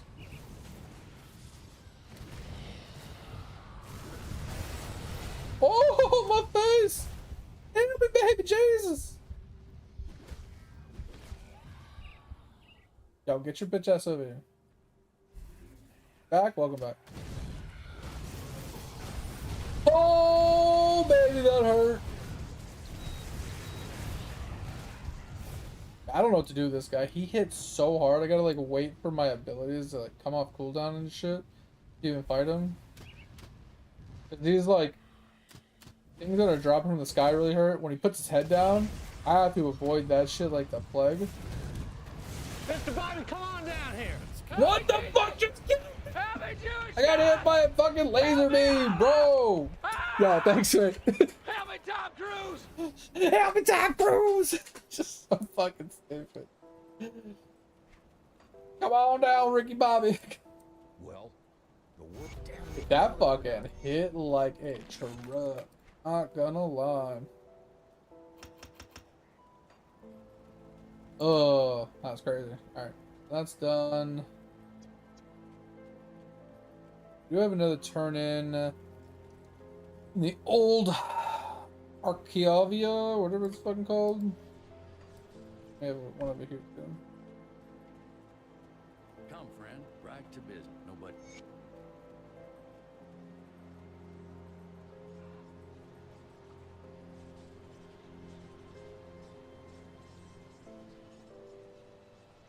Yeah, in those situations where I'm getting my ass kicked, it's perfect time to play that one. That shit's hilarious.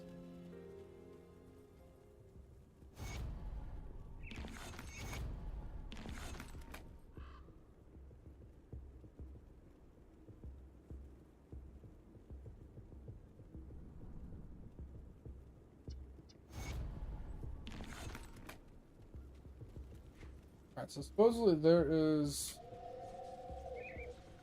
We need food. I think we already did all.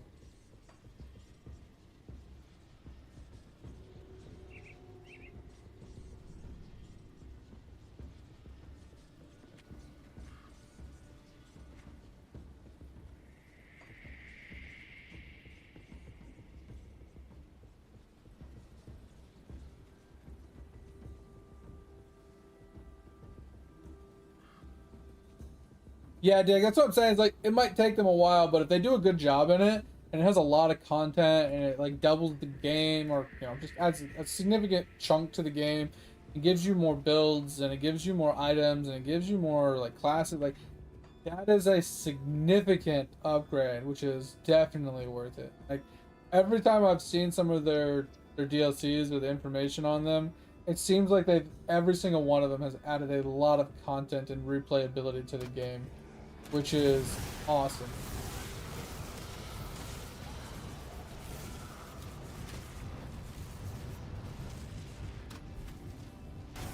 Bro, look at that one thing that just fucking smacked me and almost killed me. I forgot that the head going down is actually an AoE until just then. I thought it was a frontal.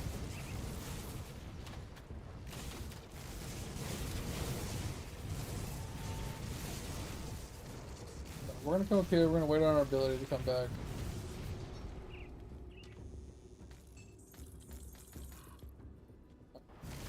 Go back down, kick that guy's ass a little bit more.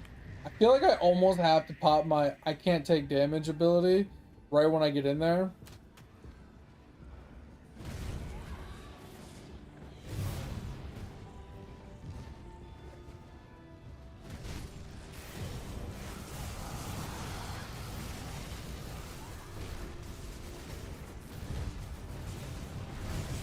Yeah, I popped it right there. We could just try to pump out some damage. Whew, worked out. I waited for him to put his head down and then I just said, fuck it, let's go! Alright. We'll come up here. We'll clear out this. They added it later for free. Oh, that's really cool, Kev. I didn't know that. That's pretty awesome. Oh, so mate. So if I so the only ones okay, sorry, I didn't read that message. So the only ones max is skull, crystal, in the bottom corner. Okay. The rest 1 point other than the action. Okay, so that's what I was saying. So the way I look at this was max, max, max. So the third, fourth, and 15th. And then everything gets 1 point except for the sixth and seventh, which are your damage, accuracy, and defense note. Those ones get kind of like evenly leveled almost with whatever points you have left. Kind of how I felt like it looked like you leveled it.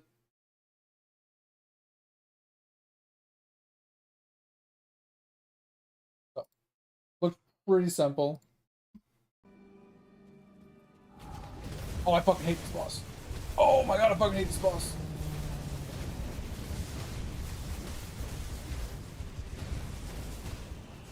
Oh, oh, look at all that fucking shit, dude.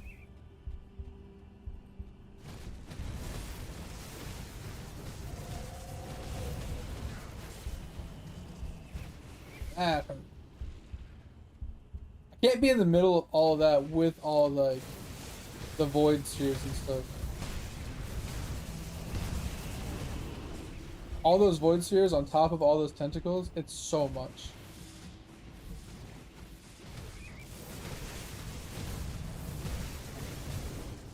I almost have one of them fucking dead. I'm trying to kill like one of them. Oh my god, that's bad. Yep. Bro, there's so many tentacles and I forgot that that fucking place has so many zigzags. Oh, it killed me. That's so annoying. I shouldn't have died there. That was just me being like, oh, I can just run a circle, we'll be fine. And they fucking blanketed the whole area. That's obnoxious. Bro, those things hit so hard. Okay, since I have a lot of you in chat, how do I get physical on my shit? I can't find a single place or a single thing that gives me increasements to physical, but it doesn't go down when I go up in difficulties either. It's always 10%. I don't know what changes this. That stat I can change? Like, is there a component, an augment, or does it come on like a legendary piece or something maybe down the road, or is it a specific skill, talent, or something? I don't know. I'm just kind of curious. That's the one. Like, I was reading all the different augments and all the different things, and that's the one thing I wasn't able to find like a way to increase.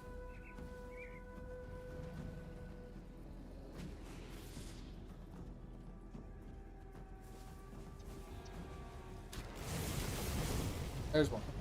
I can fight one. I think I can fight one.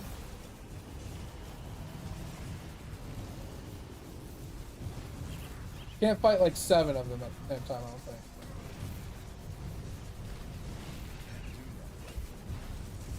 Oh, my can't take damage ability.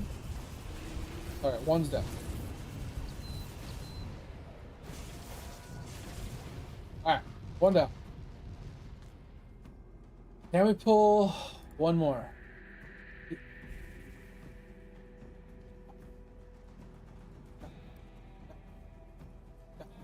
I think we got one. He's almost dead too. This one shouldn't be too bad.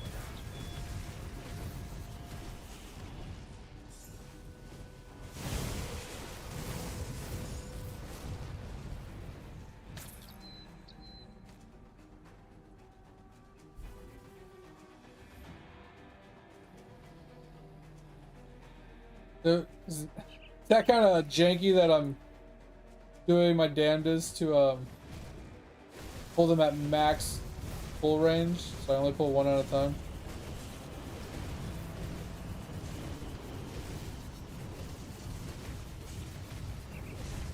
That a little scummy?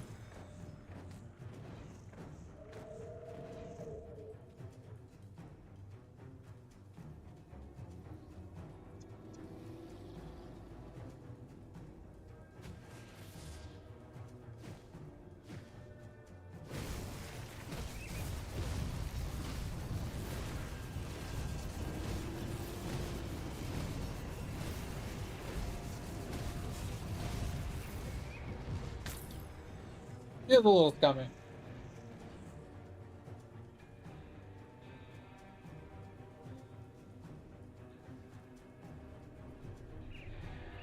Oh, I get you. Put it in the bottom right so you don't have to change presets every single time you want to do something. Got you.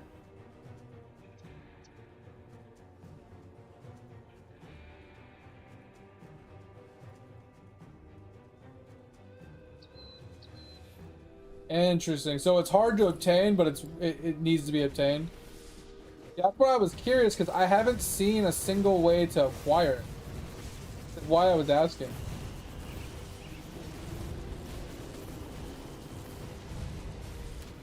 Okay, this devil fucking tentacle is so annoying.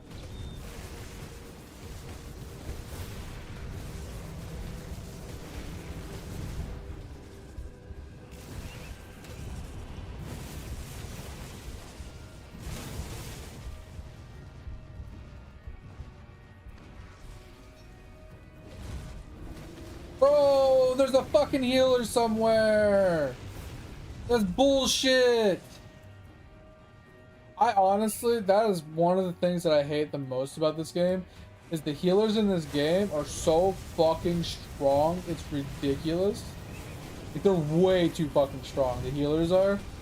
The healing the healing skill cooldown is way too fast. Oh, that's so close. Like, they can spam a heal like every second. It's crazy how much they can spam a heal. And then it's not even like a small heal. It's like a mega big dick fucking full big. Oh, you're a boss with 3 trillion HP. Oh, I just healed you to full HP in one heal. Cool. Sucks to suck, bitch. Like, are you fucking kidding me? Why is the heal so goddamn strong? Oh, that's the second double rare we found today. Hell yeah.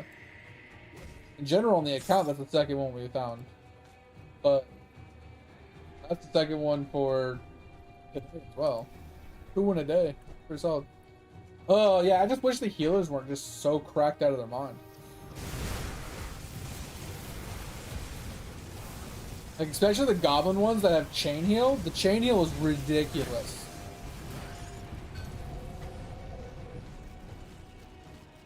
Chain heal is crazy strong.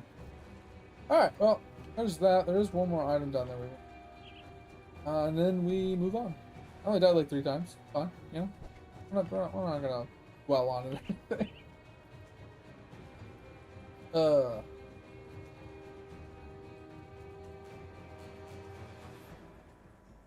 They replaced stun resist. Interesting. I mean, stun's still a thing. I've seen it. But it does.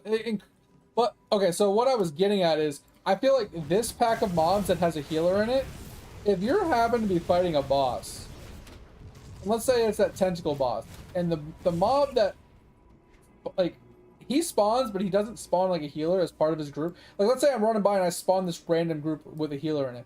That healer, I do not think should be able to interact with another mob from another group that doesn't correlate to that fight, right? So if that tentacle boss can spawn healers, perfectly acceptable, right? If he spawns healers and those healers need to be killed first so they don't heal him up, I'm 100% like with that.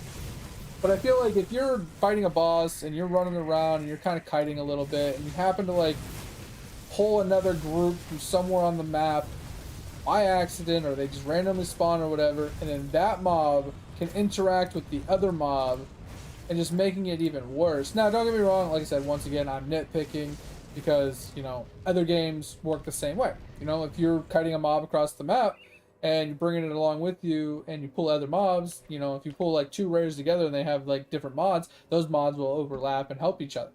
So, you know, once again, being nitpicky. But I don't know very many ARPGs that have a specific overpowered healing character in the game, right? There's ones that have like, oh, regen's life, or, you know, things like that, which obviously they have their counters. You know, you just get a stat that says, you know, reduces healing regen or whatever. Like, okay, you know, like I said, once again, being nitpicky, don't get me wrong. Don't like the argue. If you don't like the conversation, you know, just ignore me for a minute. I'm just saying that either A, I feel like these spells need to be nerfed a little bit so they have a cooldown on them, or they don't heal as much and possibly have a small cooldown. Like it should be like a 1.5 second cooldown and only heal for, I don't know, a flat amount, not a percentage base or something. I don't know. That's how I feel about the heal in the game. And then if it interacts with other mobs, it interacts with other mobs. That's fine. But if it's gonna be a spammable, like half-second cooldown, full like 100% heal every time they heal, which forces you to kill that healer first.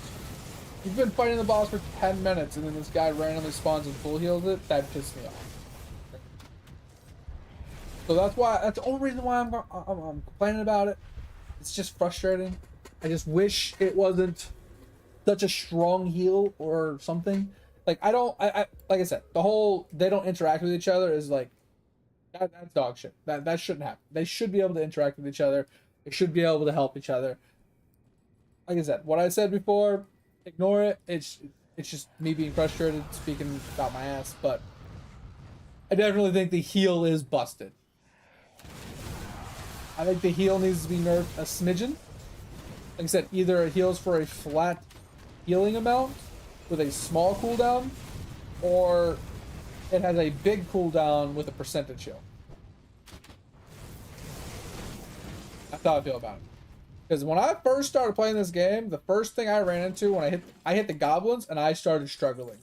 Because those goblins have like a chain heal and it spawns more than one of them usually. And they just chain heal, bounce off of each other. And then I literally couldn't kill them. I had to run away from them because I didn't do enough damage to kill them before they healed. And even when there was a single one to fight and not two of them or three of them, I still couldn't kill a single one by himself if he had other people to heal, because it chain healed and it bounced from him, like from the other guy, back to himself, and I couldn't kill the healer. And I couldn't kill the regular mob either to prevent him from being able to heal himself. It was really obnoxious. So I don't know. I feel like there could be ways to make it less obnoxious, but at the end of the day, meh. It's just a small little annoyance. I mean, obviously it annoys the fuck out of me, but in the grand scheme of things, it's just a small annoyance that, in the grand scheme of things, I don't think really changes the game all that much. Just makes you build your character to do more damage, I guess. So you basically out damage the heal. Makes you build your character differently in a way.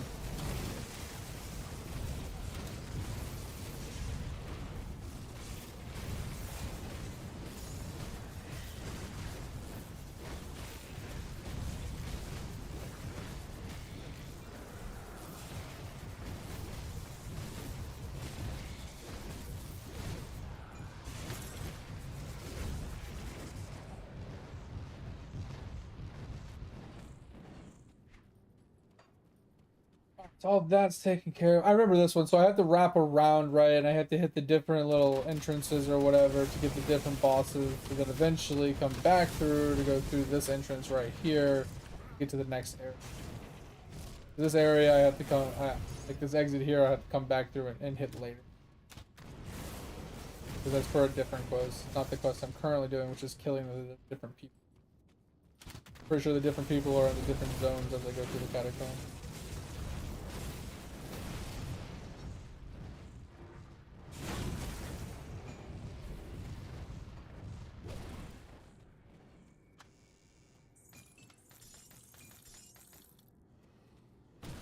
I'm gonna actually make the same argument in this game of something that annoys me, that pisses me off in Path to Exiles.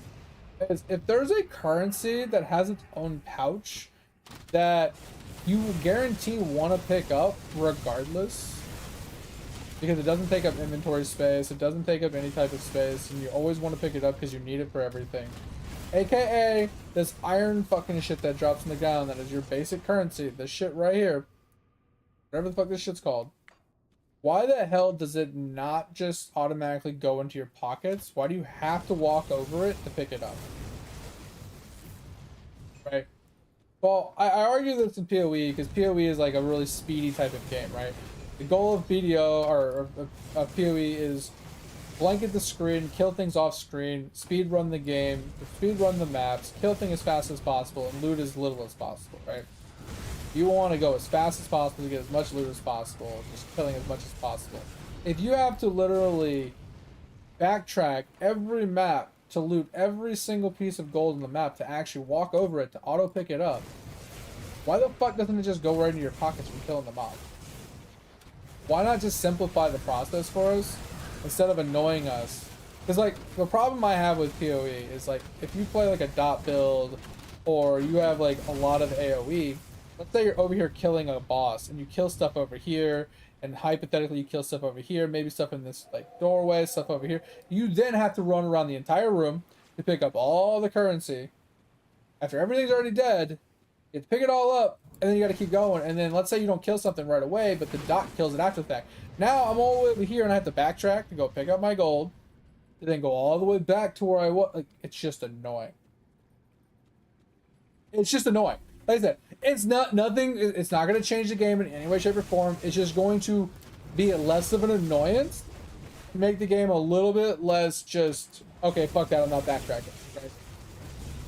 It's allow you to acquire the actual resource of the game that you need to like pick up, without forcing you to backtrack all the time for certain drops that drop off screen or on the edge of your screen after you've already left and stuff. It's just an annoyance, right?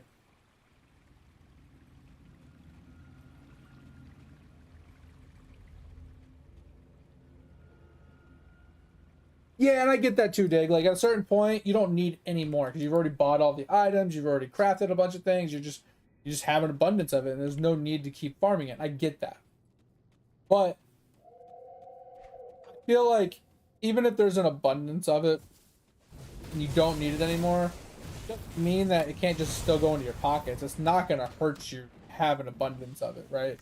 Having more of it isn't a big deal. Just buy more stuff, or you can just have a shit ton of it for no apparent reason. It's not that big of a deal.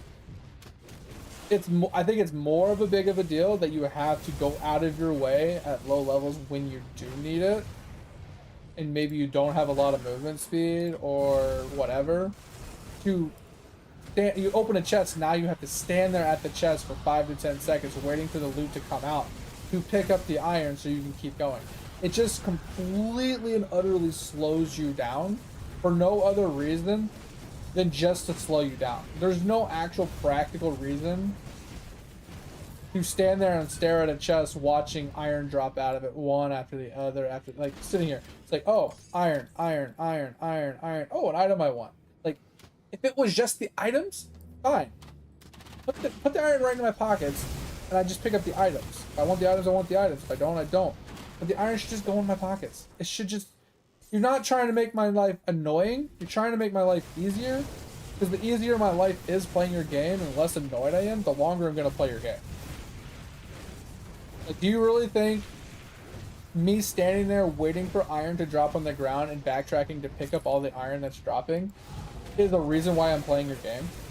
Like, that is like a positive to your game that hey guys, I can't wait to go home and open up 1,000 chests, and every chest is gonna take me 10 seconds to loot because I have to wait for all the iron to drop.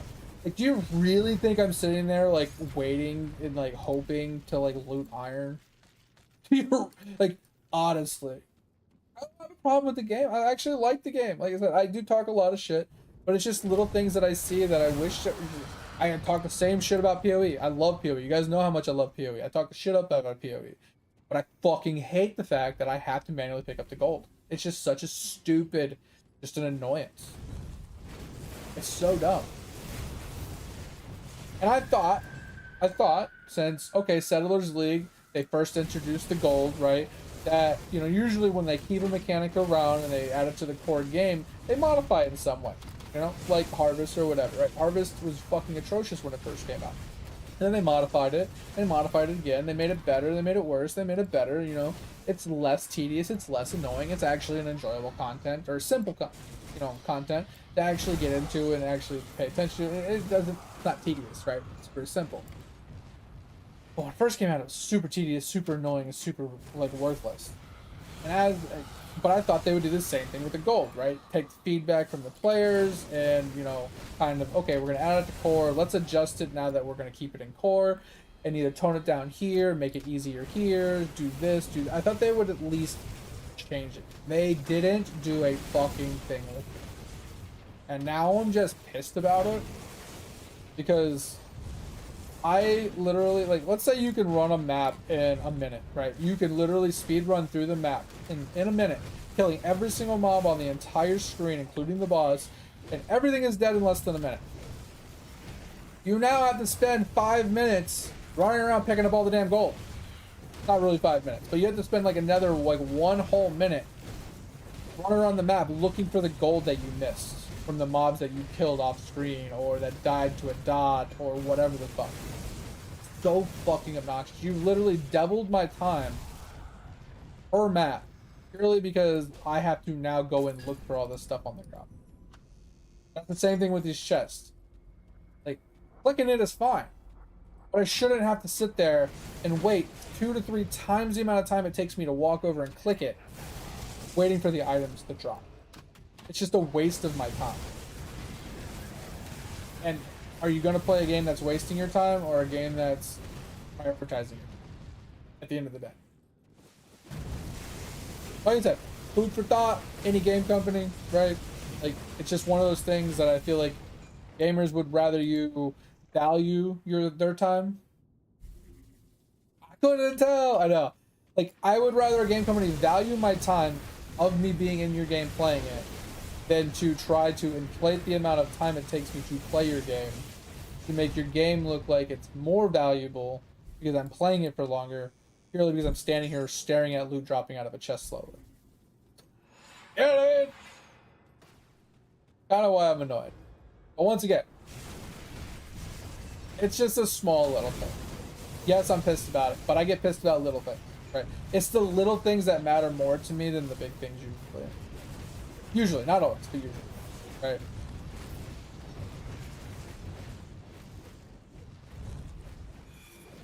It's the little everyday, simple things that for me kind of make or break a game.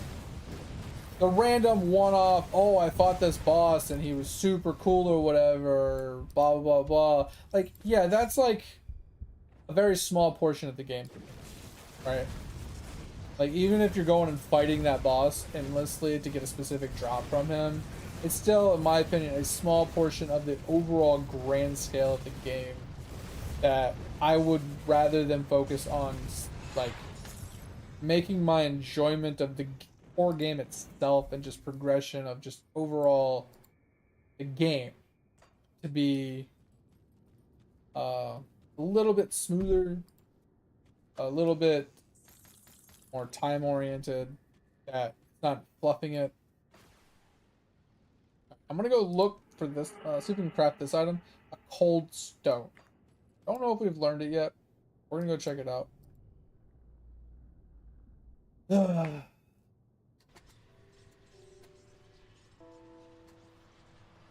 And yeah, Cap, like, could you imagine, like, oh, I killed everything. Oh, look, there's some gold over here. Let's go pick up this gold.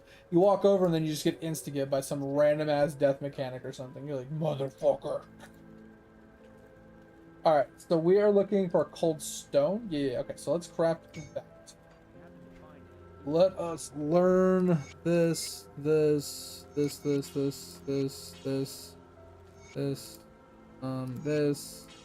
that.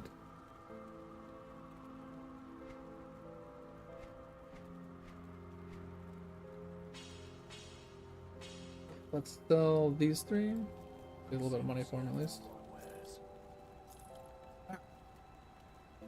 Let's organize. Probably go through our inventory while we are here. Alright, so I did want to check this. It says it's less damage, but I'm always curious because it doesn't calculate properly.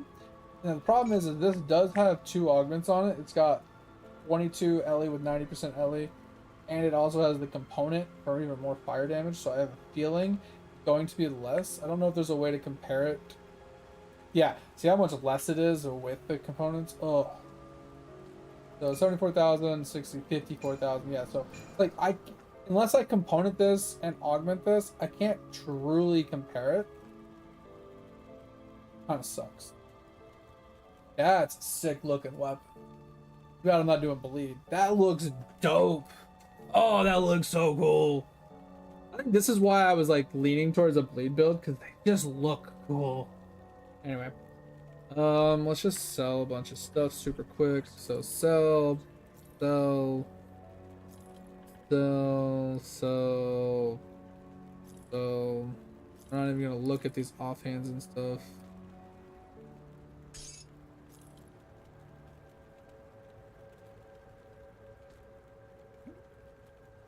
All right, what do we got? Vitality. All right, we'll pay attention to these in a second because they're all, I know they're all fire. All damage a little low. Isn't lightning. Fire. Take a look at that in a second. Fire ether. Cold. Fire lightning, not too bad. Another bleed one, kind of sad. Crit lightning. Element, poison, acid, cold. Pierce. Pierce. Alright, that's physical. Acid. Acid. Element, crit, ether, Ellie. Oh. This does have +2 to our skill, but I don't know if it's helpful or not. I'll move this over. With this. Chaos.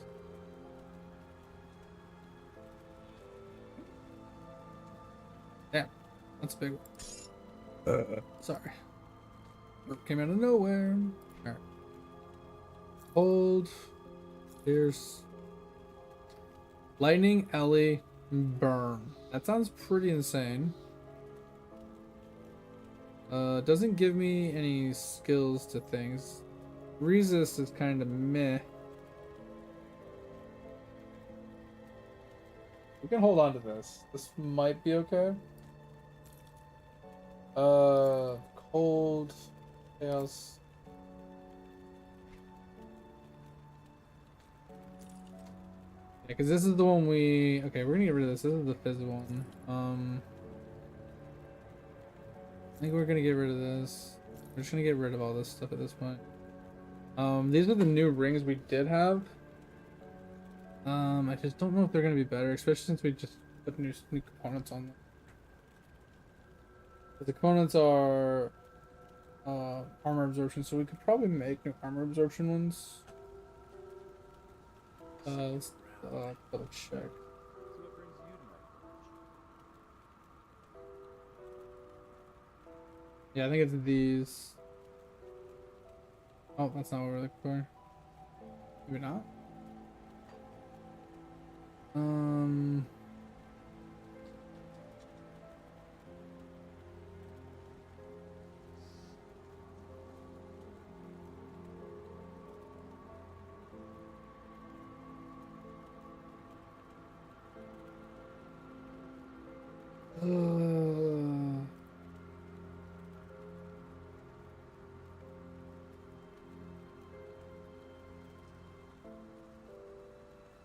Good for armor absorption, honestly.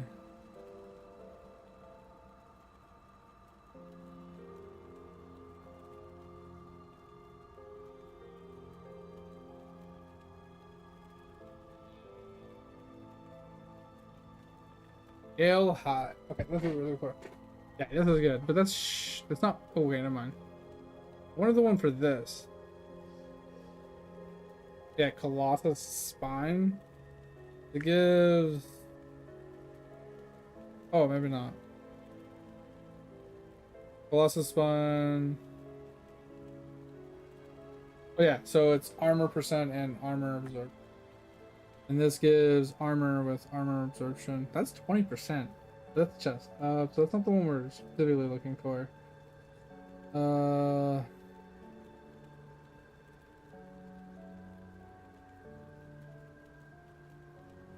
Actually a lot of armor absorption for the chest boot. Could make it for both the rings though. We wear it on the chest instead. get 20% there, and drop the 5% off of these. All right. Well, I was gonna augment it, but fuck that. Find any blueprints. Bring them back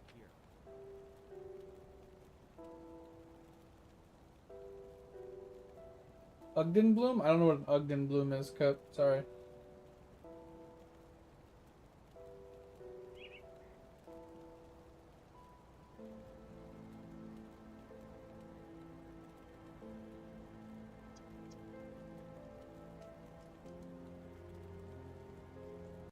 Yeah, you maxed out your first shrine. That's huge. Yeah, I think I got a couple shrines maxed out now. But then the shrine level increased, so now I'm pushing even further. Kind of a little sad about it, but it is what it is. Here are your wings today. Nice. That's good. That's good. All right. Yeah, I kind of like these. Kind of contemplated putting these on because of like the damage increase. Just don't know if we'll actually lose damage. Cause like, what if we put? This is an amulet, right? So we have 74,000. Put this on 75,000 technically. But we did lose the component, which was basically LE damage stuff. So okay, so we'll keep that because it's not too bad. And then that lowered our damage. So 74, 1, 5. Okay, so we won't worry. Okay, so we'll get rid of these, and then our helmet.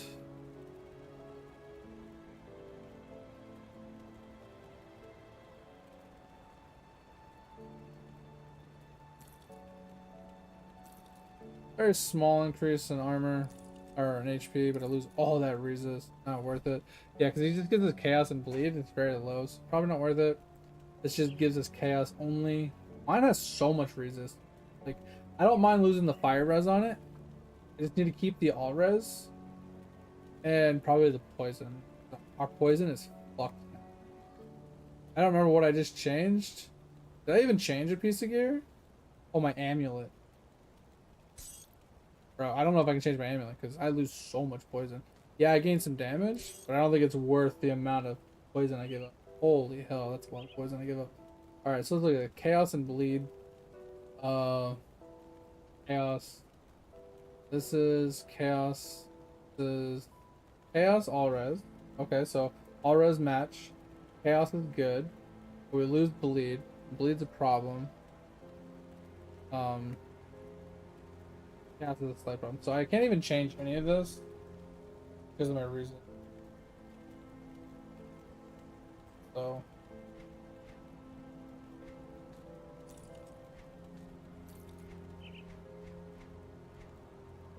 alright, let's just get rid of all this. Kinda sucks I can't upgrade anything because of the resist problems, but this.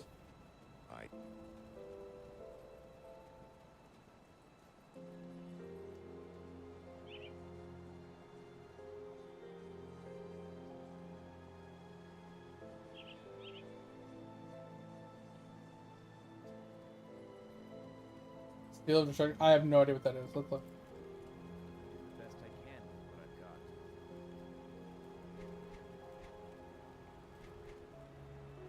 Yeah. I don't know what that is, but I don't have it. Go on now.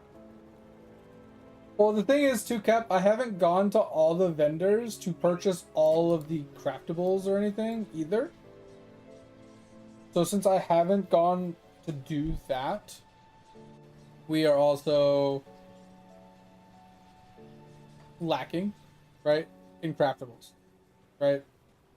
Because like I said, we had money, we were running out, we were buying some stuff, but then we needed money to craft our thing that you wanted us to craft, or somebody wanted us to craft, the this thing. So we had to go and farm more to be able to craft it. So then we finally crafted it. Now that we have money, we need to eventually go around and buy all the things that we haven't learned, right? So it's not too big a deal. It's just gonna take us a little bit to go around to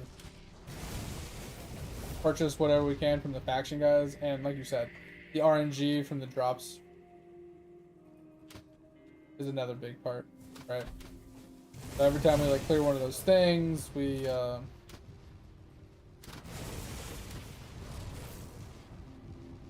And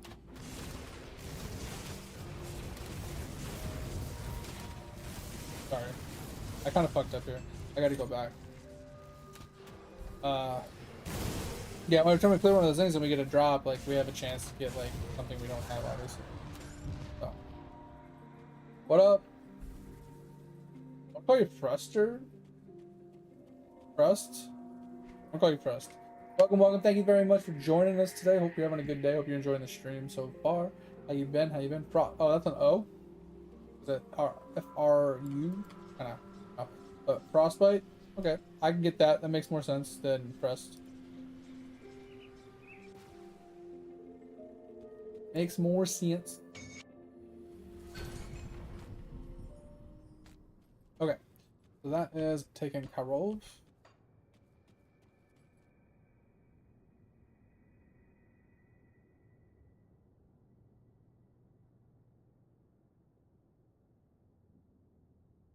Oh, that sucks, Frost. Sucks. I mean, Frostbite's a pretty cool name, not gonna lie. But I could definitely see you doing it as a joke because, like, someone mispronounces your name and you're like, oh, I'll just go with it, you know? I just picked something up and... But yeah, how's things going? Yeah, I could definitely see that being a frustration thing, though. Like, oh, I'll change my name as a joke, and then, like, next month you had, like, change it back. You're like, fuck. What an asshole. Who steals another man's name? You know what I mean?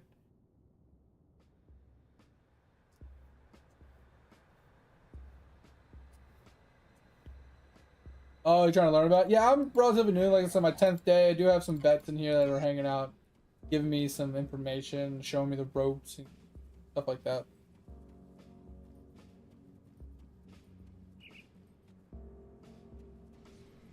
But yeah, we're making progress. We finally got to Ultimate. Kind of annoyed that I didn't finish all the quests inside of normal before I moved, because I like to like complete all the quests. I don't care if I do it in Elite since I don't need to. But can I? Oh, just.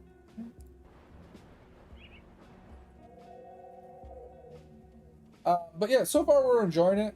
You know, we've played a lot of other ARPGs in our time, and this one's pretty solid. I'm liking it a lot. I just trying to figure it all out, you know.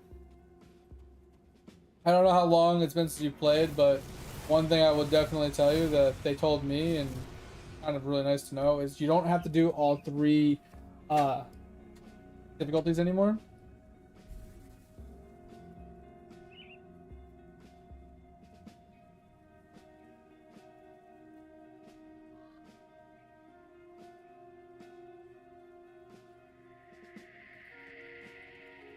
Yeah, if you have any questions or, you know, anything like that, feel free to ask. Kind of like what we're here for. We like to answer questions. We like to, you know, give information, help out where we can, best we can. But you know the quests. There's a few quests in the game that like give you skill points. So people back in the day, and older players that haven't played in a while, most of them don't know this, but like a lot of the people that have been playing recently do know, and that's how I found out about it. Is you used to have to do all the quests, or at least all the skill quests, the ones that give you skill points, and all the difficulties to get all the skill points. Well, they fixed it to where now if you do it on Ultimate, for any quest that you didn't do in the lower difficulties, you get all of the points for all the difficulties you didn't already complete. It's really huge.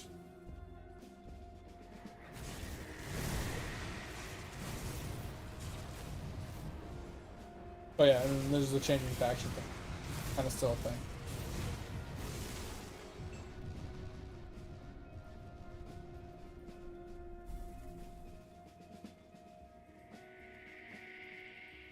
Yeah, it's a great quality of life, I think. Because the problem is, like, playing the 3 difficulties is kind of like an old, outdated system, right? We did it way back in Diablo 2, right? Even Diablo 3 had it for a long time. I think we finally got away from that and people realized how annoying that system really was. And so they didn't really get rid of it in their game, but it's still there if people want to do it, like ease their way into more difficult stuff. But if you're a more advanced player and you want to skip it, you can now skip it, which is really nice.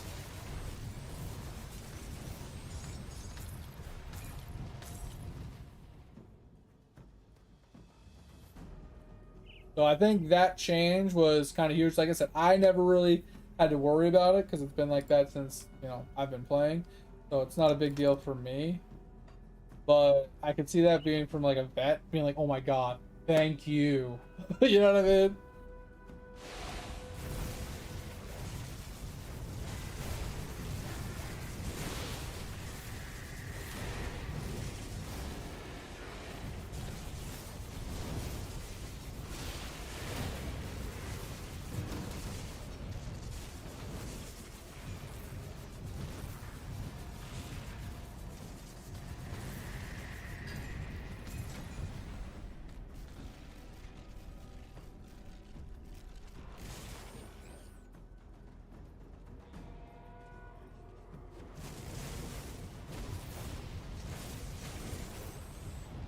Yeah, so my problem is like, I know that those things exist, but I don't honestly know the difference when you're looking at an item, the difference between a monster one and a non-monster one.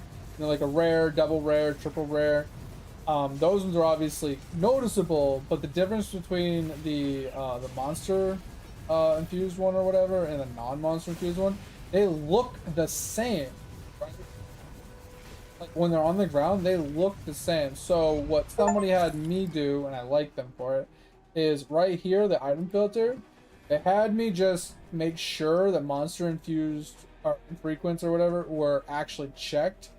And then epics, legendaries, and sets were all checked, but uncheck all of these. And then obviously go through what suits like your build or whatever, obviously, right? Like that is much better option. Because if not, you start seeing like the other rares that aren't monster infrequent, and you can't tell the difference between just looking at them.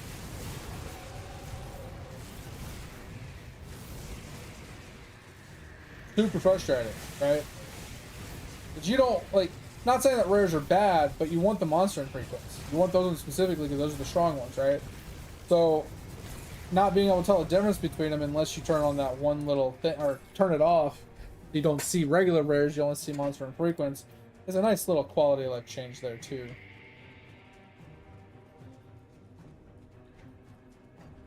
The one thing for me, Frost, that was a huge thing to learn from the other players that I'm super grateful they taught me after I asked. Because like I said, I play a lot of other ARPGs. So bringing that knowledge from other games to this game, I was kind of like curious on like how it worked, is fucking conversions. So in most ARPGs, the conversion happens at the end. So let's say you had Fizz converted to an Ellie. All your Fizz, like added Fizz to attacks, your Fizz percents, that would all calculate into the skill at first. And then at the end, after all of that got juiced and your Fizz damage was juiced, it would then convert whatever the portion of that Fizz damage over into the element. And then you could basically take advantage of your increasements to Ellie after, right? So then now all that gets added over to your elemental damage. So let's say it got converted to fire. And then you had stats that were like plus the fire percent. Well, now that fire damage now you get the double dip. That's how other ARPGs, not all, but that's how a lot of other ARPGs work, is their conversion works in that way. It looks at the first part, the base, and then it adds all the bases together and everything like that, and then it adds all the percentages in after the fact, and anything that gets converted gets the percentages added to the converted numbers as well as the base numbers. So it like gives you a double dip. So in a game where you could have, you know, Fizz and fire percent, it would be insane. But in this game, it does it before all of that. So if you have 100% conversion, then getting anything in something that's being converted is useless. So I was a little sad to find it out, but I'm happy that I know.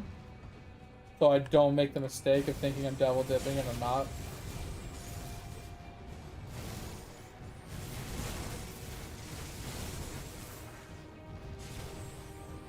Oh, you found a triple rare early?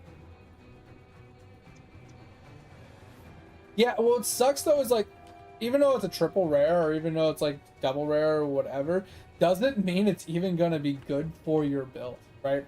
Because it really is determinant on what it rolls for your build. If it was a triple rare, and let's say it was like chaos, poison, ether, stuff like that, but you're running like cold, lightning, and fire, it's gonna do nothing for you, right? So, like, one of those triple rares would be, if you got it, you'd want to put it in your stash and put it off to the side and be like, all right, we're gonna use this on another character, right? That's kind of like what you would use that for. Also, mate, thanks for the hydrate. I appreciate it.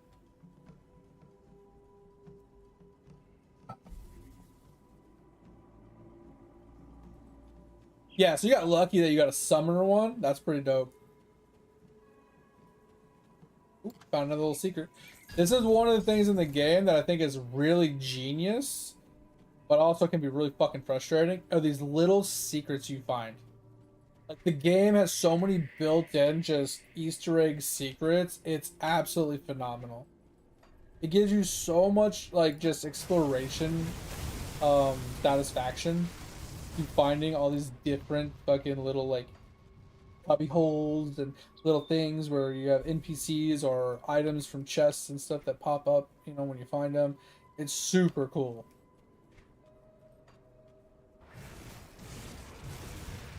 I think that was one thing they added to this game that is just chef's kiss. Like, they did a great fucking job with that. They thought that through and they did it well. I really like that they did that.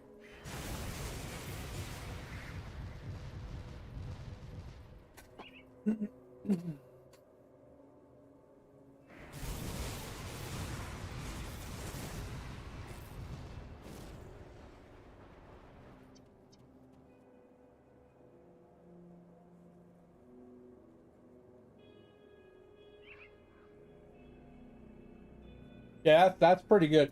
The only thing that I did figure out as well, Frost, is I guess you can only add plus 10 levels to your skills. So if the skill is like 1 through 10 on the tree, right? Like, this one's 1 through 12, right? So this one can only go to a max of 22. This one's 12, so it can only go, you know what I mean? Actually, I might be wrong. I think this is 10. But you see how I gotta find one. Kind of hard because I have a bunch of other things, right? Okay, so you see how this is like 0 to 10, 0 to 12. This one can go to 22. This one can go to 20. I don't know if this one would ever get one, honestly, but this one can go to 26, right? 26, 26. You can only get plus 10. They max out at plus 10, supposedly. At least what I've noticed. So that giving you plus 3 and plus 3 means you can only get another plus 7 between the rest of your gear. Anything past the 10 mark is kind of wasted. I mean, if you get more, you get more because it's a good piece of gear or whatever. But I'm just letting you know, like, if you stack 20, 30, 40 of them, you know, it's not like PoE where the more you have the pluses, the higher it gets and the crazier it gets. There is a cap. All right, imbued silver. I do have to backtrack for one of these because I saw it and I didn't go back and craft the item. So I'm gonna have to find that one again.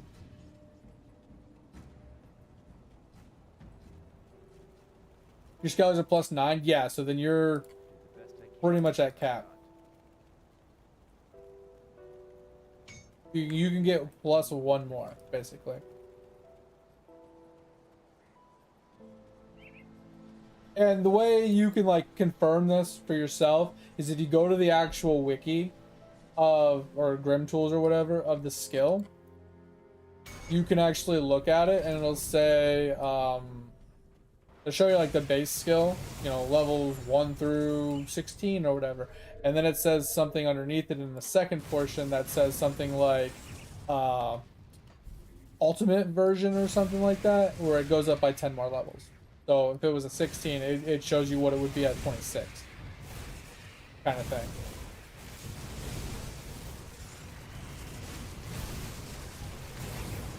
I don't remember exact verbiage. Oh, should have died. That effect got me again. Yeah, for being level 30 and having a +9 on a skill, it's kind of cracked.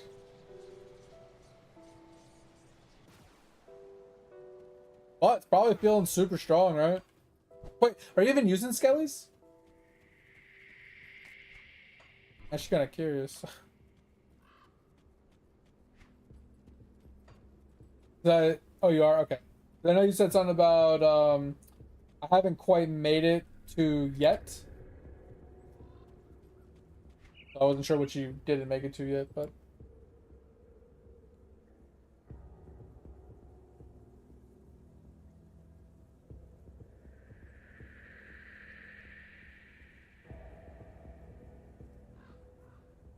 Yeah, that's the one, mate, that I need to work on.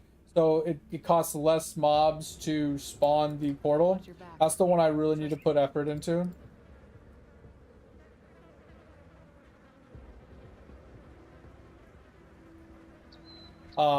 And that's kind of what I need to put up. Like I said, once I can spawn 10 at a time, I probably need a little bit of damage still, but I think the main thing the main thing I need to focus on is the amount of mobs it takes to spawn the portal.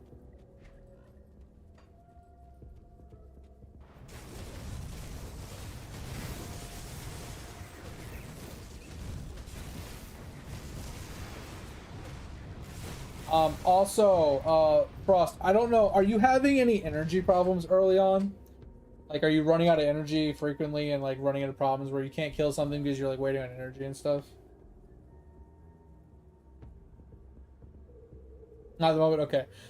If you do run into that problem, a really quick early game just fix is using these ectoplasms or going to the crafter and making the higher version as well. They go on rings, amulets, head armors, a bunch of stuff like that. But they give you flat energy regen, but they also give you percentage energy. So one of them gives you 20% more energy, two of them's 40, so on and so forth. So the more energy you have, the more regen you have. Basically, this thing consumes so much energy per second. I was basically out of energy in like 2 seconds. I put 3 of these on and I couldn't lose energy anymore. So that's just like I said, if you're running any build in the future that's like super heavy energy intensive, just put a bunch of these on early game and it fixes your problem, right? This is an item you can craft. It's a relic. There's one, I think the first level is 25, I think. You can craft it at the blacksmith. I'll show you.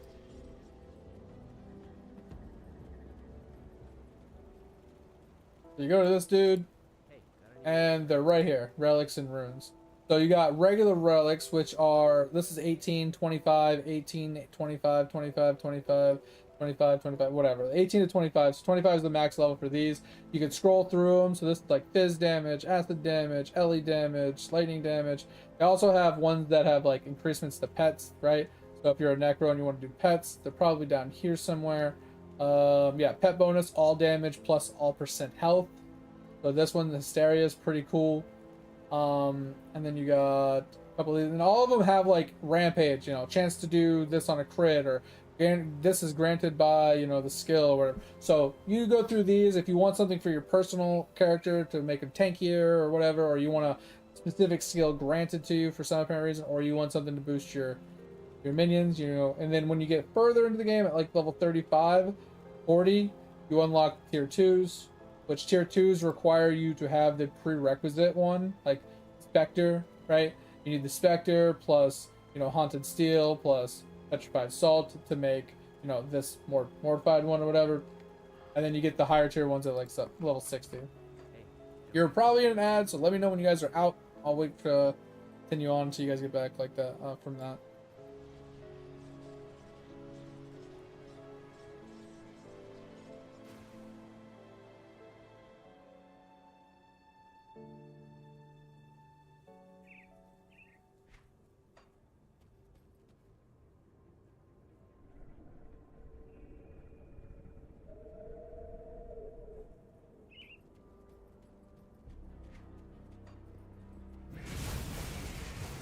Bum, bum, bum. We're gonna wait for this ad to be over in 2 minutes.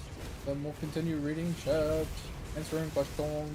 I know some of you don't have an ad, but I want to make sure that the people that are listening to the chat or are listening to the conversation don't miss out on the conversation. Yeah, that's what I'm saying, man. I know some of you don't have an ad right now, or you know, are subbed or whatever, or Twitch Prime, and it's not really affecting you. But I don't want to like start continuing on a conversation and they come out of an ad like, oh yeah, about that conversation. Like, ah, shit. Yeah. I mean, at the same time, like one of those. Well, if you want to keep up with the conversation, you could just sub. Right? You can help a brother out. But at the end of the day, I don't want to force people to sub just to, you know, for that reason. I wish I just had more to offer you guys for subs, and then it wouldn't bother me if you guys sub to me. So.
Except this Venmo.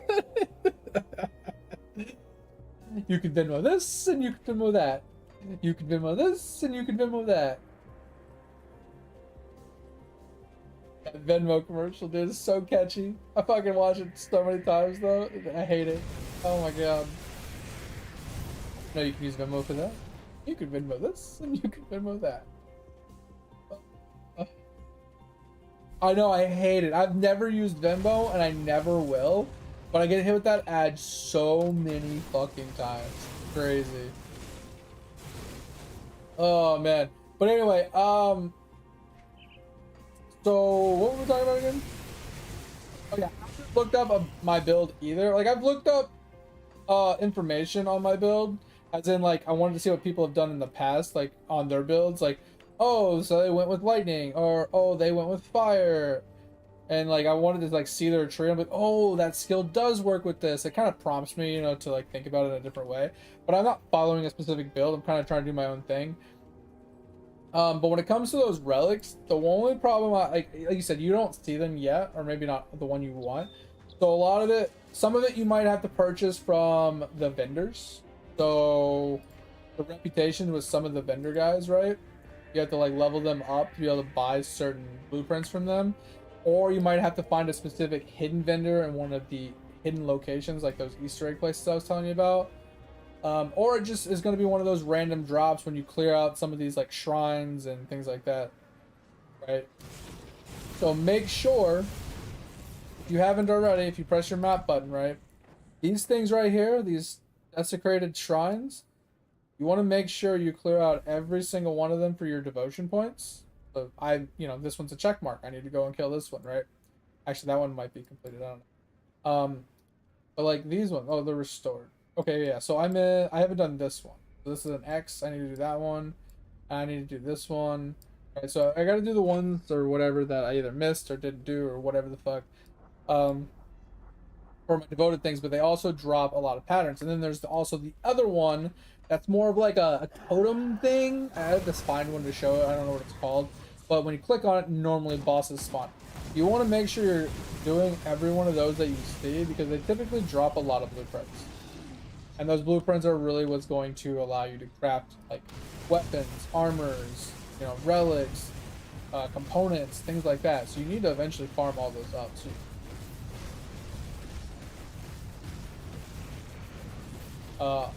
Also, I will throw this caveat out for us. You said you came back into it recently and whatever, and you've been watching, you know, streams and whatnot else. We have been saving off our entire playthrough. our VODs for the playthrough that we've been streaming to our YouTube channel. So if you find yourself, you know, bored and you have nothing to watch, you want to go and catch up on, you know, the playthrough, you know, feel free to go check it out. Also, thank you for the follow. I appreciate it. Much appreciated. That I hope you are enjoying. Hope you're having a good day and everything. And yeah, thank you. We do, like I said, we do have that going on for us. But we're trying to save it off. This is their 10th day, so we have 10 VODs on there. Well, we will have 10th VOD. But yeah, it's our progress of learning everything and talking with people and people explaining things and us learning and getting our ass kicked and figuring the build out, and pretty cool. But yeah, the ads on YouTube are crazy. Some of them are absolutely nuts. I get so many ads. My wife on the other end, she has YouTube Premium, so she doesn't get ads. Super lucky. Got Twitch Turbo, but probably better. Because I think Twitch Turbo, you still get hit with certain ads. Most ads are blocked, but I think there's still a few ads Twitch Turbo doesn't block. I don't think there's any ads that Premium doesn't block on.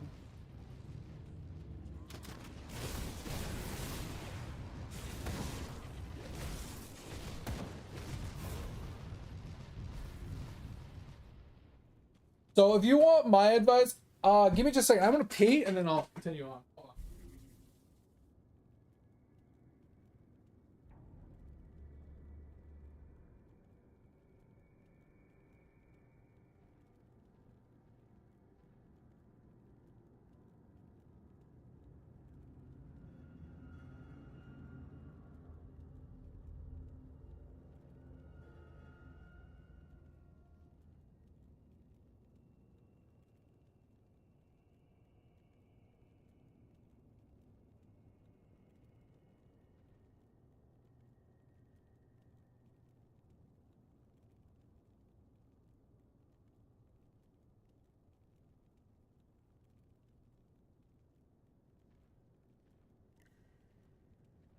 Oh man, I feel better. Yeah. So, the thing is, like, I'm not technically allowed to promote my YouTube, quote unquote, as in I'm not allowed to be posting it in chat and stuff like that. I am allowed to put it in my About Me, but I cannot explicitly say, hey, I want you to go and watch my YouTube, right? Go over there onto that platform and watch my... See, I'm not allowed to say that because, true, don't go and watch me over there, you know? That's my VODs, that's my stuff. But majority of you are here and you should stay over here. Now, like I said, if you want to go and check it out, like when I'm not live, right, and you want to see what happened during the live stream, maybe last week or the week before, or you want to see the progression we've made from day one till now, that's the place you want to go and find it, right?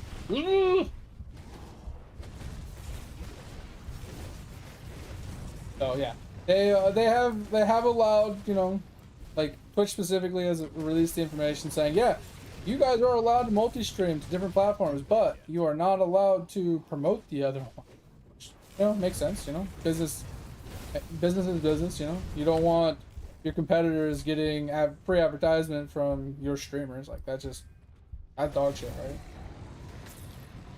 So, not advertisement. I'm not saying to go over there and do anything. I'm saying that's where I'm going to save my VODs to. So they live there. You can see the progression of the character, the progression of the game. And like I said, I do variety stream. I do play a lot of the games, so we won't be on this game forever. But, you know, at least you'll get to see my first initial gameplay footage of my first character and my learning experience from start to finish.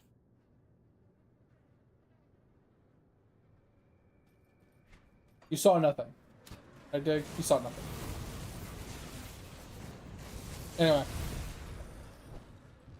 But yeah, I used to have a timer that, you know, linked my Discord and my YouTube for you guys. But I didn't want to get in trouble for linking the Discord, so I just did what they said and I put it in my About Me. So, go and look down. We have a couple guides over there, and that's about it. We haven't really got too far into video creation all that much. One day. One day would be nice. Anyway, I do appreciate you following us over here and watching us. Hopefully you'll come back by every once in a while, even if we're not playing Grim Dawn. Like I said, even if I'm not playing a specific game, you guys are more than welcome to ask about it. So if like next week I'm playing something else, if you have Grim Dawn questions, bro, don't hesitate to ask. We're here for that. You know what I mean? Come in, ask questions, prompt conversations, you know, hang out, whatever it is. That's what we're here for. Shit, 99.9% of the time when mate comes in here, all we do is talk about Eidolon.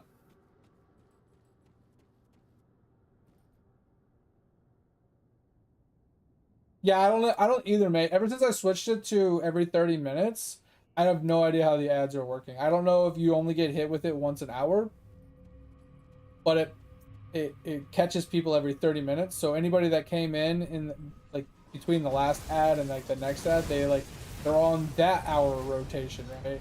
On the second portion of 30 minutes. And the people that did get caught with the first one, you know, like everybody's on a different. Some people will get hit with the 30-minute one, the other one will get hit with the other 30-minute one. I don't know. It's the only thing I can think of.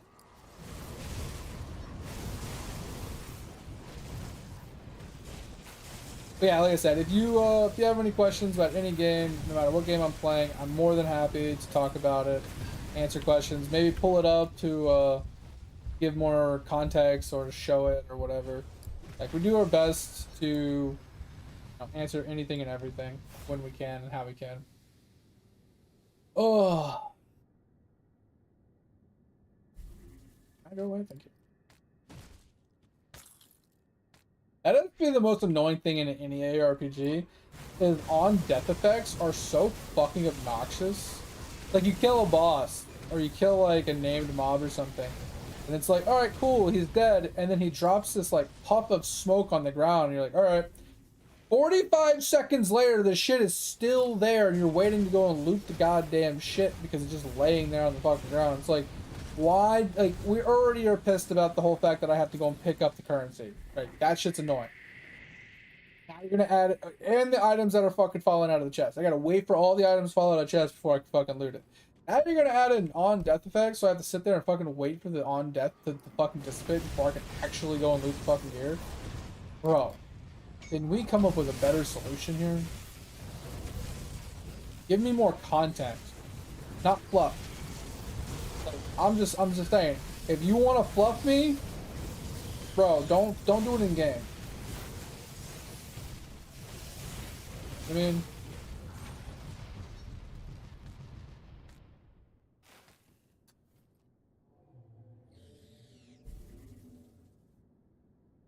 yeah, I mean, like, it's really just annoying.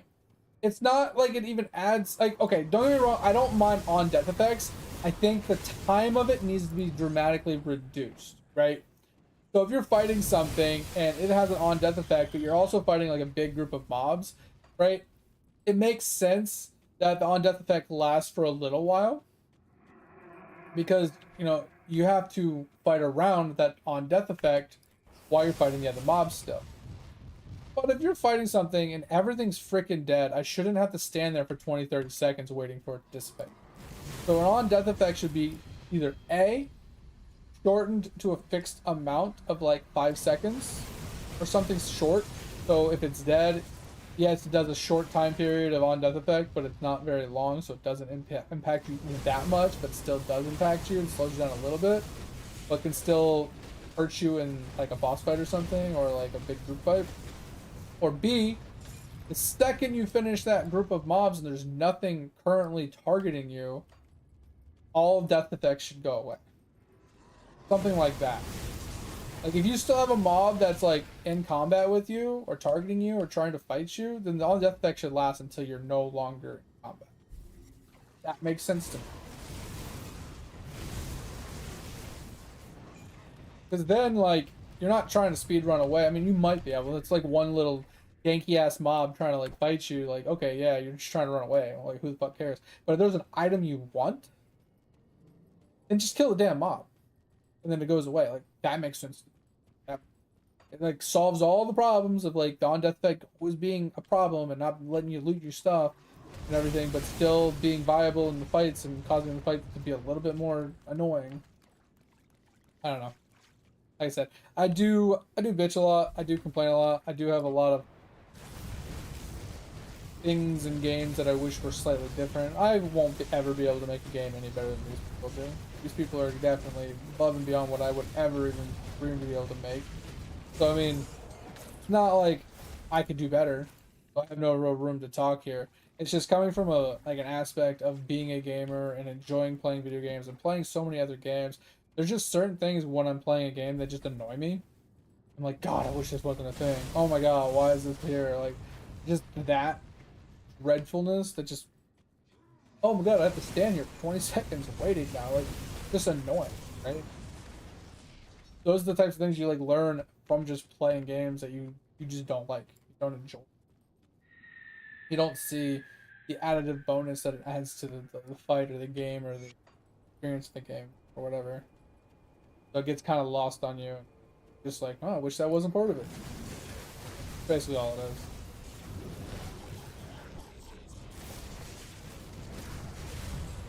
Oh, I will preemptively warn anybody that's in here that doesn't know this already, but like I said, we did move community night from Wednesday and Thursday because I incorrectly counted my work days. I'm working Wednesday and Thursday, so I can't do community night on Wednesday, Thursday. So we're moving it to the weekend. So Friday, Saturday, and Sunday this coming up weekend will be community night. And I haven't checked the votes yet, but I'm going to assume if it's anything like the last couple community nights we've done, we're going to end up playing 7 Days to Die. So check it out if you want. If you want to be part of the community night, feel free to opt into it on the Discord. Vote if you want. But that's Friday, Saturday, Sunday. First time we're going to be doing 3 days of it. Normally we just do 2 days. Yeah, hopefully it'll be pretty fun. Hopefully we'll get some decent progress on 7 Days to Die. If that's what we end up playing. And then, since, you know, that's specifically community night, so we will be back to Grim Dawn the following week. But, like I said, we will be taking a weekend hiatus from Grim Dawn to do community night with the community, so.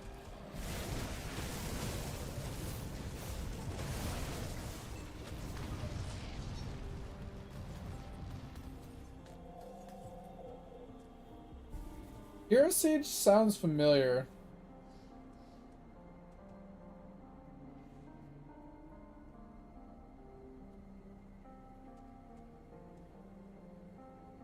Yeah, it's so the on death, like I agree with that statement. Is like it's not so much all on death effects are a problem. It's the lingering long term ones that are the problem. Like, oh, I dropped poison ground on the ground for 30 seconds, or hey, there's this ether swirl that does ether damage for the next 25-30 seconds. But like the ones that are just like hey, after you kill me, I explode after 5 seconds. Like 5 seconds after death, I just go boom. Or I drop a bunch of explodey bombs on the ground that go boom. Like, cool. It's relatively quick. It's like 5 to 10. It's like 5 second duration. You gotta wait for them and then just go boom. You either dodge them because they spread out enough, or you just walk away from it so you don't get hit with the explosion, and you're done. Oh, we're back to the Diablo 2 conversation. Ah, we're gonna get in trouble.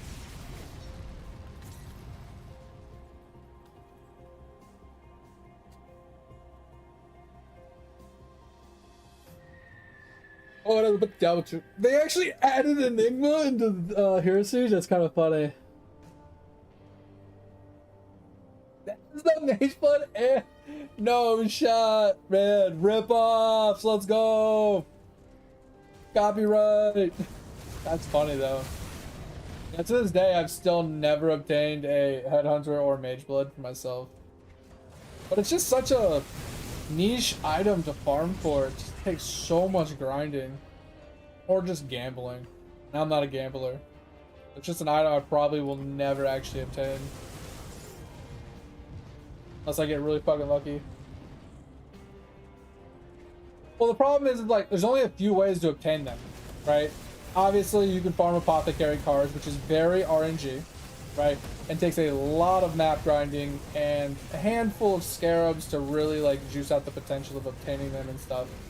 Uh, so it's kind of like this niche kind of div card farming strategy you have to put together to do the apothecaries.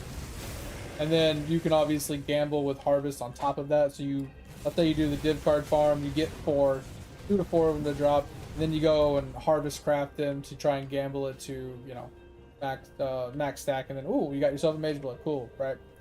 That's one way to do it. Second way to do it is obviously just div card all the way to max. Boom. Pretty self-explanatory. Once again, div card farming is a little niche. And the only other way I know, okay, so I think there's 2 other ways, or 3 other, there's 4 other ways. So supposedly you can get one from the ships now, from the settlers stuff, where you can send out ships, they can bring back items and stuff. Supposedly you can get one from that. Supposedly you can get one from like ritual and stuff, like those other types of side content. I think you can chance it, hypothetically speaking, chance orb. Never verified that one. It'd be on the wiki if you can. And then the last one I could think of is there's specific Baldo maps, or whatever, that they have Mage Blood as its specific reward. The only way I know you can actually obtain one. So you won't actually get a organic one to just straight drop in a map that I know of.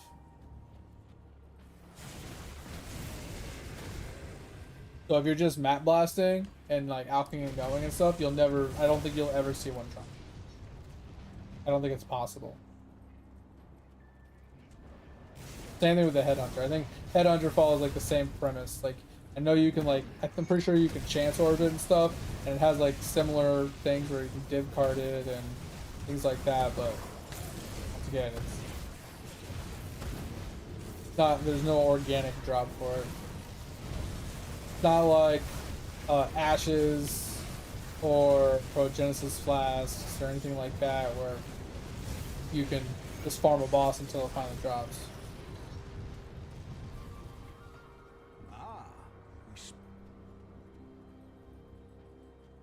These are...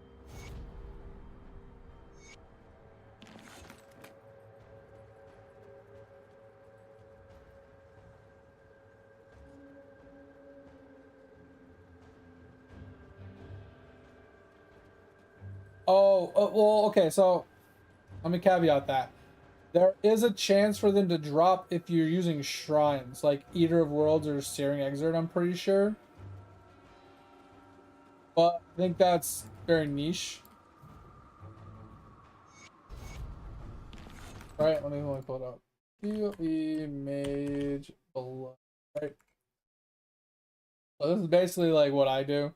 So you come into here and acquisition Mage Blood. Oh, so Mage Blood can drop anywhere. Okay, I was my bad.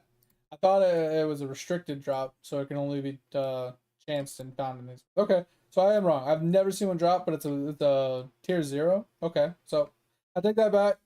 But those are the other ways to farm it as well. But these ones are, yeah, like you said, fucking crazy. Yeah, crazy for it to drop. What about Headhunter? Because Headhunter used to be not droppable, right? Okay, so they did change it. So Headhunter used to not be droppable. It can't be changed. Headhunter belongs to a specific group of unique called legacy specific items. This is why it used to not be droppable, from my understanding. Because you had to go to specific league. The map had to have a specific mod on it in order for it to be quote unquote that league specific, for it to even be able to be dropped, right? I don't know if that changed or when that changed, but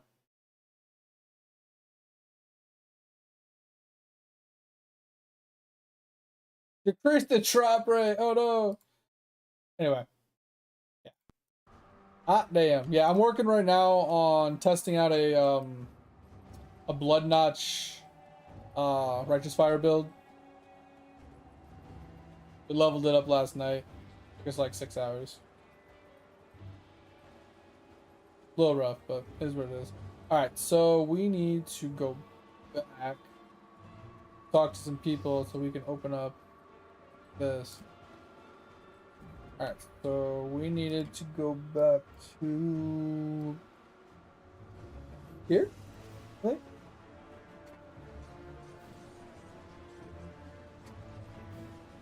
Yeah, the likelihood of dropping one of those is actually kind of cracked. Especially getting one of those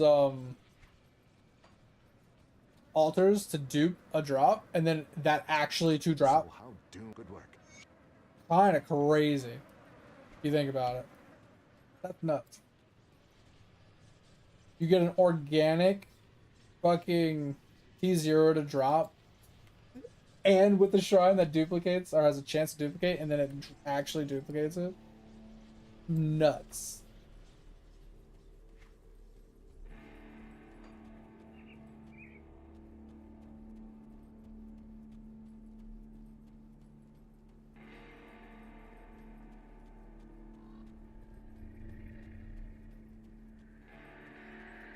I don't know with fire golems of hoarding, but I haven't done a golem build since before they added in the skill variants, like Transcendence, and before Transcendence it was the alternate ones in general.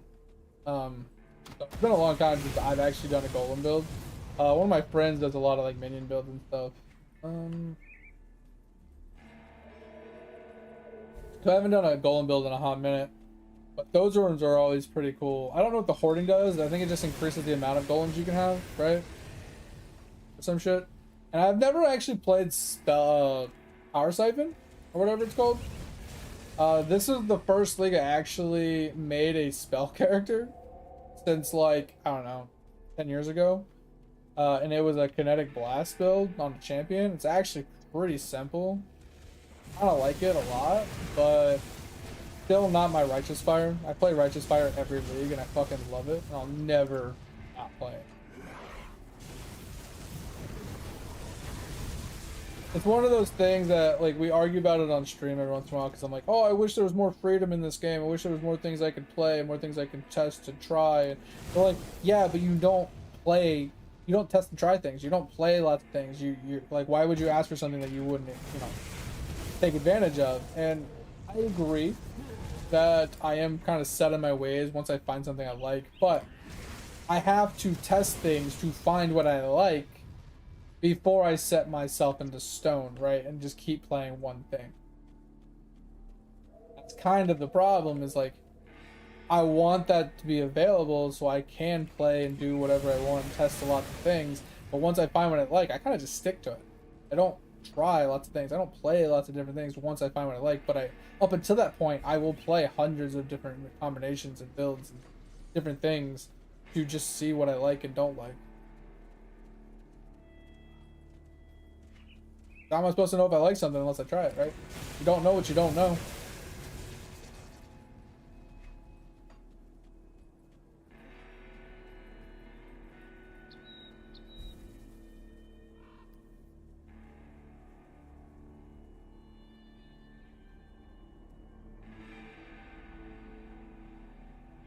Wait, Frost, I thought the 4th Void Stone you had to fight Uber Elder in order to get the 4th stone. But it says you have to fight the Shaper in the Elder Realm or whatever. I thought it was Uber Elder for that. You guys are going to be hit with an ad in a second here too.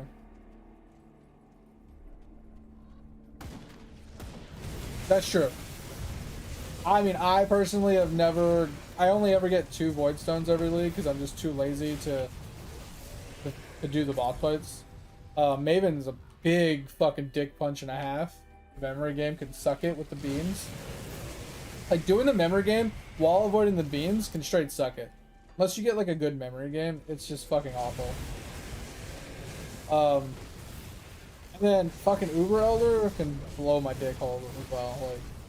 Like not only are you dodging all the fucking Kamehameha beams and all the balls and all that, but you're also dodging all the tentacle slams and the big fucking fat elder explosions and fucking icicle tentacle porn or whatever the fuck's going on. Like, there's just so much going on the goddamn screen.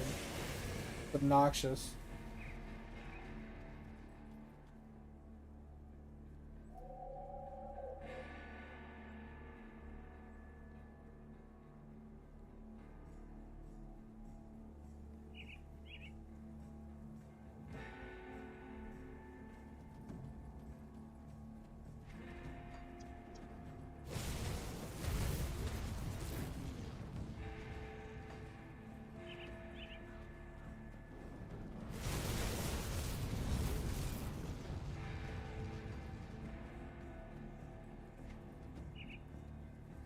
Alright, oh, we're in the wrong spot here. I need to get... Okay, I need to go back down here.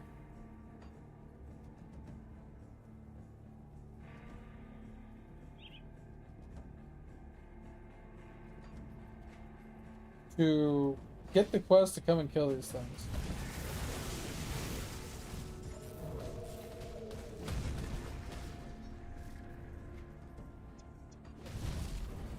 Why is that blocked off? Maybe I don't. Maybe I can pick up the Manticore Land. Okay. I guess I already have it. Okay. Thought I couldn't. Another class. Okay.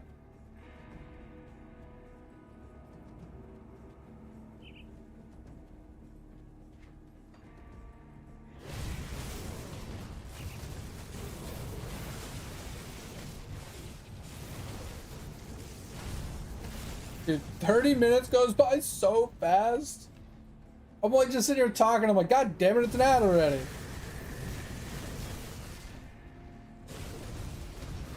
So we used to do an 3 minutes of ads once an hour, and then recently they changed the ad revenue thing to now being 5 minutes an hour instead of 3 minutes an hour.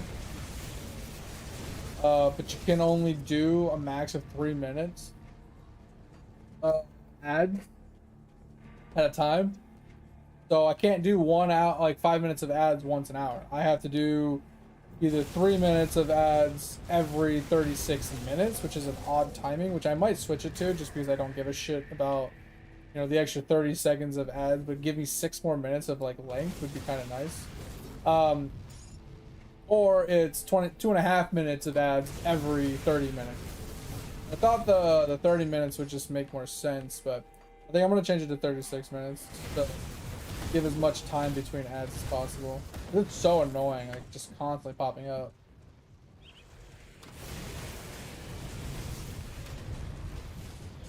Broad skills? I mean, I haven't really paid too much attention to the new merc skills that you can pick up.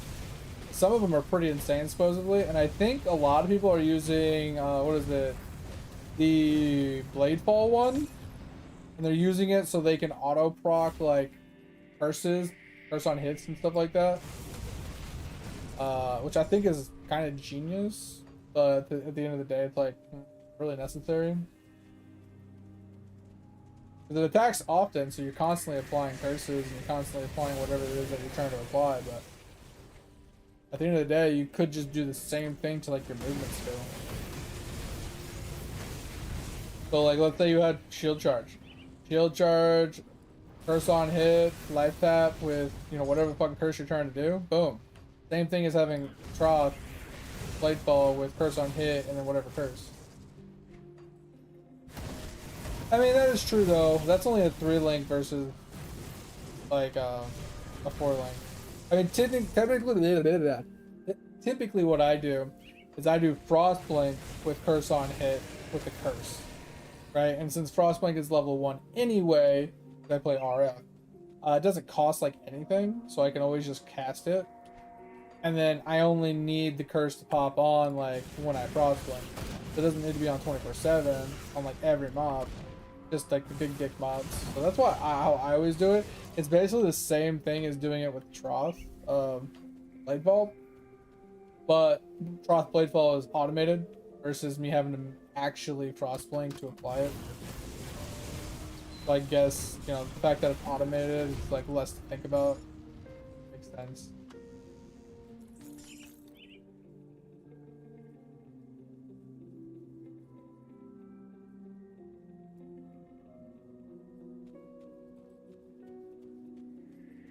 Yeah, so the thing is, like, since they were brand new, people had to see them, experience them, test them, try things out before they could actually like make anything on them. This is the thing I was talking about, these little totems. Make sure you clear these out as well. Anytime you see them, and these things are cool because they actually reset every time you reset the game. So you can farm these. If you find one that's like really easy for you to kill, you can farm it. And you'll see at the end here, when I clear it, see I got another blueprint. You can farm blueprints from these. So that's one way to get a bunch of blueprints. Yeah. But yeah, so the Trot skills, like I said, people have been coming around and making videos on them and showcasing them and stuff. And the main thing I've noticed is, like I said, the Troth of Bladefall, they're using it for automation of curses and stuff like that. There has been a couple of builds that are using it for like their actual main skill, because some of them are pretty juicy. I think there's one, I think it might be Earthshake or something like that. Maybe not Earthshake. It might not be that one specifically. Or Shatter or whatever. I don't remember. There's a couple of them that people were like looking for because they were pretty juicy. But yeah, I haven't put a whole lot of effort into those either. Like, unless there's like a juicy ass RF one, I'm not really that worried about it.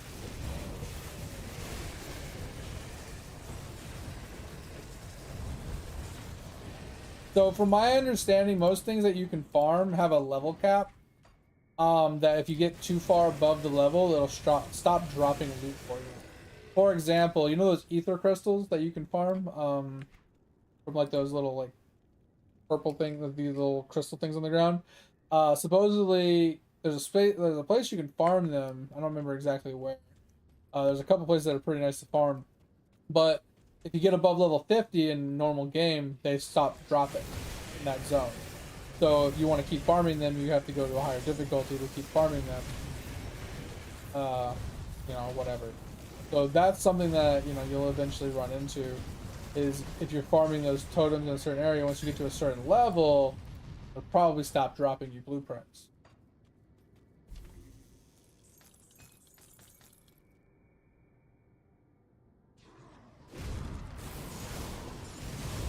Yeah, so what I would recommend is just do as many side quests and stuff as you can, grind the game out in general, have fun, kill things, and every time you see one, clear it. When you start up the day for, you know, come back to the game for the day, maybe clear a couple extra ones that are in the same zone that you started, you know, that you were in that day. Like re-clear a couple of them, not a big deal. And then basically what will end up happening is once you eventually get to the ultimate zone, which is what I'm in, you'll eventually get to a point where you're just re-clearing certain zones anyway, and you'll get a lot of your blueprints finished up eventually. But if you're really worried about getting blueprints, like I said, that's the way you would want to go about farming it. And like even like bosses, they drop blueprints, like that one right there, right? Because at a certain point, you're going to have to boss farm, right? Every boss in the game has like unique drops that they can drop. So at a certain point for your build, like obviously this is where Grim Tools would come in. It's grimtools.com or whatever. They tell you all this, but certain items drop from certain mobs, right? So if you want a specific item, you got to go and farm that specific mob. That simple. And if you, unless you trial and error everything, you're going to be, you can spend tens of thousands of hours trying to figure out that this mob drops this item that you want. That's where Grim Dawn Tools would come into play, where, you know, you're looking for an item that gives you plus to this skill. Okay, this is all the mobs in the game that drop plus to this skill. These are what the items are, and so on and so forth. But at a certain point, you'd probably definitely need to. Unless you're just going to get lucky with your drops, honestly. But there's also like regular rares that drop from specific mobs in specific zones. So like, for example, there are certain items, aka this spear, right, that drops from specific mobs in specific zones, aka I'm pretty sure these spears drop over here in the desert area off of certain mobs. So if you wanted to farm a specific one of these, like maybe a double or triple rare of this, because they come guaranteed with like fire damage on them, right? Fire conversion, but mostly underneath will be changed. Then you would want to be over there, just farm a bunch of mobs, and then reset the game, farm a bunch of mobs, reset the game, rinse and repeat. So you got like a double or a triple rare, the item you're looking for that actually rolled proper. It's very time consuming, very annoying, but that's kind of how you min-max your builds and get your gear and your stats and everything kind of set up the way you want it to be, right? And also, what I was going to say earlier, and I kind of got sidetracked, was the best thing I can say for someone coming to the game is explore everything. The map is always a set map. It never changes. There will never be any variations to the map. The only variation will be hidden caves like this. They have certain random spawn locations on the map. So like there's going to be a spawn location here, here, here, here, here, you know, maybe one up here or something. And of the like 10 different spawn spots, only a couple of them will be active on a map. When you restart the game, this cave might not be here next time. It might be in another spot. The only ones that are always in the same spot are the ones that are highlighted like this, right? The random caves are the ones you have to find, and they are not marked. But the map itself will always be the set. Like this map here will always be exactly the same layout. This map here will always be the exact same layout, you know? So explore everything.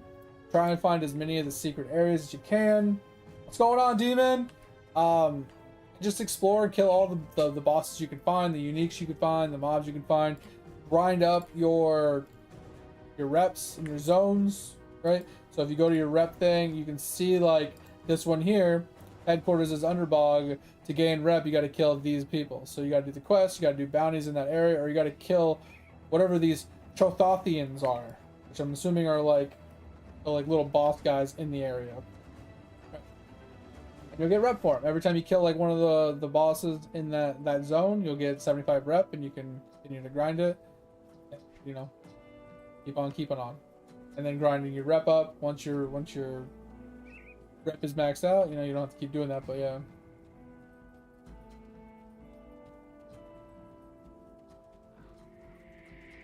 Yeah, so sometimes with the people you have to kill, it won't tell you, but he's in a cave. So a lot of the quests will be like, hey, they'll have like a mark on a cave that you need to go in to go do your quests or whatever. But sometimes, like especially those hidden caves that I was showing you, it won't highlight the cave telling you have to go in there to kill somebody. So sometimes what I do is I just go into the cave and kill everything in the cave and hope for the best. Because sometimes what ends up happening is the first cave isn't where he is. You have to go into that cave to enter another cave deeper where the mob actually is. And you won't know that until you actually go in and do it.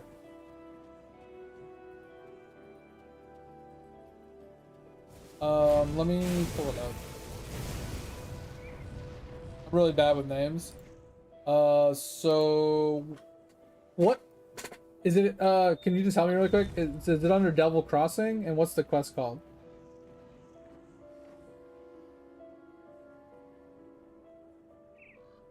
I'll just look it up on the ones I've done so I can read it and see which quest it is. If I can help you out. But yes, we always play RuneScape music here. It's DMCA free. I love RuneScape. I have a 20-year character. Like, it's one of my all-time nostalgic games. A Merciful End is the name. Do you know what tab it's under? Like, if you go to your quest here, is it under Devil's Crossing? Old something? Like, is it under Broken Hills? I'm assuming it's under Broken Hills because you just made that comment.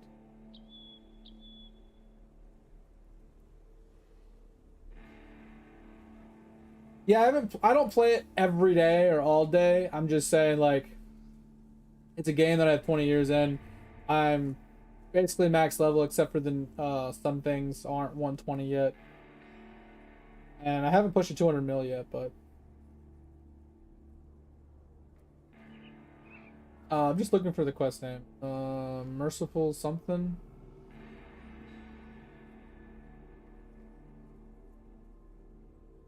Merciful End. The spirit of older name has implored you to end his life for her daughter. Person her suffering. Born. She got the heart abandoned. Abandoned. Broken Hills.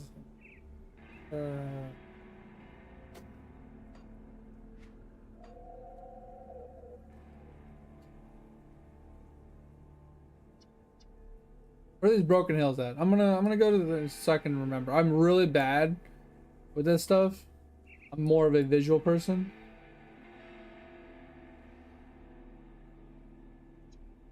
Broken Hills. Okay. I'm gonna take a look. I don't remember who I killed and where I killed them.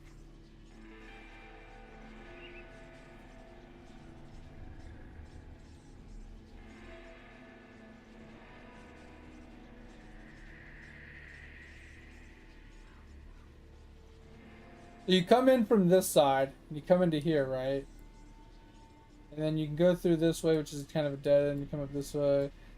I want to say you have to go in here and go through this tunnel. I think there's a tunnel right up here that brings you to the next zone.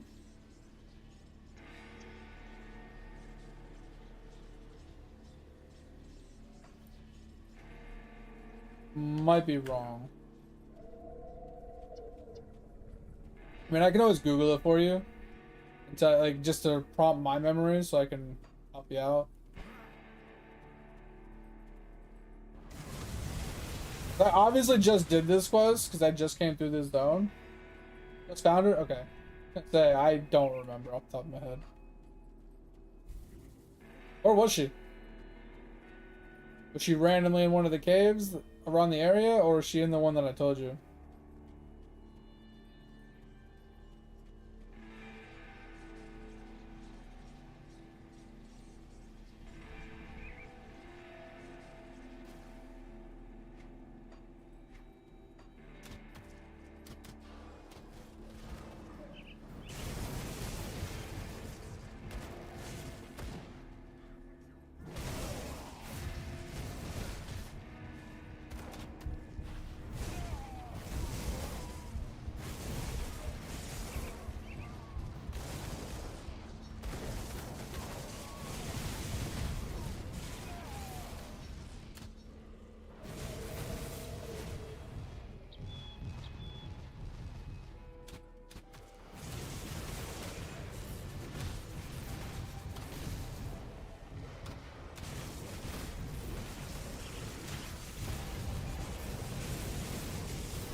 Oh, you just ran into her on the way to the shrine? Hey, that's a happier circumstance, you know?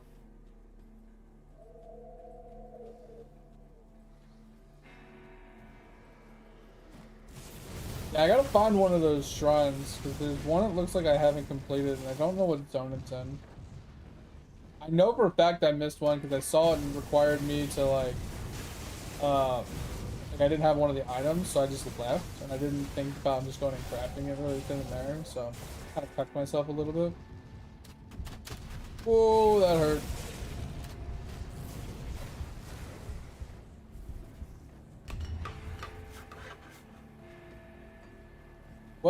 Our bridge has been rebuilt. Let's go.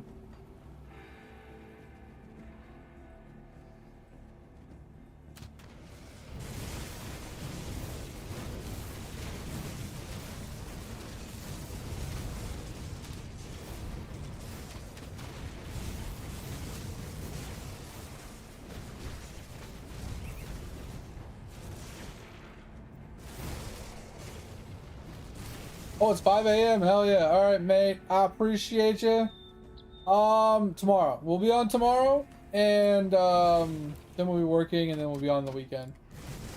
Well, I will see you tomorrow, mate. Thank you for being here. Thanks for hanging out. I appreciate you. Hope you had a good time. Hope you enjoyed. Hope you have a good day. Hope you sleep well. We'll see you tomorrow, as always. If you need me in the meantime, hit me in the Discord. I appreciate you. If you missed anything, oh, that guy just fucking annihilated me. If you missed anything, go back and check it out in the VODs. I appreciate you. Thank you, thank you. All right, yeah, so we're not going to be able to fight that guy because he's all ether damage. That guy absolutely fucking decimated me.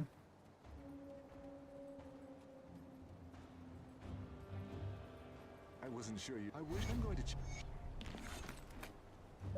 What? You guys don't have any quests from over there. There. I'll skip the pleasant. The Legion is split on.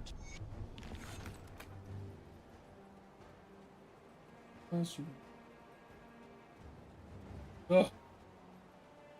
Quest. Here. Ugh. Here.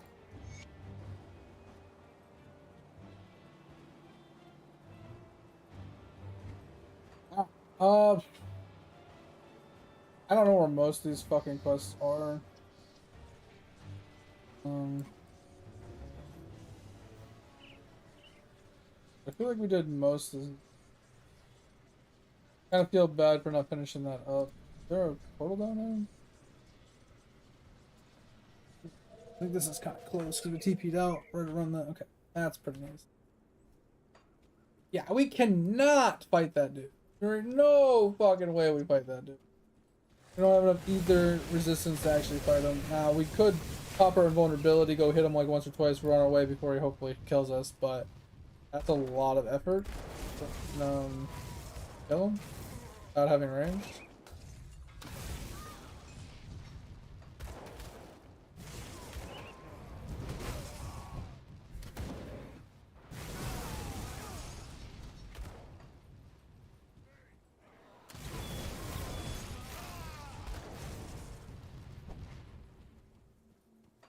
Go this way. Not gonna actually fight the boss, but we're gonna try and clear out most of the area, make sure there's no items or anything. There's a hidden spot right there that I accidentally found.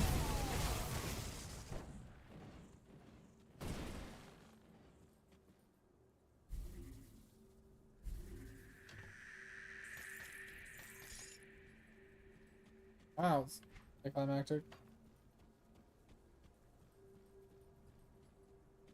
Alright, I just want to finish up this corner of the map and then we'll call it a night, guys. Like, I don't want to actually fight the boss, but I do want to try and at least clear out this whole zone and make sure it's all hunky-dory. Kind of sucks that that one guy is like all ether damage. It's like an absolute truck.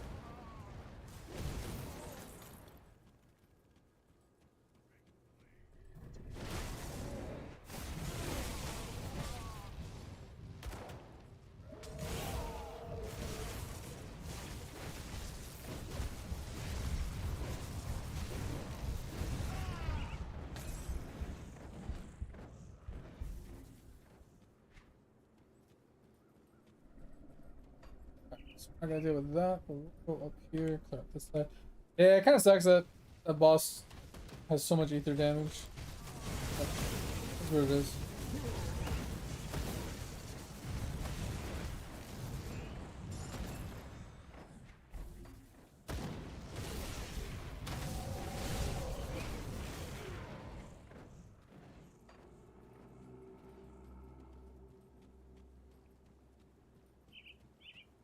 Dun, dun.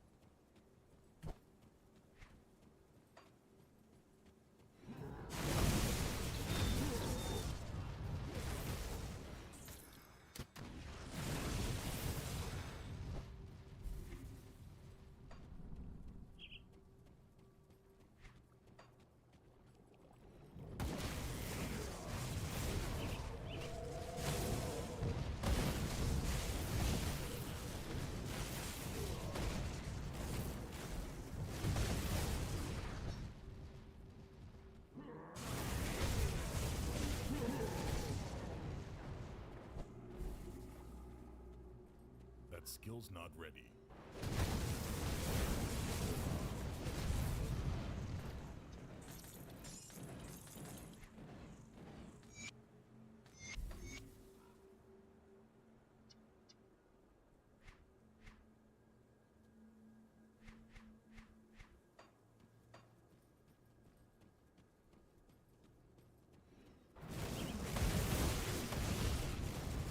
Alright, we will have to come back here for a quest in here, I know that for a fact. Iron's Hold, I remember doing a quest here. Oh yeah, and then there's the shrine down there. That's kind of what I was looking for. Okay, we'll do that shrine. Tomorrow we'll work on some more shrines. Have you put any effort, Frost, into your... what's it called? Your devotion points?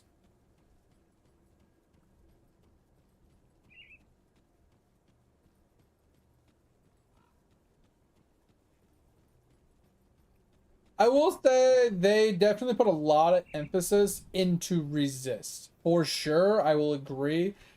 That majority of the time the majority of your defense revolves around having the resistances to not instantly die to something. Now, don't get me wrong, PoE has the same thing, Diablo 2 has the same thing. I don't think Diablo 3 is quite as, I mean, it's important, but at a certain point, like, it's important, but it just doesn't really, like, there's not much you can do after a certain, like, amount, right? We need Enchanted Flame. But yeah, I feel like that they definitely put a lot of emphasis on the resist in this game. Plus, having so many different resistances can definitely like struggle bus the progression of the game. You know. Can with what I've got.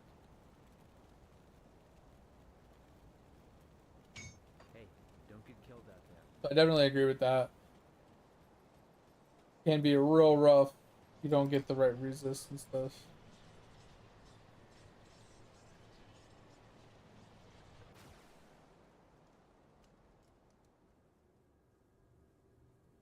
Yeah, I definitely agree with that too. It's like a lot of games have that same problem. It's like early game, it's like, oh, it's whatever. Mid game, it's like, oh my god, I'm fucking struggle busting so hard, right? And then late game, it's just like the gear has so much stats on them. It's like impossible to not have max resist, you know? Alright, so that's the only thing I'm curious on. Like, so I have all the shrines except for this one. I don't know where this one's located.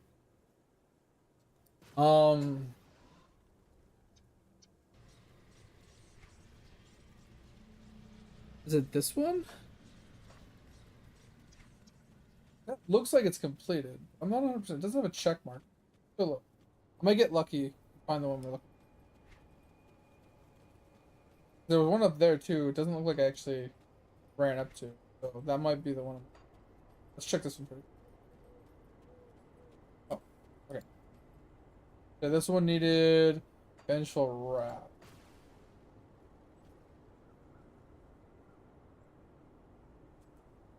I was gonna get off, but I mean, I'm still gonna get off in a minute here, but I want to try and clear out some of these shrines we missed. Any more scrap metal? We happen to find any blueprints.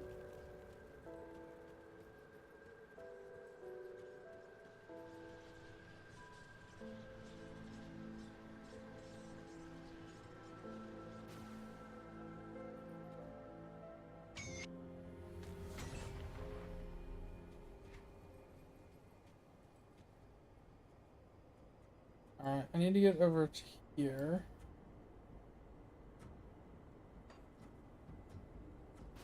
One. Oh.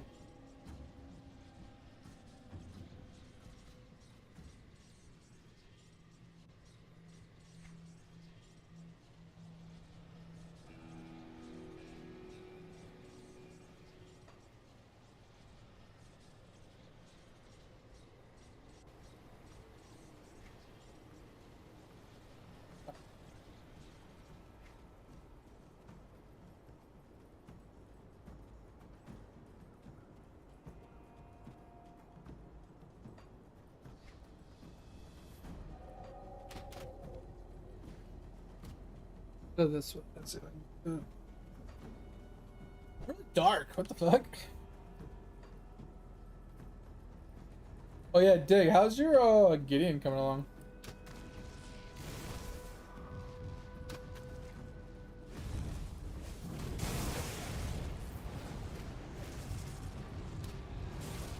I saw fucking Topher's going fucking crazy on that shit.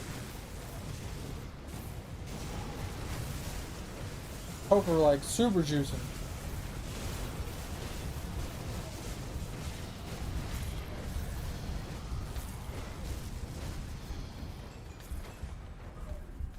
Oh, fucking death packs, bro! Fucking sucking it.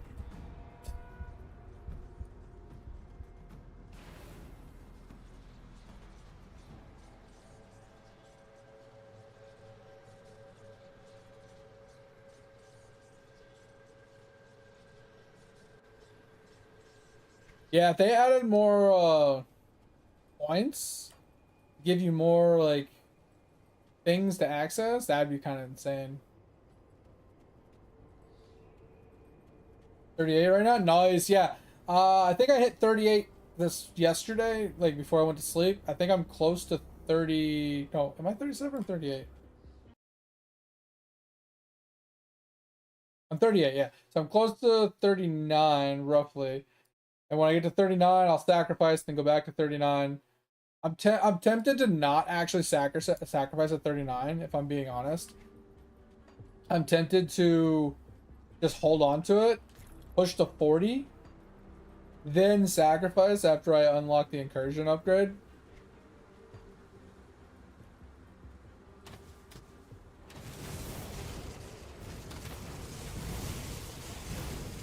I'm really torn. 'Cause I need to get to 40 as soon as possible to get to No Man's Land, obviously, right? So we can like juice out even more content and more levels and more XP. And I need to get to 45 so we can get the new weapons and stuff going.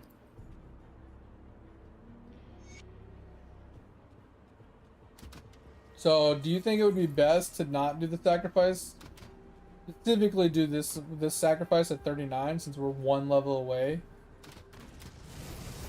from having the incursions completed?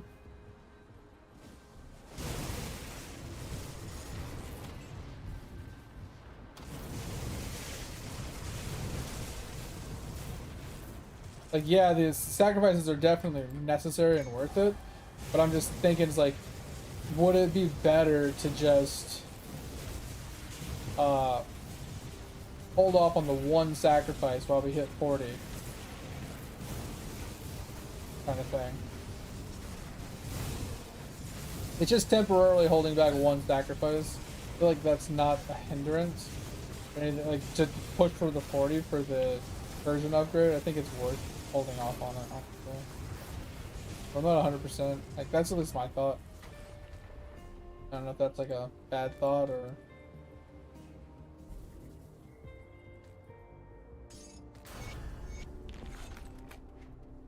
Alright, so we got what we wanted. Let's take a quick look. So it looks like those are all done. Looks like that's all done, that's all done, that's all done. There's this one. Why does this one have an X on it? And the other ones are all check marked or nothing.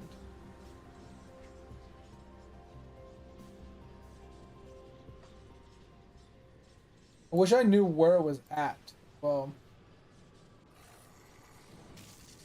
Oh, it means I didn't even hit it? Oh, where the hell is it?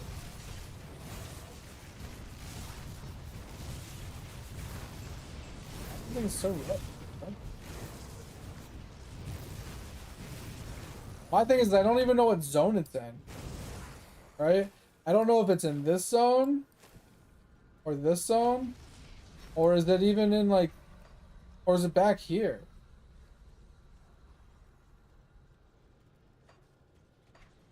Like I came here because it was I know it'll show me in a big radius once I start walking.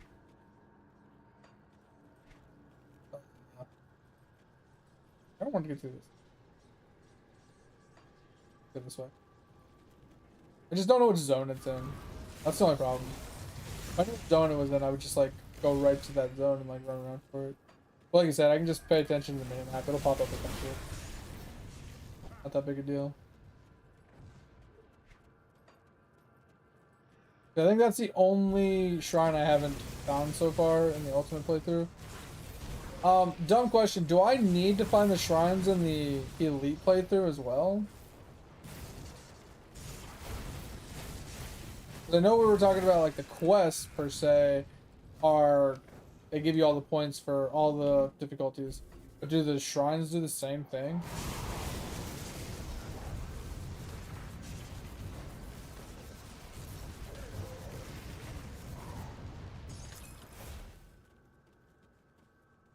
Oh, you only have to find 55 total? Oh, okay. Well, I have 52 out of 55, so I don't have to find this one. I did not know that. I didn't know there was a cap. I thought there was like you had to find all of them to get your 55. Alright, I think that's it.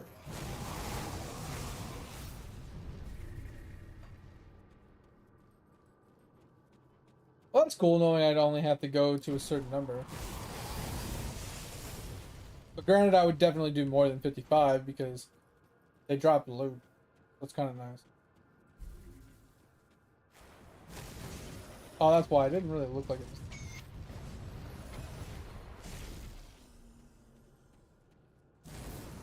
Alright. Oh, alright. I feel comfortable with this. Because we did all of that. I definitely need to get... I don't remember where the teleport is down here, but we need to go down here to do the quest down here eventually. We did all of this. Hey, we have this one we can run up front. Alright. If anything we can turn in right now.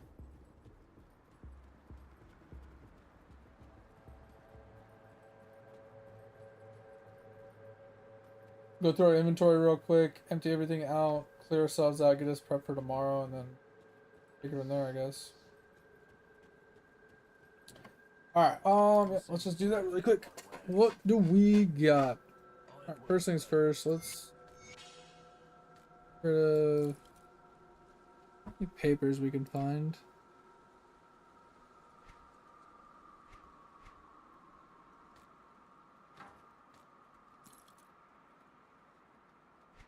Alright, that's it.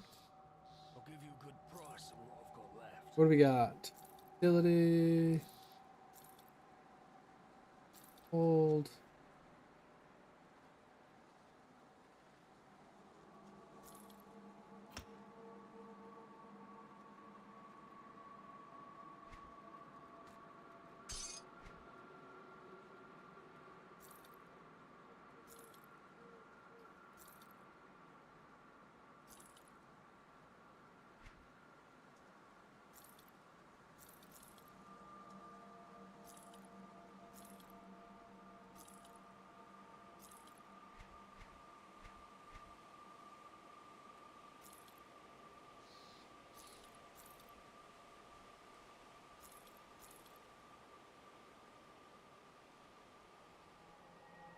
That's a great offhand for fire damage. That's pretty crazy.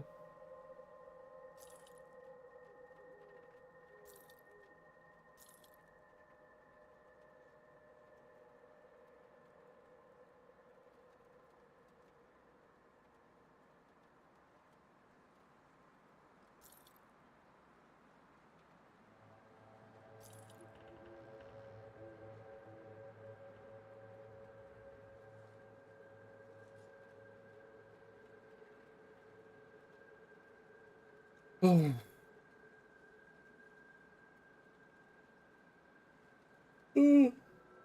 Ah. That's a cool looking sword. Hmm.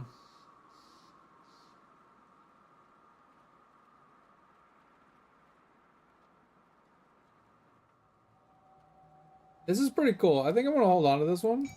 I don't know if I can use it, but it sounds pretty cool.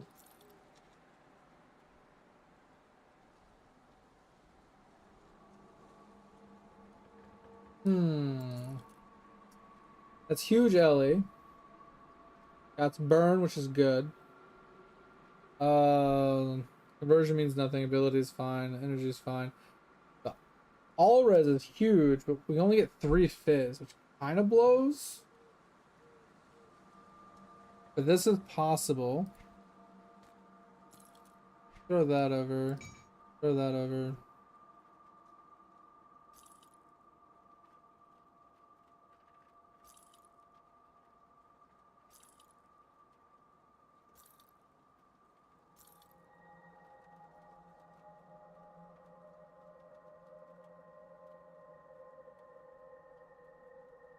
And then resist wise, this one's kind of lacking.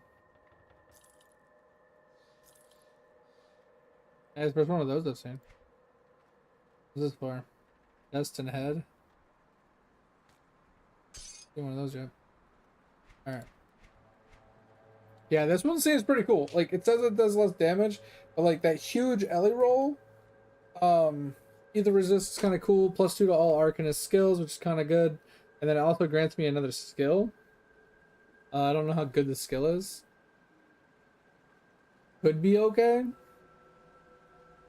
I mean, obviously this one's just like flat fire damage and scaling fire damage, which is probably why it's better.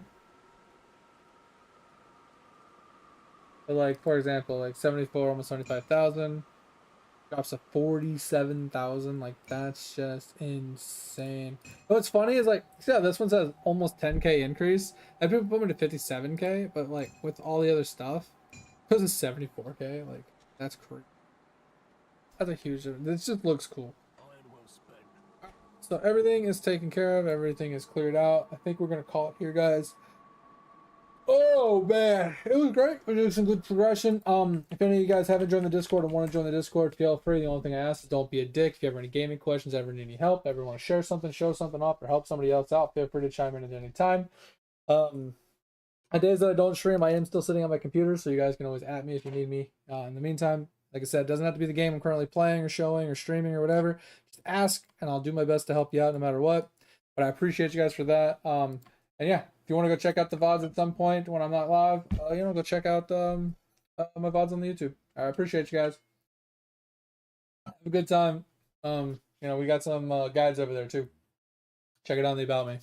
I appreciate you guys. Have a good one. I'll talk to you guys tonight. We'll be back on the Grim Dawn grind. Yeah, and that's that. I appreciate you. Take it easy. Talk to you guys later. Bye. Thank you for all the follows and help and support. Love you guys. See ya.